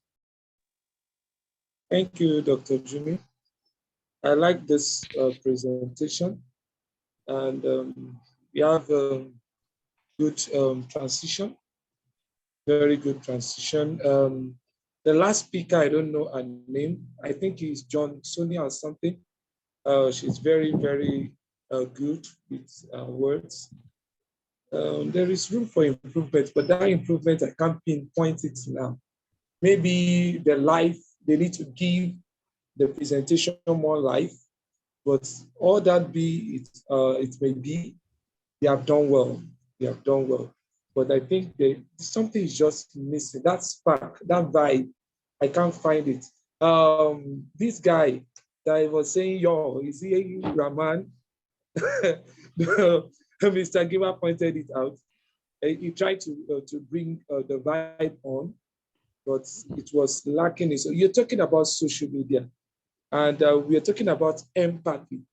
The word empathy is a very, very strong thing in the work sector, where everybody wants the job done. The job must be done, even if you are dying, even if you want to, even if you are facing emotional stress, just get the job done. So I want to see more life scenarios being brought into this topic to give it that life, to give it that vibe, because empathy is a lot though. There is there are a lot of people that are facing a lot of things at work, and yet they will deliver. And by the time they open their closet to you, you'll be surprised that despite all this that you're facing, and you're still up and doing, you understand what I mean? So please, when you're dealing with sensitive topics like this, let it be relatable, let it be full of life experience and life scenarios. That's just what I want to say. Thank you very much. All right. Thank you very much, Adetayo. Read one. You wanted to say something? Yes. I wanted to say about Adetayo missed the chance to start his feedback with your, but I think eventually he mentioned it. So it was good. Just I'm not going to add to what he has said. I just wanted to point out two things that two of the presenters said, just for them to be aware, because I love their presentation and I think it won't be nice if I don't mention this. I want to see them next week, make improvements on this, and that's why I want to quickly mention it.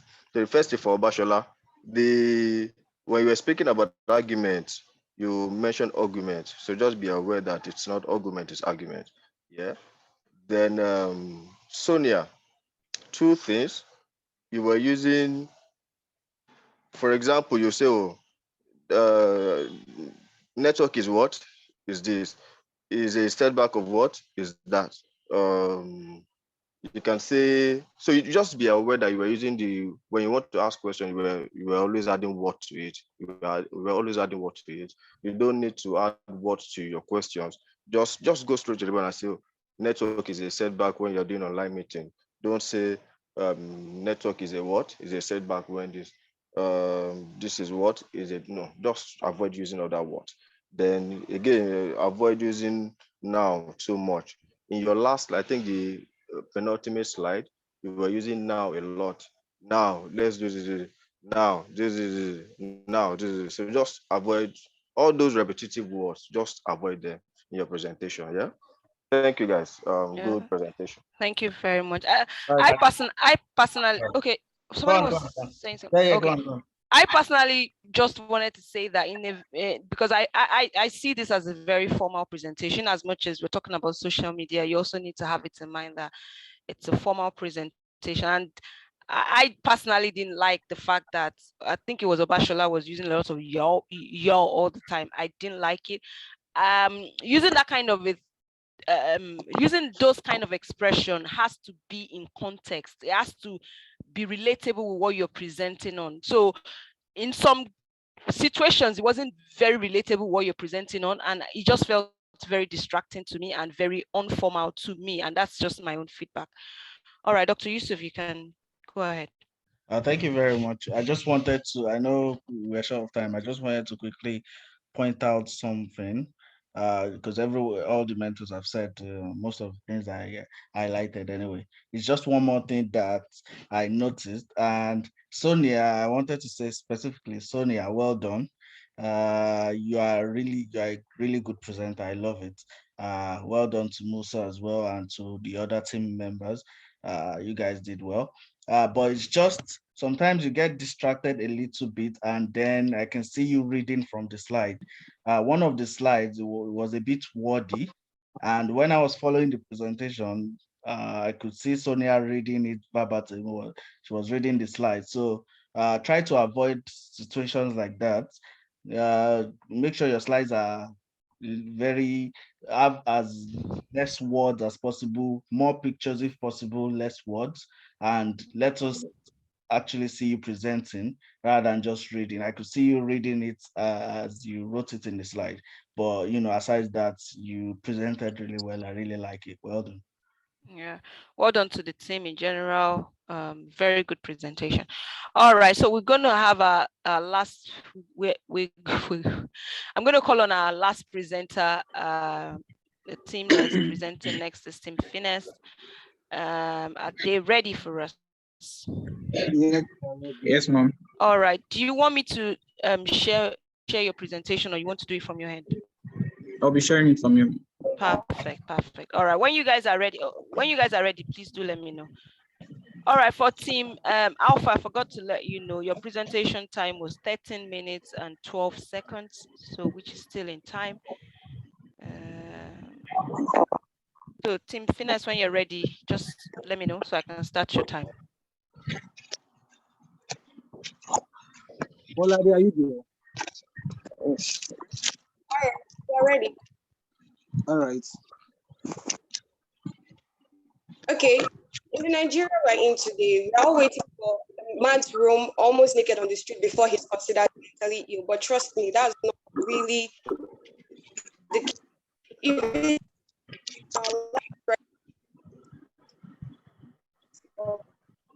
we are not aware of social media does like representing Team Finesse. And before I move on, I'd like to introduce my esteemed teammates. First, we have our honorable team lead in person of Praise Akin, 400 level student. A 300 level student of the University of Ibadan. And lastly, we have our first PM, Ricky, colleague of mine and the student of negative effects of social media on the mental health of young adults. We'll be taking it through the relationship between social media and our mental health, negative impacts, and how to control it. Over to you,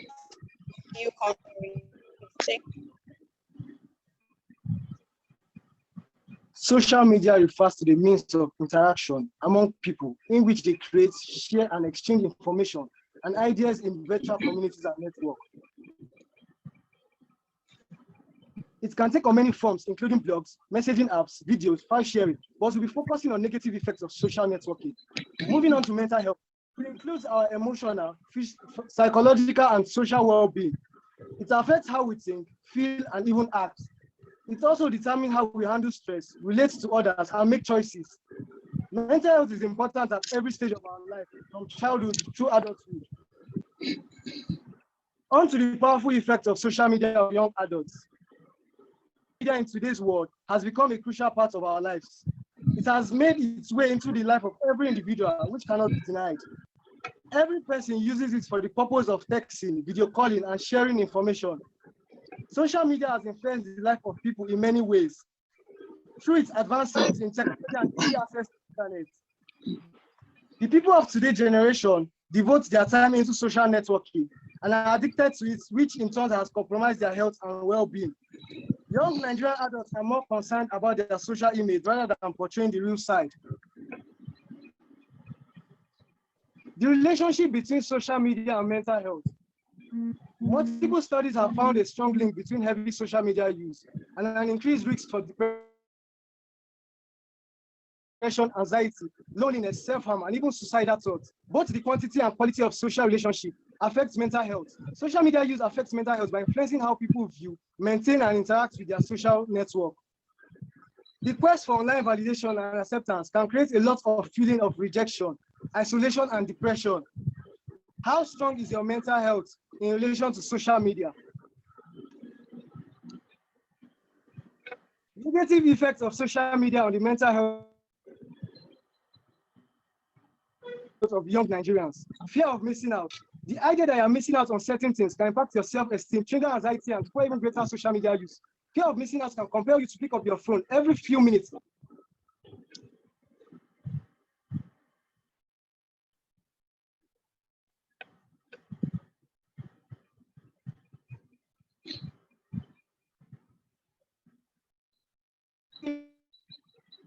Behavior, styles, or attitudes simply because others are doing it, regardless of their belief. Such example is TikTok challenges.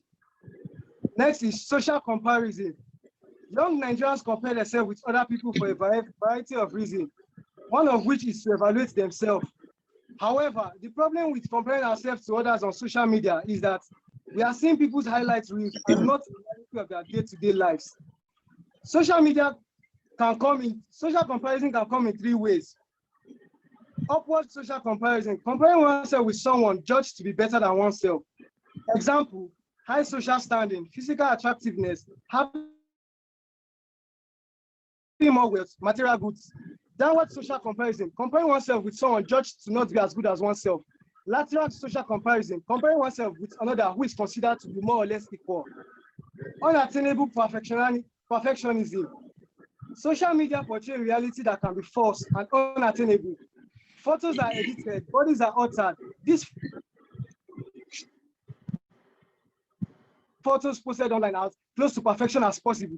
Young adults look up to this post, comparing themselves to others and feeling anxiety and pressure. It is important to know that social media profiles only show a portion of people's life, and it's usually the happy, positive, and perfect sides that is what most people refer to as goal. Example of such lifestyle is that.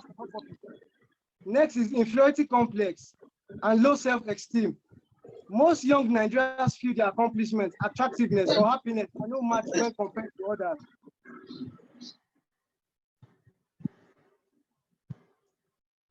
That can harm your mental health and social life. Social media anxiety. It is the real thing.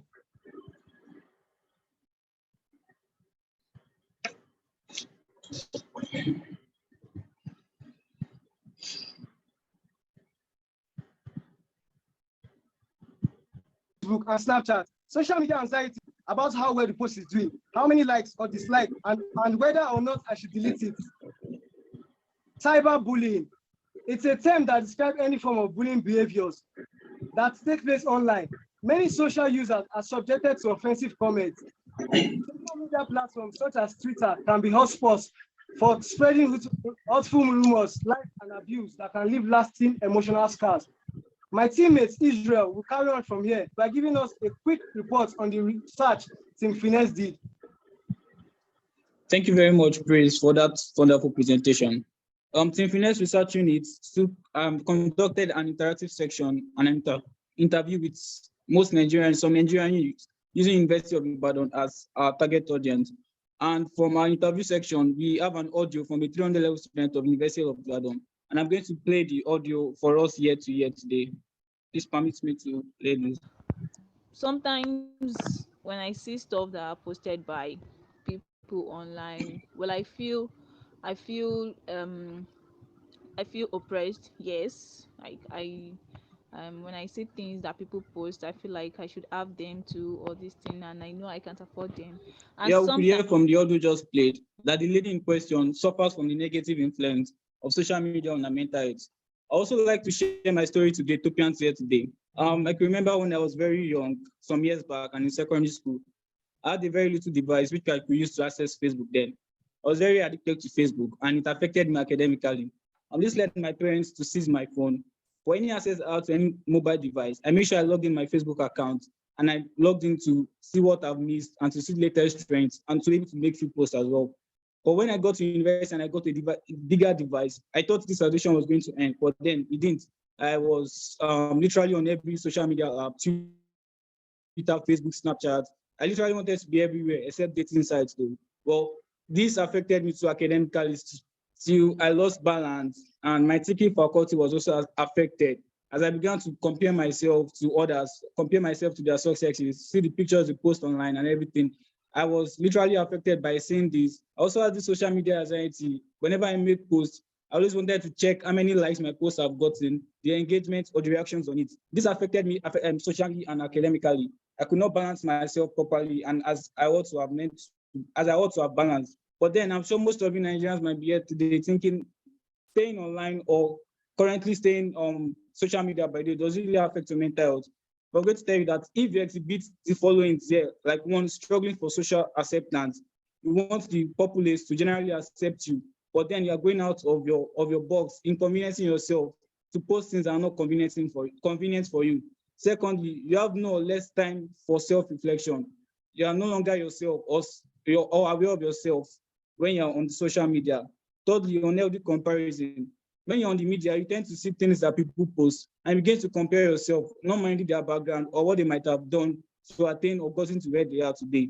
Unlike it, because of unhealthy comparison which you have gotten yourself or put yourself into, you begin to hate on others who who are already more successful than you, and you begin to compare yourself, and this leads to online hate, and you hate more on them instead of you to work better on yourself and try to achieve what they have achieved. How then can you control the negative impact of social media on your mental health?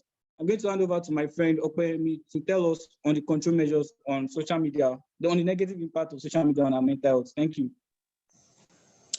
Thank you, Israel. You did a good job. Now that we know the signs that shows when you are being negatively affected by social media, I would like to throw this question to the audience. Is your mental health negatively affected by social media? If no, that's great. And if yes, what then are the control measures? No, you can always control how you react to social media by following these control measures. The first thing is to stop social media from replacing real life. A lot of young adults, they have their heads buried down on their phone, on their social media, and they fail to connect with real people, and they are not aware of what goes on in their environment. Some of them are so used to testing that they get their communication skills and the ability to carry on real conversation affected. They carry on the identity of being an extrovert online and being introverted offline, or probably being depressed sometimes. Make sure your online presence doesn't interfere with your physical relationship with people. Try to connect with people to see beyond ordinary posts, and then be more aware of yourself. Being aware of yourself means you're able to pay attention to how you react and what you feel when you're on social media. Do you feel depressed or oppressed? Do you feel people are trying to brag or drag you on social media? Knowing how your mental health is being affected will help you to eliminate the things that hinder your mental health. And then know when to take a break. It's important for you to know when to take a break. A lot of things are going on social media, and it gets overwhelming. For people that are on several platforms on social media, they feel pressured to reply to all messages at once. For over a year now, I got off my Facebook. I went on a social diet because I realized that Facebook was not adding to my growth. And sometimes I get anxious of what people might think or the kind of comments they are leaving on my post. I'm not asking you to do the same, but I want you to know when to take a break. Prune, according to Oxford Dictionary, means to cut down or shorten unnecessary materials. When it comes to your mental health, be selective of the things that you like and check to avoid feeding your mind on negative stuffs. There is something called social media algorithm. It's a way to keep you glued on your phone 24/7, and it recommends to you the things that you constantly check on social media. So therefore, be selective of the things that you like and check. Over time, you accumulate many online friends and people, you gain contact and encounter a lot of things on social media. Know when to use the features. You are free to use these features of block, unfollow, and hide content. When you feel that the people that you have their new contact are posting the things that affect your mental health. And to the last control measures, especially on LinkedIn, you see a lot of successes and highlights on Instagram, and you begin to think about your life, feeling you are the one doing the worst in this planet. Appreciate your effort, because you do not know the success stories and the struggles these people pass through to have these successes. Appreciate your effort. You are doing great. In conclusion, social media is a good thing, but having your entire existence based on social media is unhealthy. Find your balance and know your limits, and ask yourself why. Why am I using social media? Knowing your why will help you to protect your mental health from the things that do not align to your why. Thank you. Thank you very much. Your time is 13 minutes and 10 seconds. One thing about your presentation, Team Finesse, is that you guys just let us understand the fact that you don't have to, you guys have a balance of presenters, that's the word. And your presentation is actually very unique, which I like. And your voice has a way of, or your presentation generally has a way of drawing everyone in without even being that loud in all our faces, but it still gets you locked up and draws you in, which is really good. All right, so I'm going to call on, let me see. Let me call on Read One to give you a feedback with regards to your presentation, because I want someone strong to give you feedback. Dr. Jumi, God will bless you. God will bless you. Yes, for this opportunity. Finesse, I mean, it just shows the how much passion we put into listening to you guys, following you, and then paying attention to everything that you do, right? Because I'm happy to give this feedback. I love the presentation, and you guys should appreciate the fact that yes, you are putting in the work. We are putting in the work to listen to what you're doing, and then to help you improve as much as we can, right? First of all, I love the stories, beautiful stories, lovely stories. I mean, it was very very relatable, and then we could understand where you're coming from. I'm sure we have learned some things from the presentation too, because there were lots of lessons to learn, right? And it's actually something that is real. When people go on social media to look for validation, and when they don't get that validation, they break down, right? Um, I don't, I'm not really a social media person like that. I post on LinkedIn. I used to be very active on LinkedIn, but because of work now, I've not been so active on LinkedIn. But the one that might apply to everyone is WhatsApp.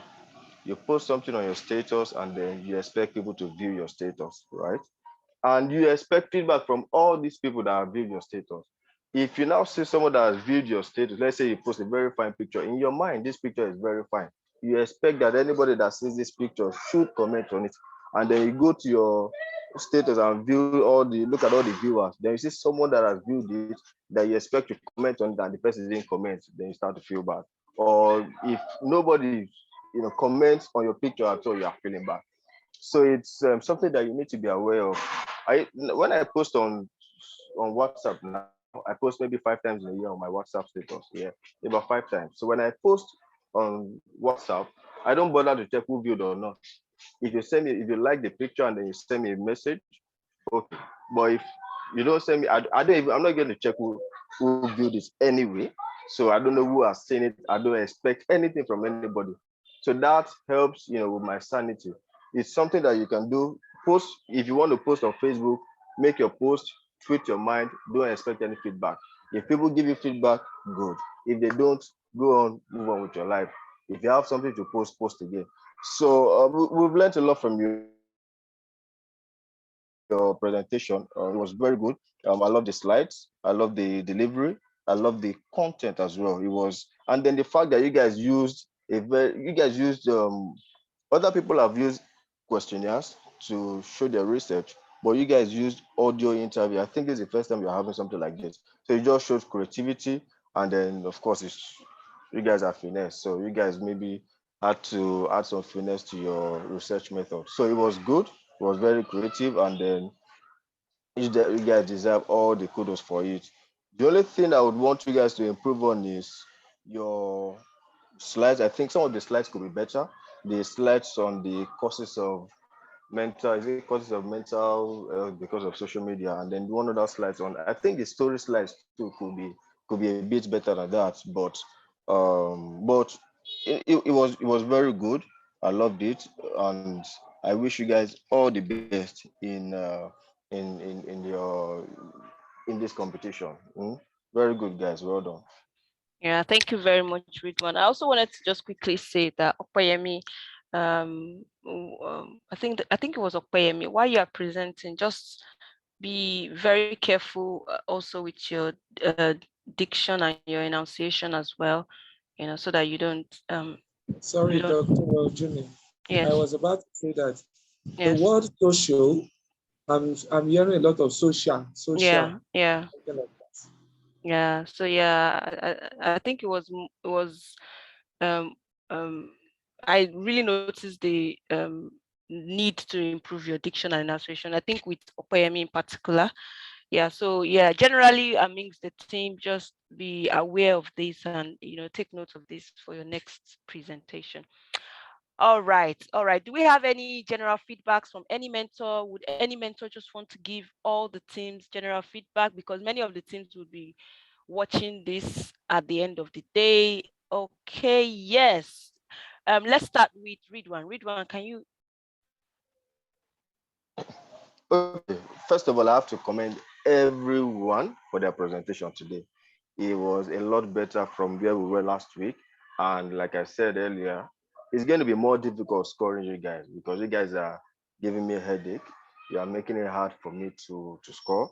It's tougher now. And if I'm complaining now, only God knows what I was saying by next week and the upper week until we finish this competition.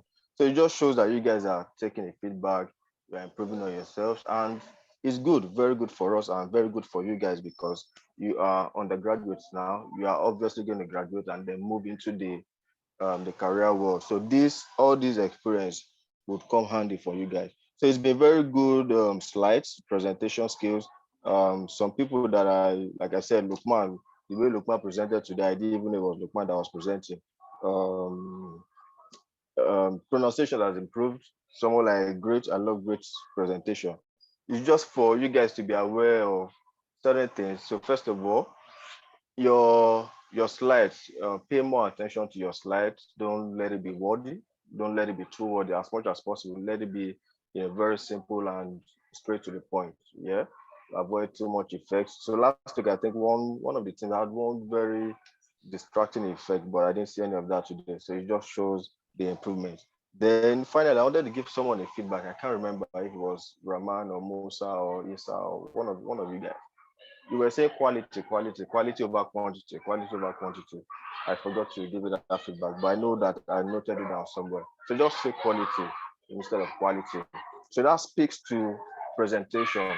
When you want to go for a presentation, you know you are speaking to people. Read your slides. If there is a particular word you are not conversant with the pronunciation, investigate, do your research, know how to pronounce it before you come for the presentation so that you will avoid mispronouncing words. When you don't pronounce words properly, it takes away from your presentation. This is a group presentation. You don't want to make any mistakes. Then maybe for other team members too, what you can do for your team members too is everybody look at the slides. I'm sure you guys have sessions where you do your practice sessions, right? If you notice that one of your team members is not pronouncing something properly, quickly correct them because if you don't correct them when you're practicing, when they come and mispronounce words here, it might take away from your presentation. So you guys should, watch out for one another and just improve and prepare as much as possible. I wish you guys all the best. Thank you for having me. Thank you very much, Ridwan. Thank you. Adetayo, do you want to give them general feedbacks?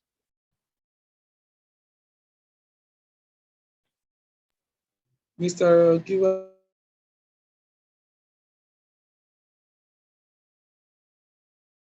Anybody? Thank you. Okay. Okay. All right. So I'm just going to, is there any other mentor that wants to give any feedbacks? I just wanted to say quickly, just before we round Yeah, up. I was gonna call you anyways. All right. So just Okay. yeah. Yeah, let me just give a concluding remark. So I want to say thank you very much, everyone, for today. I want to especially thank the presenters and the mentors that have taken their time to be here today for phase 2.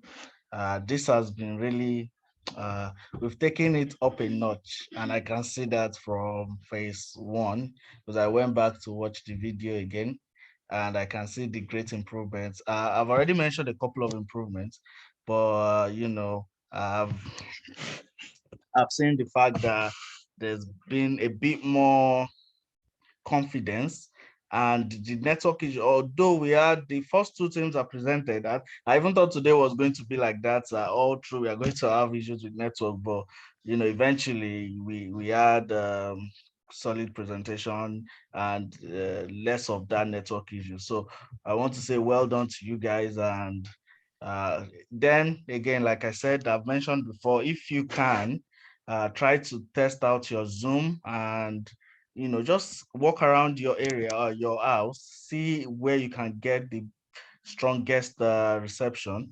and so it can help your presentation better. Can you imagine that Ugo, I'm not sure if Ugo is still here, and Muna Chizo, they had really good presentations today, and some mentors have already even identified them as their strong performers for phase 2.